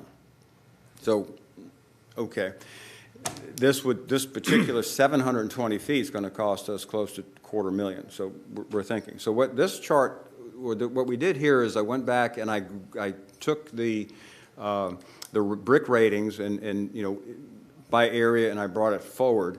The good news is, again, the biggest percentage of your brick streets are in that no need to do anything range, and then we go down. But then we went in and we looked at the patching on the percentage. The patching part would fall into alternative 1, about $80 a square yard, and again, the full restoration would cost you anywhere up to $120. We took conservative numbers. So we put this table together to kind of show what it would take from an overall program standpoint, if we're going to fix everything out there, this is what we believe it would cost. So we're looking at, and that would include again, all the patching, and some of the patching could fall into reconstruction. And reconstruction of an entire road could be alternative 1, too, where you just go in and just replace the brick and the sand layer underneath it. A much cheaper approach, but you would do the entire road. Again, if you go down Wood Street, you'd see that. The street is a couple inches below the sidewalk. That section we would probably recommend you come in and you just lift the whole thing up, replace it, redo the gutters, and boom, off you go. Much cheaper. That's an alternative 1 versus alternative 3. So we ran through this scenario, and we wound up with a figure that approached close to $3 million. And our thought process would be, of course, you can't do $3 million in 1 year. You don't need to do $3 million. But the problem that we have is, if you're going to take on a street section like Santa Barbara, and there's a few others out there in that neighborhood are showing similar signs of, you really need to take that entire section at a time. You don't have to do all of Santa Barbara. Not all of Santa Barbara actually needs to be done, but there are big hundreds of feet sections of those roads, Buena Vista and a few others that are coming apart. They need to be done in one complete section. And if you do that, you're looking at numbers somewhere in that $250,000, maybe 300 plus thousand. So you need to have that bucket of money, if you will, that particular year to do that project. Good news is that when you're done with it, it should, you have a system that should last another 50, 60 years. I mean, that's the key, is that. And you put that in perspective. I'll say it now. We were asked some questions about, if you were to compare asphalt to that. Well, yeah, you could re-asphalt and all, and it's the initial probably cost to rebuild it would be cheaper. But then again, over 50 years, you're going to mill and repave that thing 2 to 3 times, particularly in an environment like this. So this is not a bad. It's unfortunately it's expensive, but you wind up with a very solid long-term road. From a summary standpoint, I want to hit this, and then we'll sort of take questions. Again, in this case, in Santa Barbara, some of those, alternative 3 really provides the best long-term solution. The report indicated that while you can do those other things, they would not hold up. It's not a wise investment, and those are also expensive. I pointed this out in the second bullet there, that if you were to take, in this case, the Santa Barbara cost, that would represent about 27% of your annual budget. And you could do that, but that means there's a percentage of those streets that aren't going to get done that year. And at some point, that continues to happen. I pointed out the streets need to be done in total. The cost projections don't include, on that, for that $3 million does not include the storm drain issues, the under drains. And we talked about that at the last meeting, and we're going to start pulling some numbers together. So a lot of these things need to be done in concert with one another. Do it right. Rebuild it, reset the clock. Again, the cost numbers we used were really April or spring of 2020, and we've seen a tremendous increase in costs and services on everything. So this would translate to that also. The number we did give you, though, I'm sorry, on that table, we did project out, when we said $3 million, it was based on a 4% cost of increase in cost annually through 23. So that $3 million does represent what we think that target would be. And we wouldn't have it all done by 23, but it just gives you an idea of how big this thing is. And then lastly, goes back to the beginning, the agile asset street ratings, whether it's asphalt or brick, need to be revised. And that's was anticipated at some point. We need to go back out and have visually look at the asphalt streets. And we also, I've been doing that with the help of some others internally. We have looked at the brick streets, so we have sort of rated them ourselves as to where that is. And then the last slide I just want to put up is we feel that the best approach to this would be to consider creating its own CIP, capital improvement program for this, where we can look ahead, we can give you a list of what streets need to be done in concert with some of the smaller patching on an annual basis. We don't have that number right now. You kind of see what we might be chasing in a given year. But look into that and have a dedicated funding for several years that would address these critical streets and the patching. And that's my presentation. Okay, so here's what I'm going to do.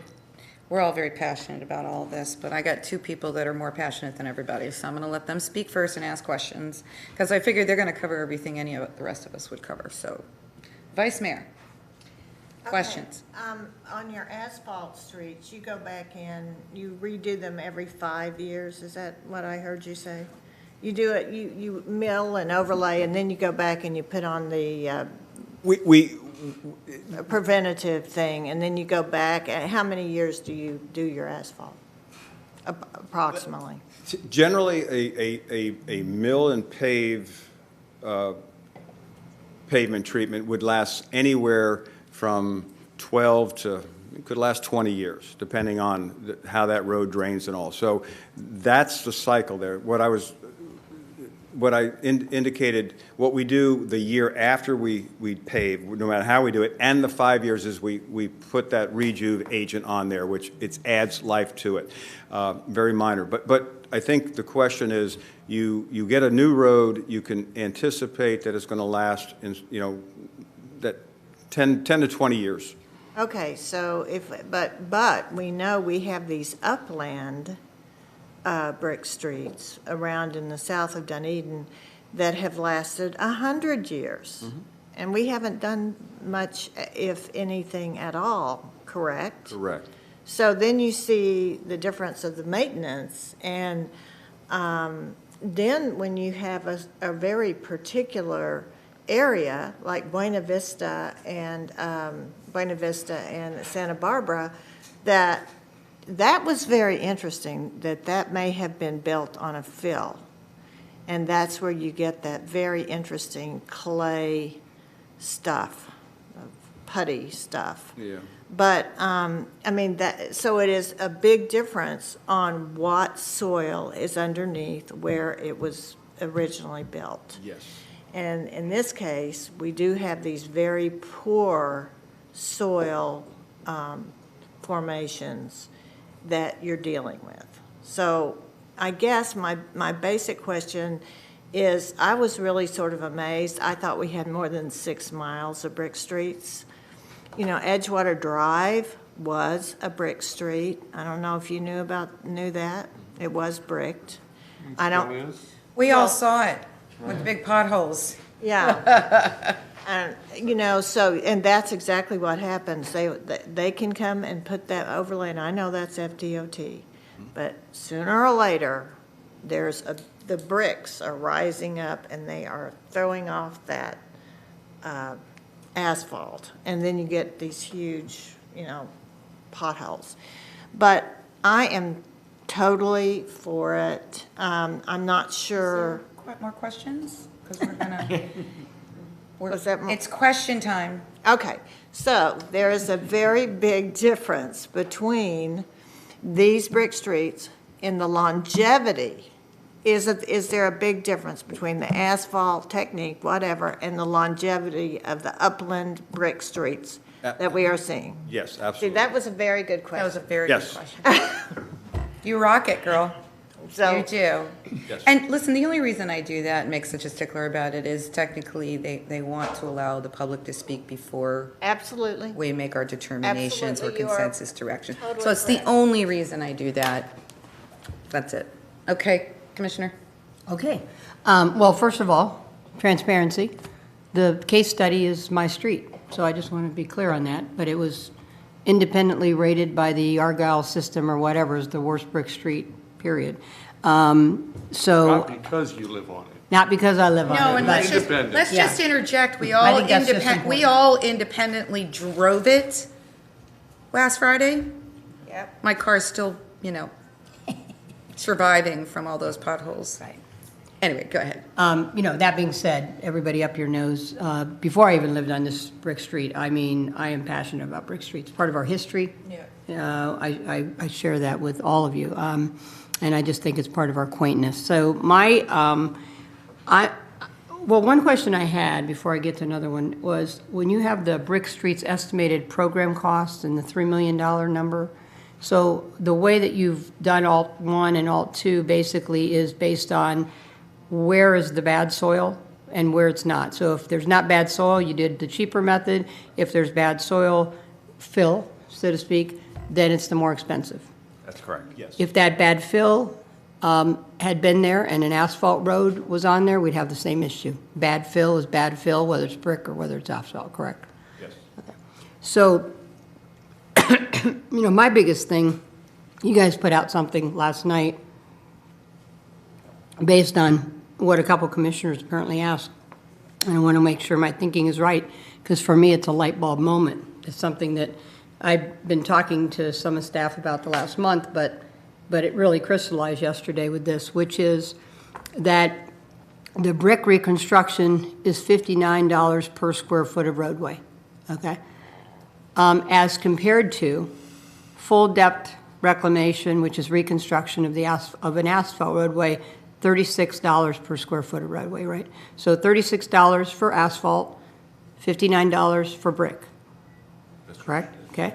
Yes. The 59, the brick lasts 50 plus years, up to 100, if it has the right fill. Part of it is what's underneath. But on top of that, the brick isn't going to need at least 2 milling and pavings, which is $13 per square foot. So $36 plus $13 plus $13 is $62 per square foot over 50 plus years, you know, lifespan.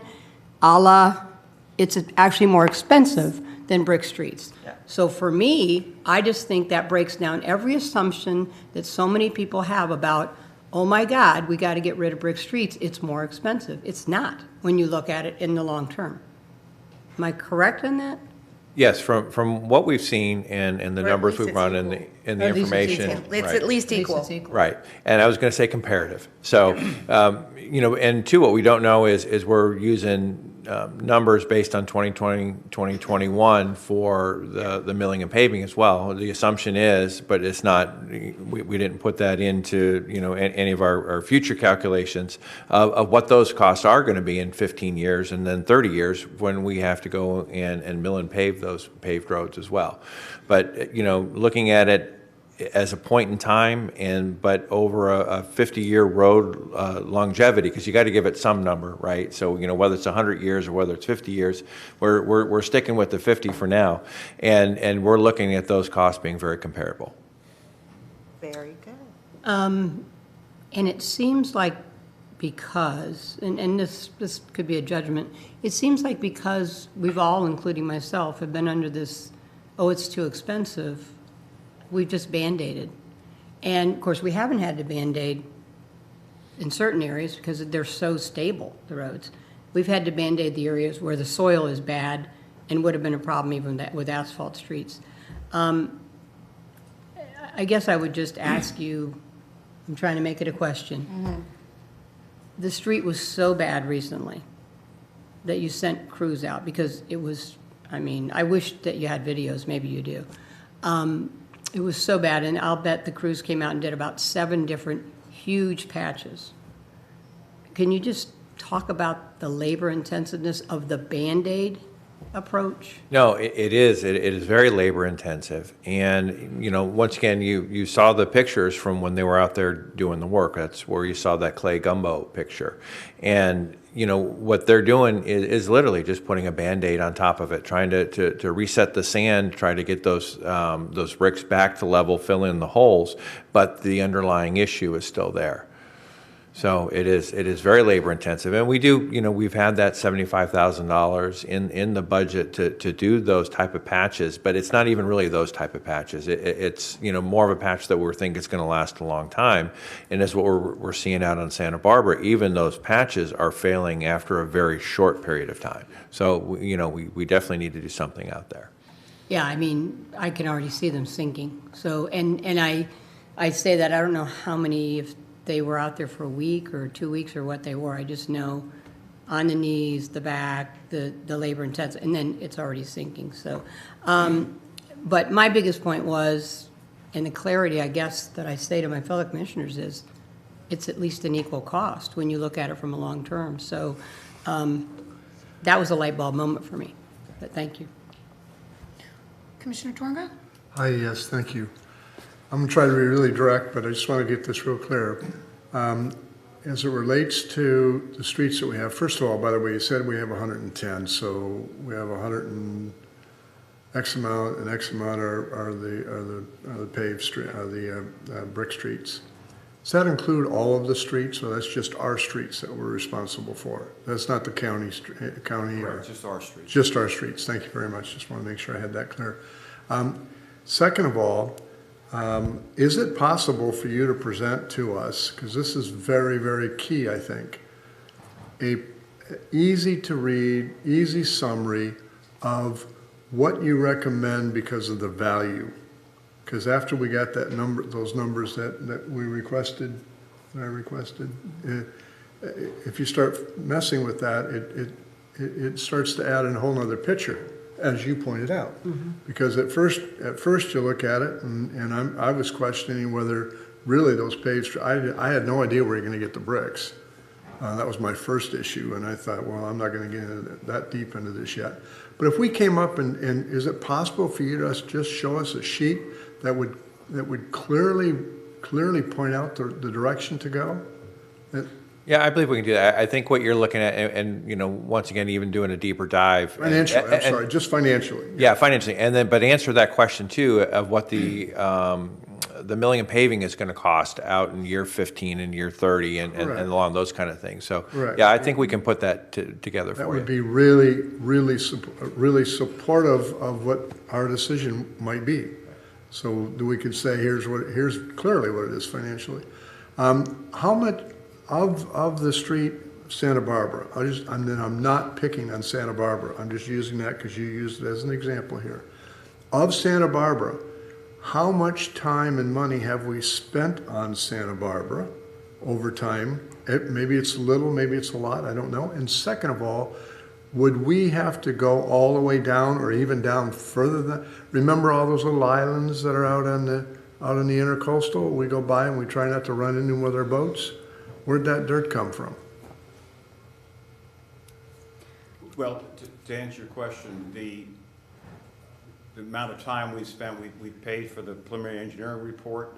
The design at this point, we actually did a design in-house where we took that geotechnical work and we created a plan set. I have about a 60% plan set that shows the rebuilding of the storm drain and the brick itself. I think what he's asking is over time, how much have we spent on repairs?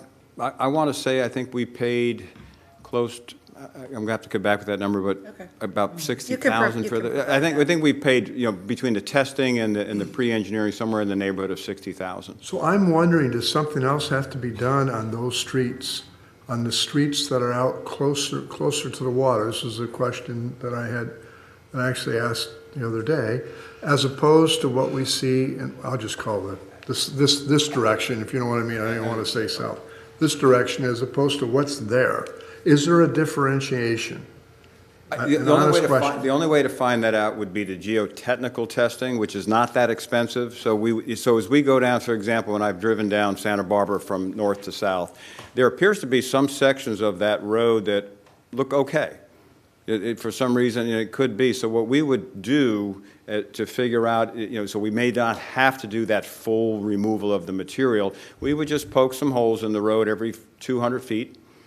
That's not an expensive thing to do. It's a couple $100 per test, and we would find out if the soils were consistent. What we found on this piece of Santa Barbara, they were consistently bad. If we find good soils and we say this piece gets that more in-depth restoration, the next piece, no. We go to the less expensive approach. Because although we're assuming that Santa Barbara has lasted for 60 years, or some number, okay? Yeah. For us making a responsible decision here, it's not whether there should be brick streets or not. It's if we put something down there, is it going to fail again?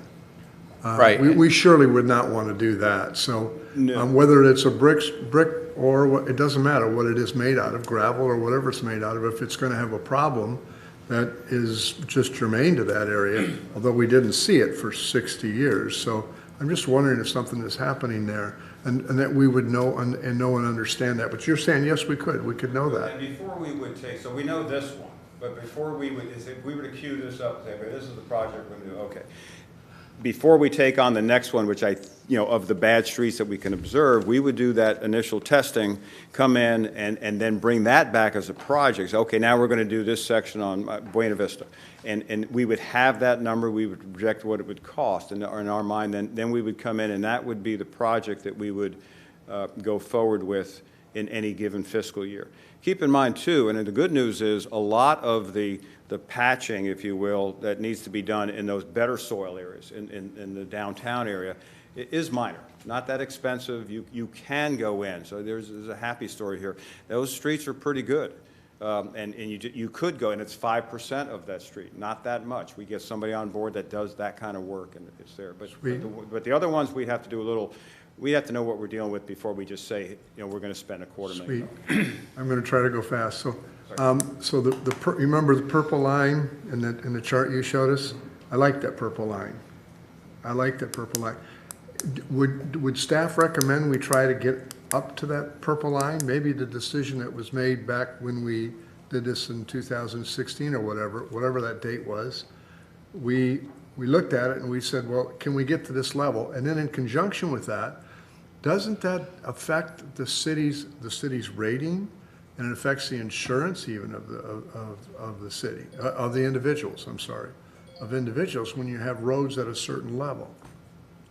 Let me get to the first part. So Yes. what the software also allows us, that's a 2016 projection. Every time that we conduct work, since 16, we take what we did, it goes back into that program as work completed.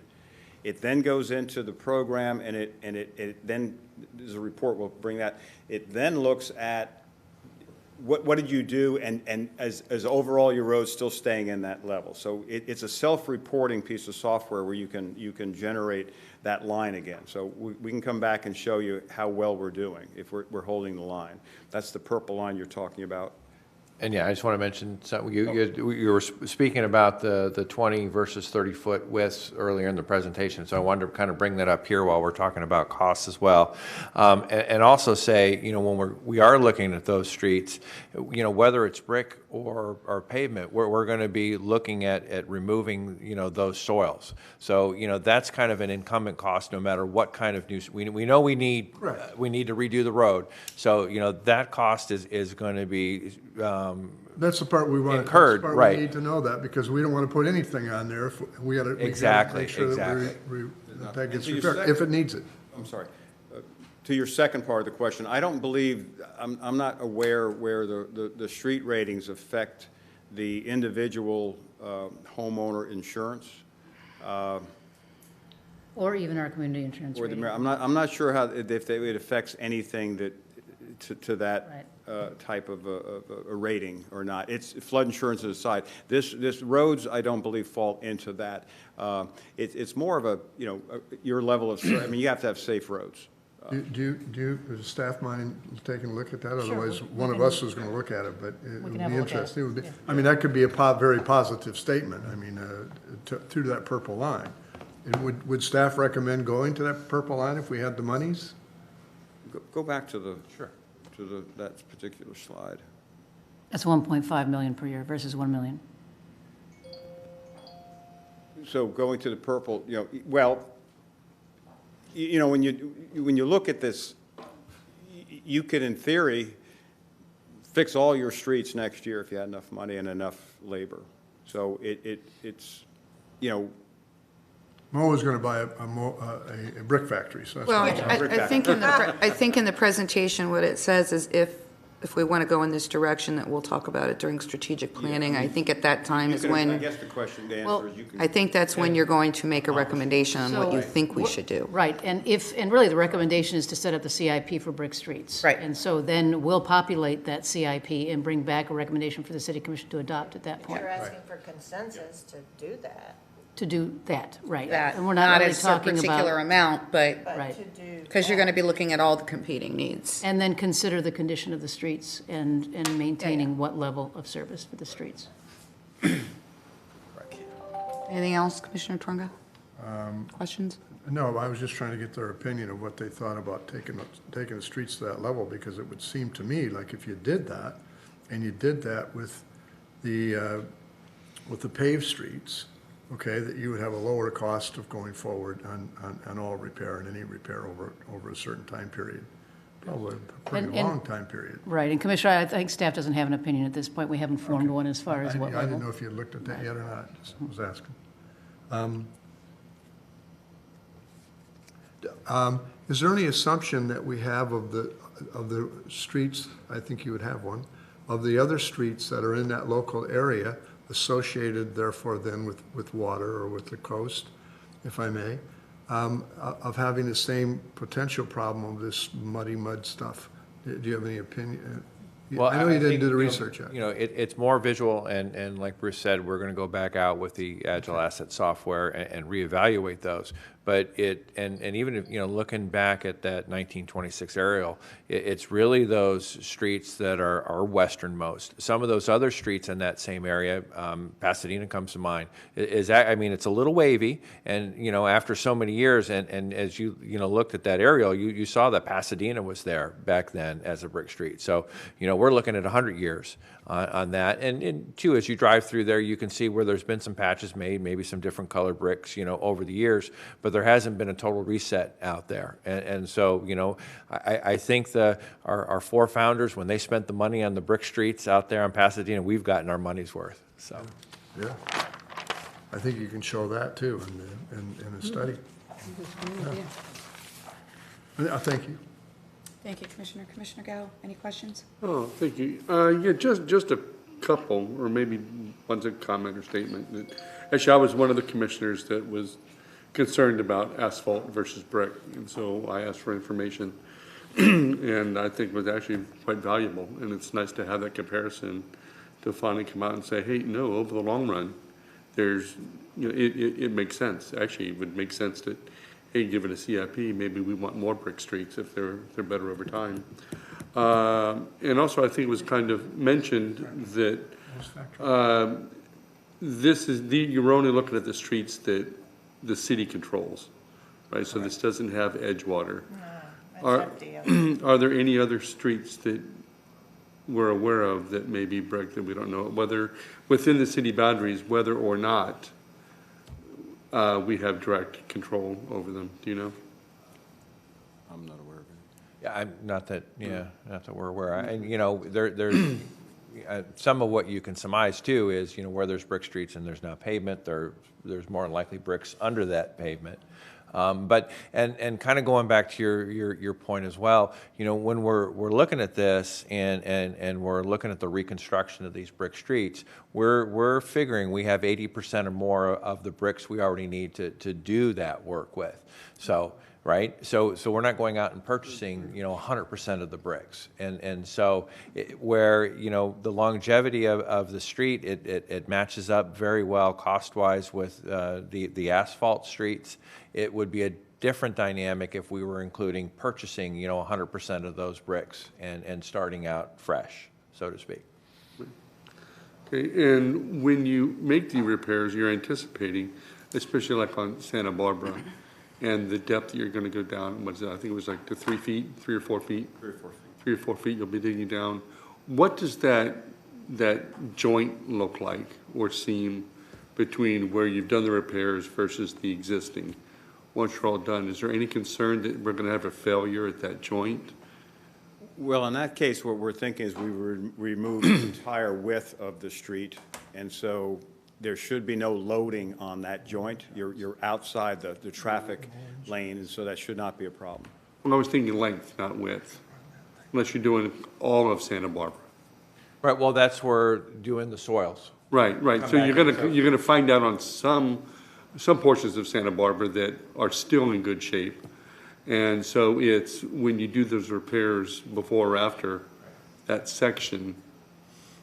You know, I see what you're saying. Yeah, so here, engineering-wise, either the soils are, they match well, or if they don't, and if they don't, and you have some kind of a seam, if you will, you can stabilize that with some type of a concrete sill. One of the things you'll see on the tarpon roads, every 100 feet, they put in a concrete sill, if you will, and it keeps the brick from shifting. Even if you got some roads in good shape, you'll notice when you come to stop, they all start to move.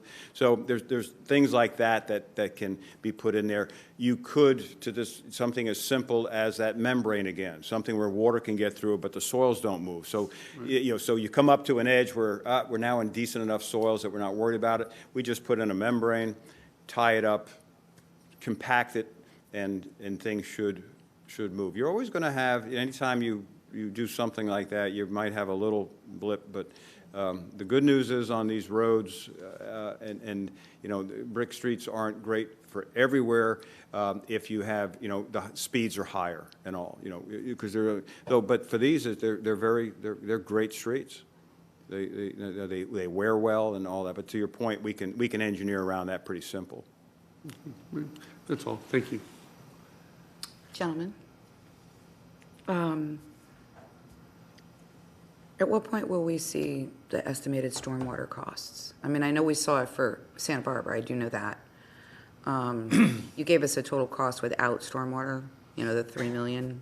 I guess that hasn't been evaluated. No, that hasn't, and we're also looking at that through the pavement management as well for doing those streets. Right, for other streets. Okay. Yeah, so that's going to be, No big deal.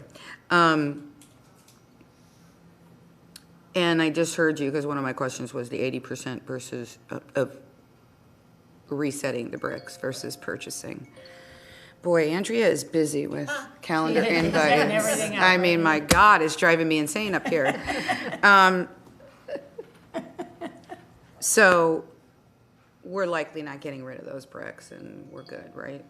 Yeah, that would be our recommendation. Okay. So, but it would be the commission's pleasure. So two things. I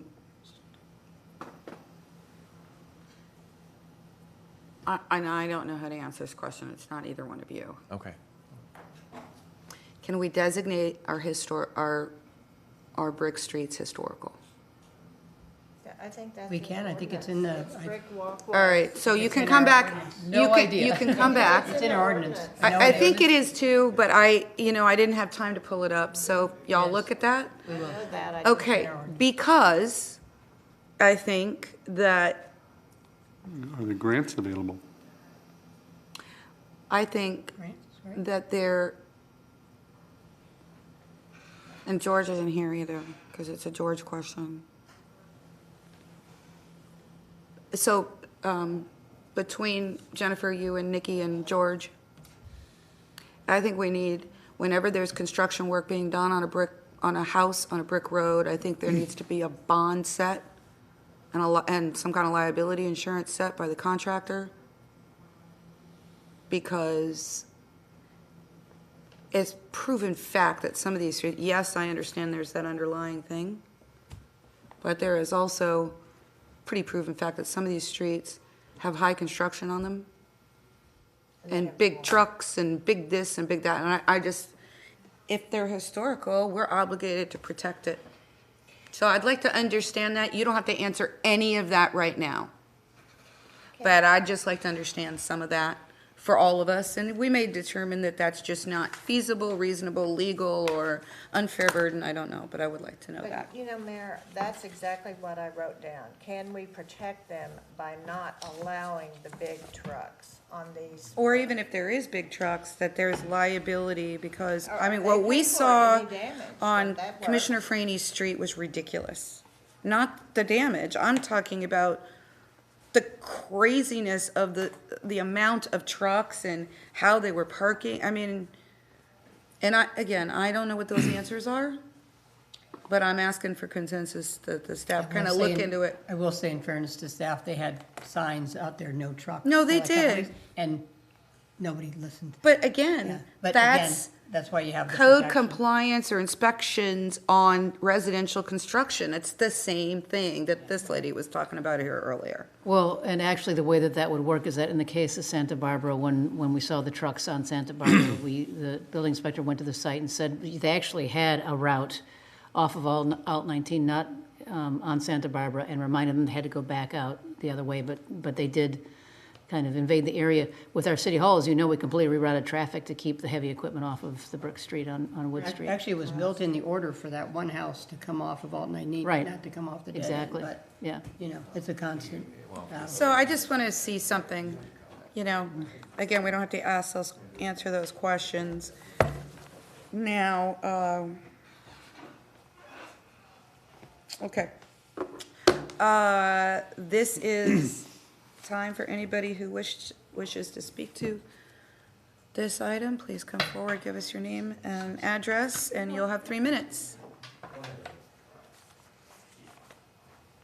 Good afternoon. Good afternoon. I'm Ray Bouchard. My wife Nikki and I reside at 1550 Santa Barbara, which is now known as Ground Zero, right? I mean, we are in the thick of it. Pretty much. First of all, I want to thank each and every one of you for taking this issue up in such a serious, thoughtful way.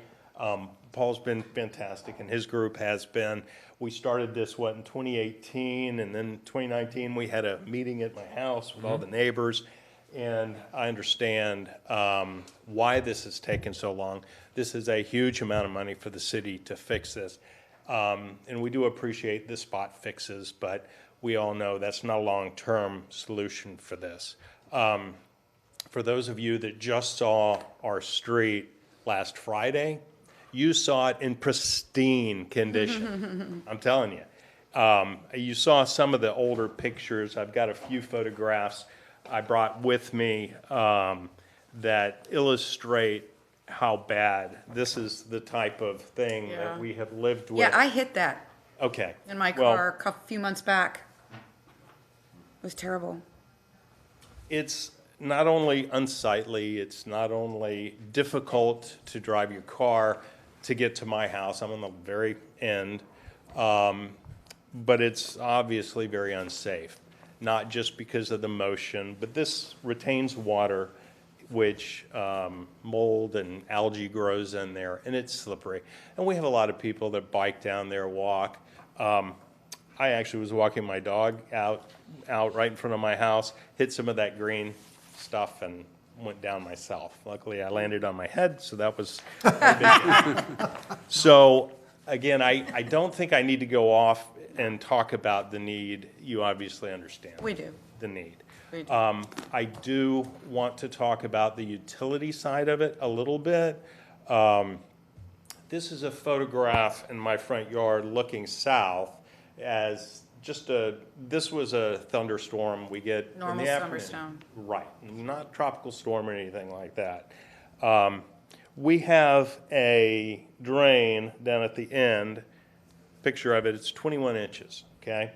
This was before the Zieglers built their new house on the Skinner property, old Skinner property.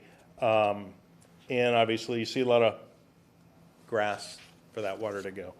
This is what it looks like today, okay? When we get a thunderstorm, or if we get a hurricane, tropical storm, the water's going to hit that driveway and try to go down that little drain. So I appreciate scheduling all of this, and I see dates like 2023, but this needs to be done at least in our little corner of the city sooner than later before we have something really catastrophic happen there. So. Okay. Thank you. Thank you very much for your time. And obviously, Paul, you'll deal with when you guys go to do stormwater design, once this is in the budget and all of those things, you'll. Yes, no, absolutely, and, You're going to change all that. Yeah. Thank you. And that's, how we're going to attack it, and, on those streets, once again, it's time, it's due, and we'll be looking at Okay. everything together. Thank you. Welcome. Hi, Hi. it's still at 0. Okay. Okay, there we go. Go ahead. Hello, I'm Blair Cooey. I live at Gateshead Drive in historic Honeymoon Island, but I also own the Kellogg Mansion. Oh, no, I don't own the whole mansion. I own the bricks. But anyway, I just wanted to, again, thank Paul and Keith. They came over just to look at the bricks in the driveway there. The major consideration is whether they match the ones in the street. And I'm here to say this is for the first time. I didn't know that 80% of the bricks have been, you already have them, but if you're interested in that 20%, I'm available, and I would give a very, very good deal to this city that I love. Okay, Paul, you heard that. Yes. Yep. Thank you very much, Blair. Thank you. Anyone else? Okay, we'll come back to the commission. I think, Jennifer, what you're looking for is consensus direction to bring back a recommendation during the budget cycle. Correct. Okay. I think you have consensus from everybody. Got it. And I think we're all in agreement about alternative 3, right? Yes, because that was part of it. I think we're all in Yes. agreement of that. Yes? Excuse me, I'm not sure where we're going with this. And so you just said that bring back a recommendation, The funding the fund. part. Okay. The funding part, because that was what your question. Yeah, I had asked. They're recommending 3. Alternative 3 is the construction side of it. Santa Barbara. For Santa Barbara. Right. Well, and let me interrupt you really quick. So the recommendation we're looking for is creating an annual CIP for brick streets and starting with that and then looking at the funding then during the budget Right. cycle. Everybody okay with that? Yes. Yes? But And before that, can we get some of the information that we requested? Yeah, but that's not going to happen, the recommendation isn't going to happen until the budget cycle, Understood. which is, yes, we'll have all of that information before. We'll bring back that information when we bring back the CIP aspect of the Brick Street. We'll have all that other information that Discussion. you requested. and if I can say one thing, I think, along with that, because you're famous for this, can you move it up? Yes. I mean, you know, can you move it up from 2023? You know, whatever, look at it hard, because I agree that those areas. Well, Well, and- 23 technically starts in October of next year. Correct. And we've already had that discussion, and knowing how bad the street is out there. So, hopefully, worst case scenario, it's fiscal '23, which is October 1st, 2022.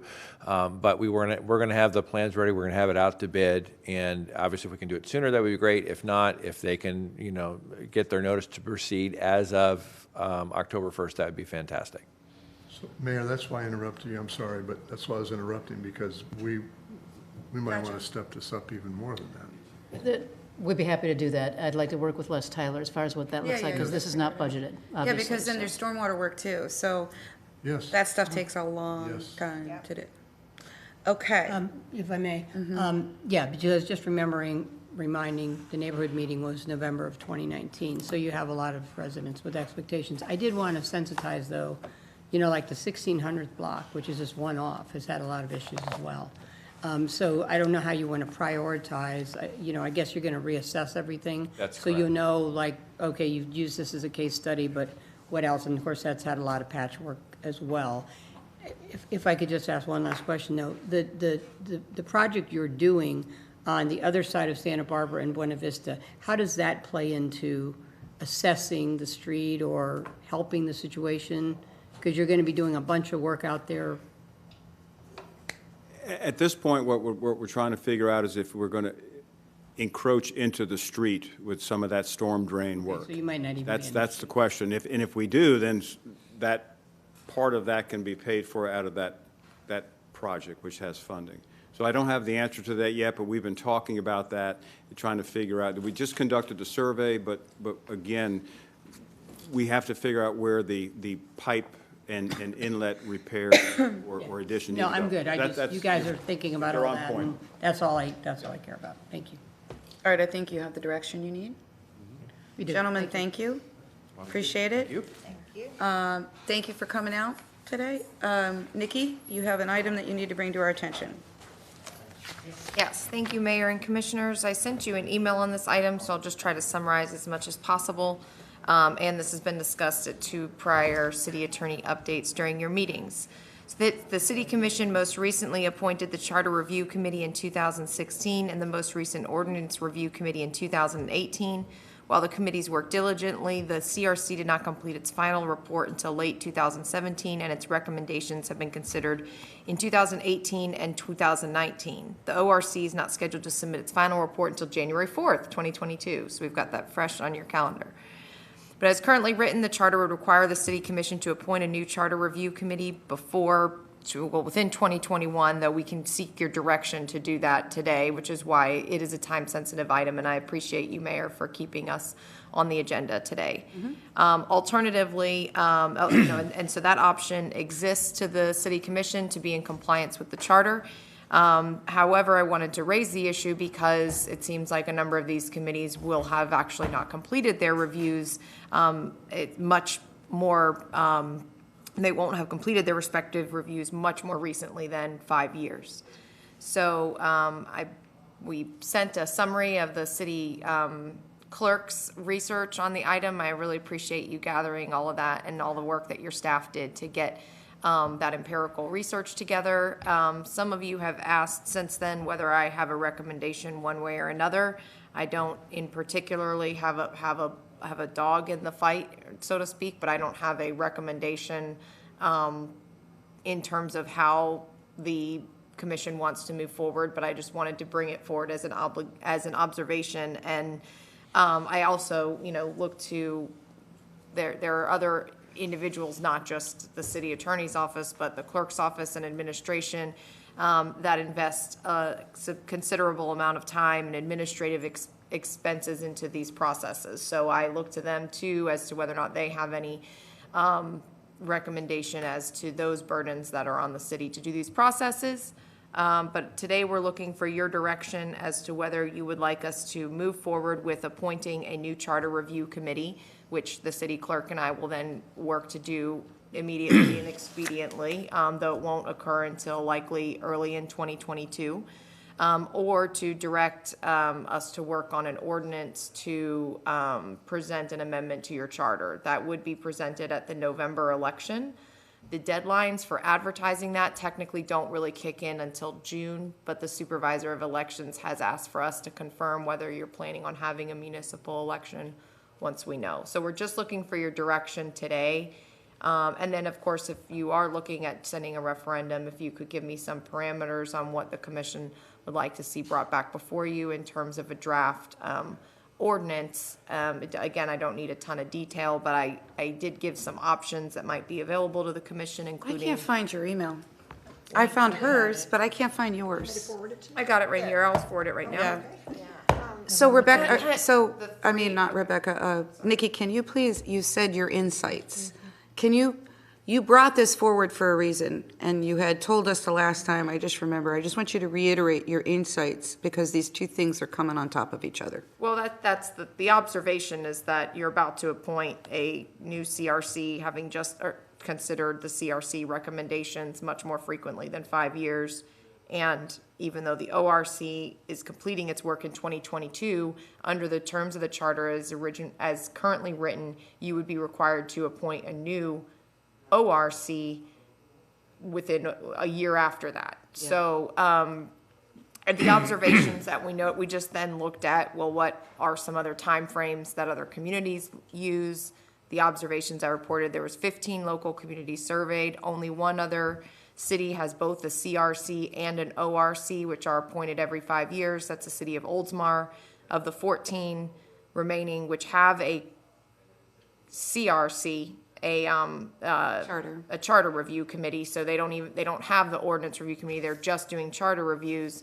Only 2 do every 5 years. 1 does every 6 years. 1 every 7 years. 5 every 10 years. 3 at the direction of the city commission with no time prescribed. And 2 have no charter review committee required by the charter. However, they do charter reviews every 10 years. So with those observations, I just wanted to, and obviously kind of stepping into seeing where the committees have ended up in this most recent cycle. I just wanted to bring that to the commission. But in terms of whether I had a specific recommendation on 6 or 7 or 10, that's really at the will of the people, but of the commission. But it just seemed like 5 may be tight. And that's kind of my observation. And then I mentioned, so 3 observations I just re-forwarded in the email. The commission can consider lengthening the amount of time between reviews or have time periods run from the completion of final report and recommendations as opposed to from the date of appointment. Limiting the time that CRC and ORC must complete their final reports and recommendations, or staggering the terms so that they don't present this kind of overlap. So those are the 3 kind of areas that you all could consider, and in any one of those you can say, we like this one, come back and show us what that looks like. Because like I said, we have some time to work on the final language of the ordinance calling for a referendum, but we truly just need to know which direction we're going in, reappointing and following, or considering some amendment by today. Yeah. Well, I'm confused though, because it seems like any option we do, we have to do before December 31st of 2021. I just need your direction. I think I need your direction to be moving forward with, and we can work on getting, Exactly if it's what it to, is. As yeah, accomplished, yeah. if it's to a point, technically, are you off by a month? Yes, but that is not that is something that would be remedied, if it's to proceed with an election, and even if that election fails, you're still trying to comply with the charter and presenting an election. So I think you have some, I just need the direction by today. So Jennifer, I want to go to all 3 charter officials, if you don't mind, because they're all involved in this. Okay, so I want to hear from them all. Jennifer, got thoughts you want to share? I do. I think that every 10 years is plenty, and my 2 previous cities were every 10 years. And did your previous city have an ORC? Yes. And a charter? I'm sorry, a charter review only, no ORC. No ORC, that's what okay. And you say that because of workload. I don't want to put words in your mouth, but I mean, that's what I'm assuming. Right, and then too, the other question is, how much can change in those 10 years on the charter, Right. so. Especially if you've done a whole ton of changes. Okay. Exactly. Rebecca? I would agree with the city manager. I would recommend that every 10 years. And mine's probably more the workload with the small staff that we have and the time that goes into each of these. I mean, we're just finishing this one up that's pretty much been on since I've started. And so just the workload. So, and did your previous cities have a ordinance review committee? No. Okay. On request, I guess, from the city commission. Okay, so one won't say, and the other 2 is at least recommending 10 years for charter, that's for sure. It's not, my legal recommendation is that. It's not about legal. Well, I know, but because you that's work for different cities. Yes, and I think we've reported our observations of every city of the 15 that are surveyed, the commission specifically asked for local cities. So that is including Largo and Safety Harbor in those observations as well. But my recommendations are always going, especially in this area, this is your charter, this is your governing document. So my recommendations are that we comply with it, but I can see where there's been struggle to meet that, and that's not uncommon because it's kind of a tight time frame, and with being some of the few that have both, that presents additional burdens on staff and Right. the clerk's office. Okay, so my question to all my colleagues is, because there's 2 issues here. Is everybody okay for the charter review to go to 10 years? Yes, and yes. Or you could say 7 to 10. I'm not crazy about 10. If you look at our comparative communities, So you want to say that's an 7? outlier. I could go with 7. Okay, I could go with 7. And then the other question. So the other question is, do we need an ORC? No. I mean, because this is That a is the very, question, because nobody has that. nobody has it, and it's a very specific, depending what area of it, it requires very specific expertise. Well, you guys are aware of some of What the we just struggle- went through. Some of the struggle with a charter provision that just says review all ordinances. Well, we've just now completed the LDC, which are ordinances. It took 3 years. And, you know, that's all the codified ones.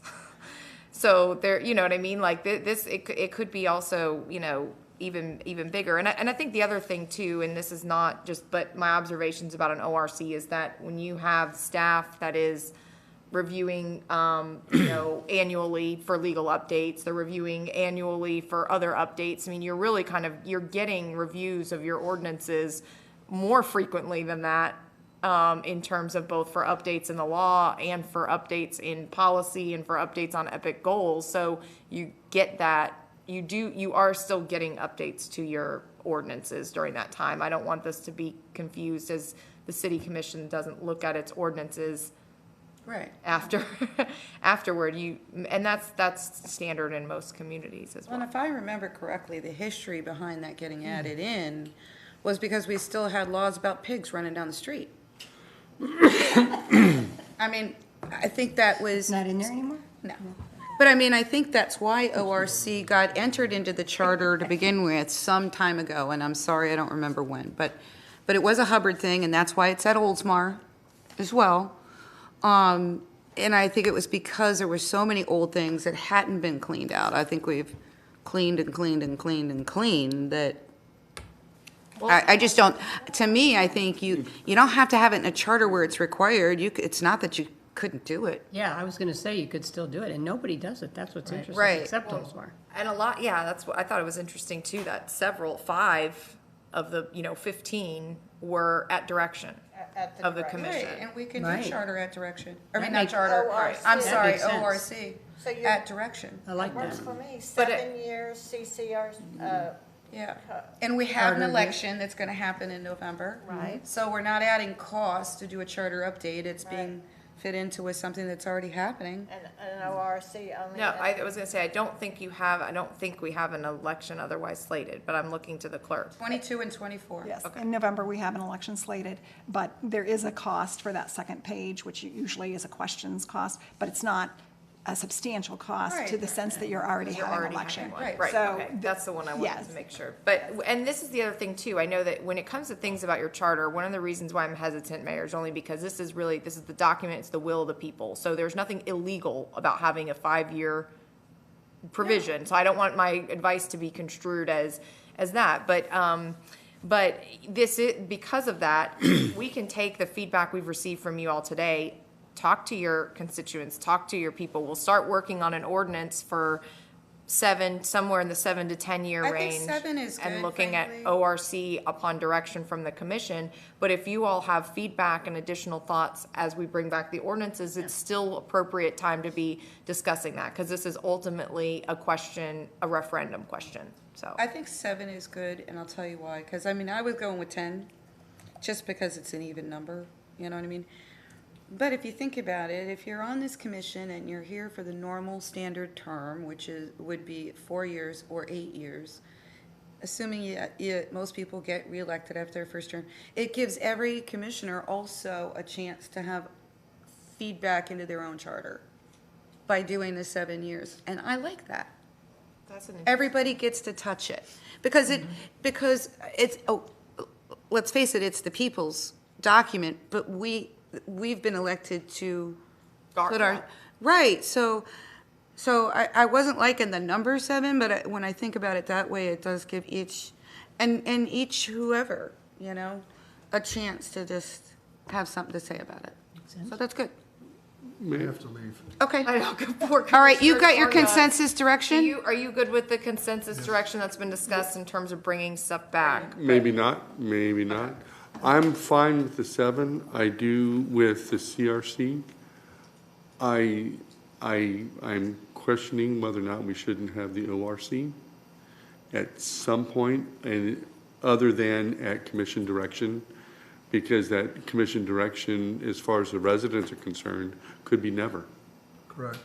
And I'm concerned with that. I think the one thing, if you look at all those other cities, truly what sets Dunedin apart from every other city is our citizen involvement.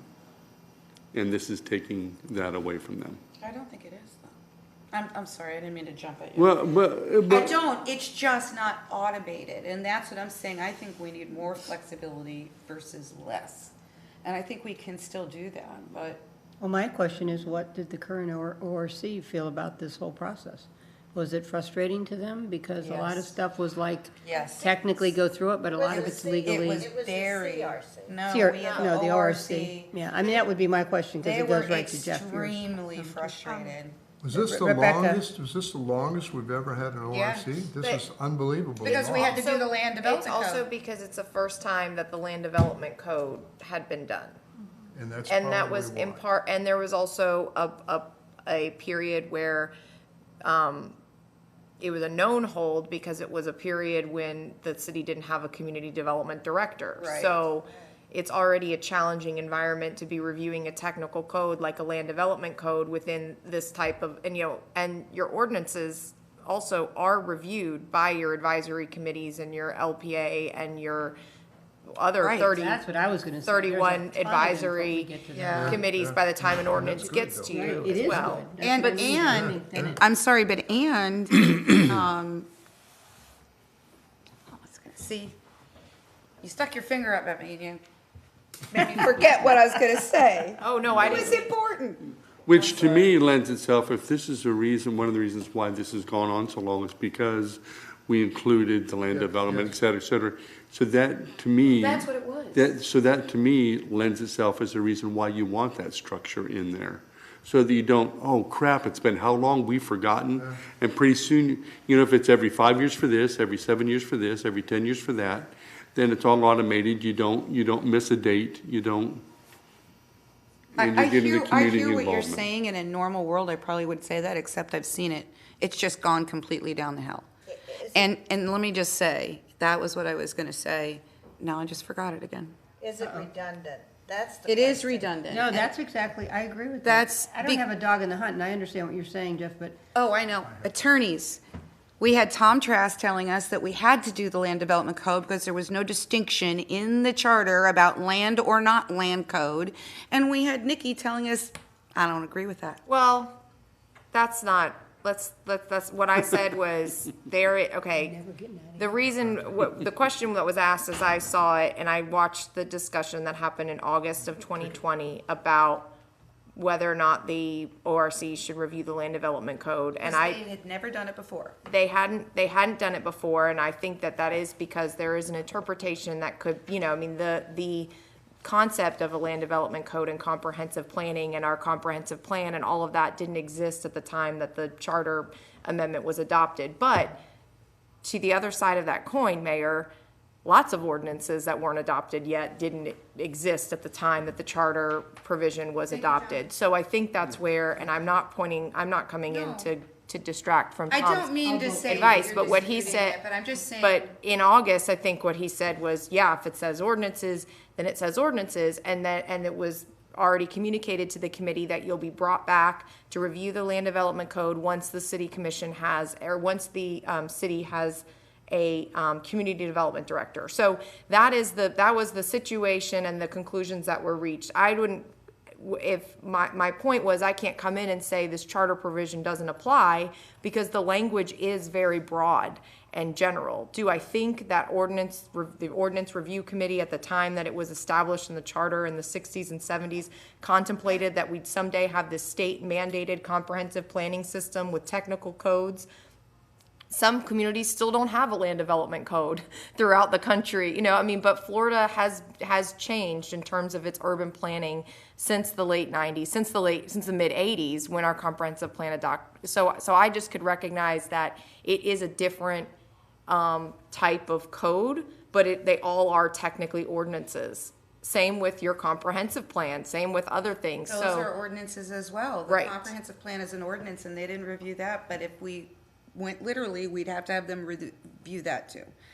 And I think we have enough public meetings. Well, no, I mean, and, I'm trying to remember this, but it seemed like part of the issue too was we had just gone through a whole bunch of changes to land development code, and we had done so much input to the community. It totally seemed redundant, it's a great word.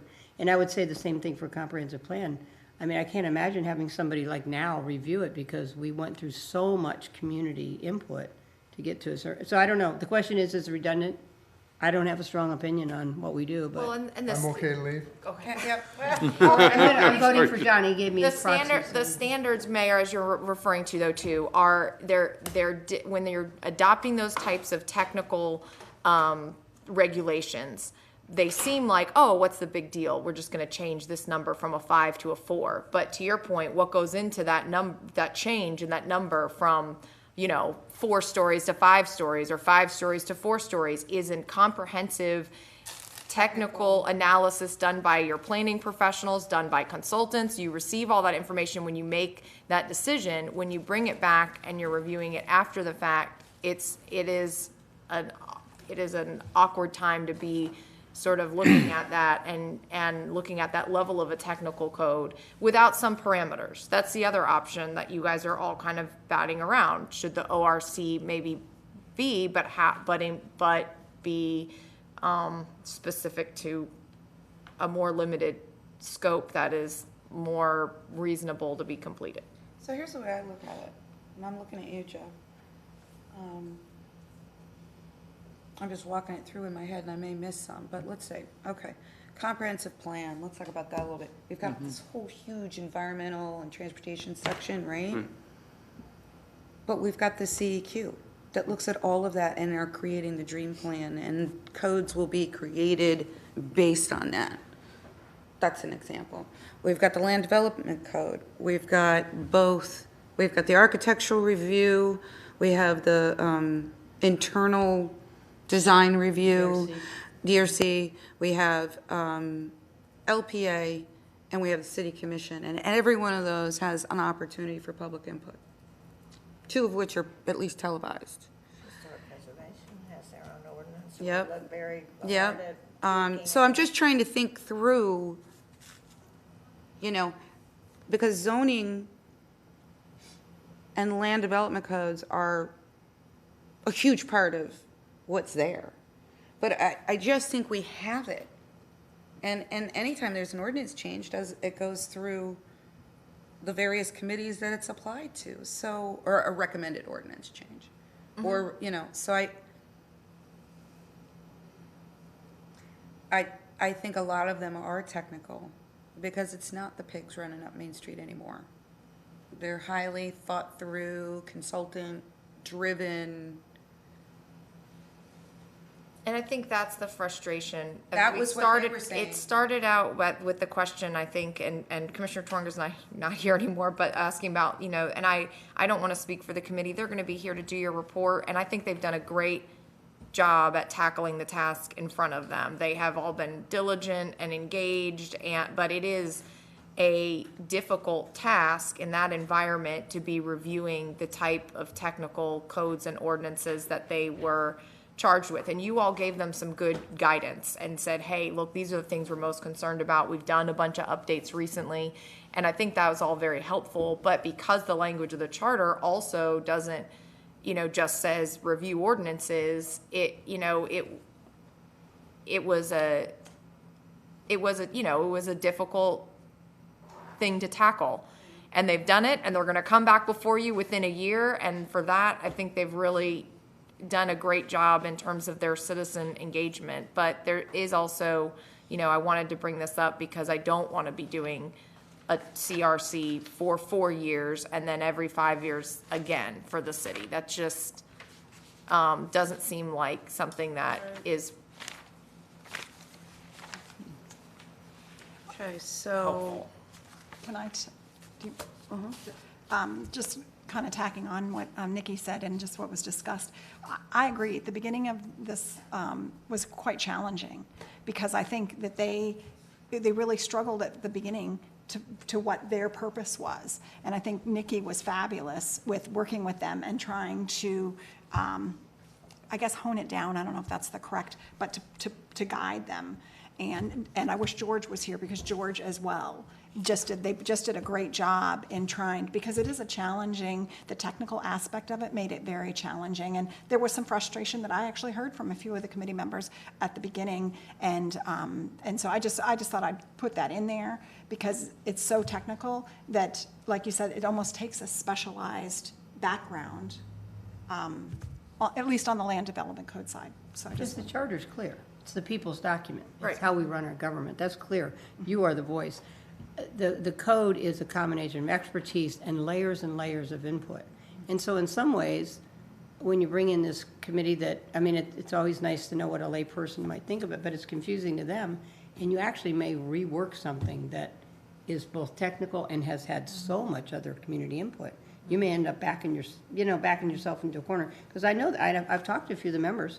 They said, oh, there were a few issues that would have just kind of, just really like brought some issue that had a long history. And, they talked through it, and they're not doing those.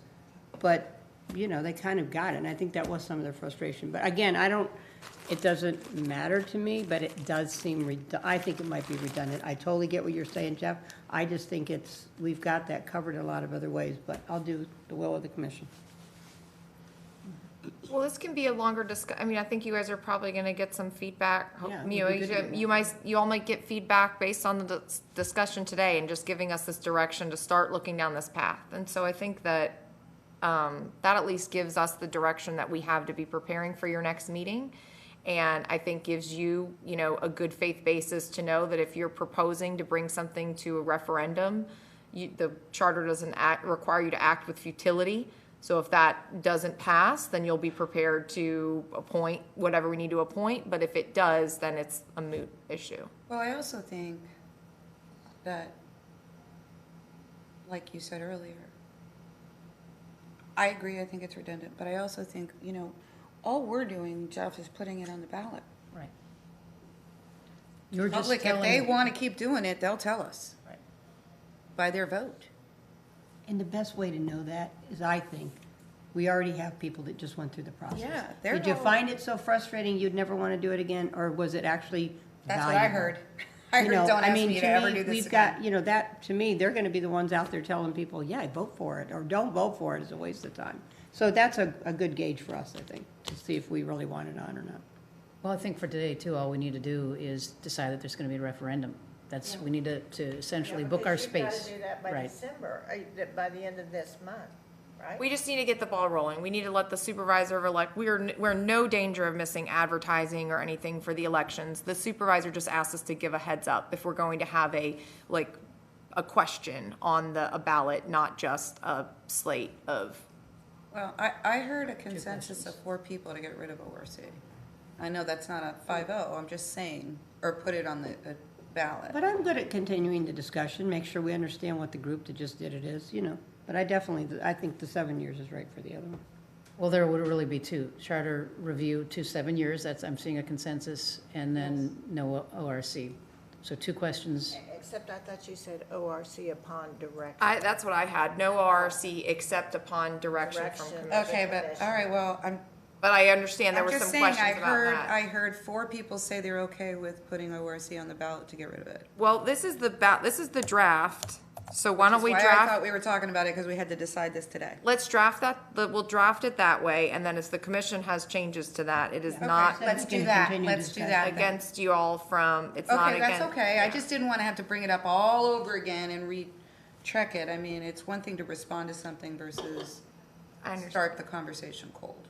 No, so we'll prepare it with CRC 7 years, and for right now, removing the ORC. Okay. We'll add our direction, right? Well, she's going to give us something to look at, and then we can say remove it or not remove it. So we can give you we Well, we won't can meet change- again until We January. can change our mind, is We what can do is what we the want. We point. can- We can hear from discuss with people and we inside. can say, well, we want to allow a commission the ability to bring it forward if they see a great need. Yeah. But either way. We have 2 Okay, questions. I gotta go, 2:30. guys. None of I us have to have go. eaten. I know, none of us have Yeah, eaten. call. I don't want to keep I think that I belaboring. have I'm just trying to get to sufficient the point direction so we can move on. Well, we have Well, I'm trying to give due respect to Jeff's comments. I No, think I they're valid. And it is 2:30, nobody's eaten, and we're tired, but let's go. so I just want to make sure we have the right. And we have things on my- cake. Oh, my gosh, good. Yeah, and I've got appointments, all right. We're skipping all the other pieces to the agenda, so I'm sorry, I'm done. No, this is very quick because Jennifer told me I had to if ask. I let you speak, I have to let everybody else speak. This is on commission comment. I understand. I'm saying I'm trying to Okay, skip all of Jennifer, how that. do I do this? Because I just have to ask if Nikki, if I can. if- Okay, go. I just have to ask if. It's 2:30. While we look at the HPAC, as we look at the COA, as we look at the enabling resolution, it may turn out we need Nikki's help, which is outside her purview. I have to ask permission from y'all. If need be, we can use her services, and of course Jennifer would have to approve that, but you have to approve that.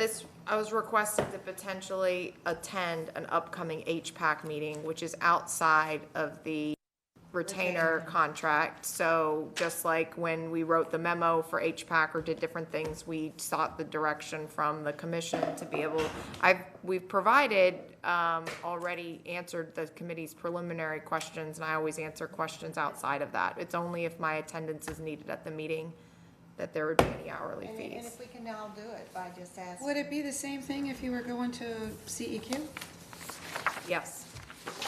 Our chart, our attorney, well, you guys have 36 different committees, so no. I understand. I understand it's a unique situation. I'm not saying you should attend. And I'm that's- just saying, I'm Protection. surprised that's not in the retainer. Our retainer covers your meetings, any meetings that are LPA meetings, code board meetings, but no, it wouldn't, and that's not inconsistent with how our contracts are structured with other So what do you want to do? municipalities. I think Why does we she need to ask look it? at, If we need it, why? I think because it's above and beyond the authorized expenditure for the city attorney, so the city commission has to approve that. But I do think that we need to do it because we need to look at that certificate of appropriateness Well, and moving forward. It's also in fairness to each one of you, if any of you ever ask me something that is going to be hourly, I'm always going to inform the other 4 of you what's going on and make sure that you're okay with incurring those, because I don't want to come and go, hey, Nikki, why was the budget blown? Well, Commissioner Freeney gave me 17 projects that were hourly, you all never knew about them, and it just jacked up, that's different from an administrative direction, which which does have authority under the contract. All of my authority comes from that contract and y'all's direction, because I'm a law firm, not a person. Yeah, and I just assumed that if Jennifer felt we needed, she would have just done it or asked me to do it, asked us to do it. She did. She Some asked me to commissioners bring it push the envelope, so there's. No, it's fine. boundaries It's in The way place, you right? needed to do it, she could have done it. Mayor, I can do that, but I prefer to have all of you support the expenditure. No, Open and Right. transparent. I'm just saying, I guess I don't understand why she had to be the one bring it up versus you. I guess I could have brought it up too. I think we should just go have It was, cake. yeah, I There we go. wasn't even I- sure we are what the adjourned. timing was. And I'm not letting everybody else.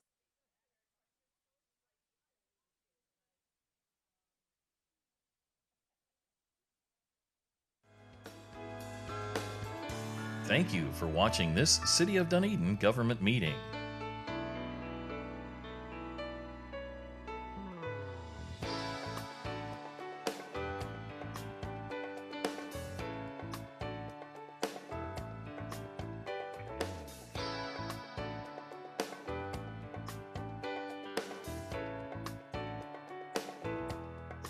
If you'd like to review any part of this meeting or watch any previous government meeting coverage, you can watch these meetings online anytime through the city's website, dunedingov.com.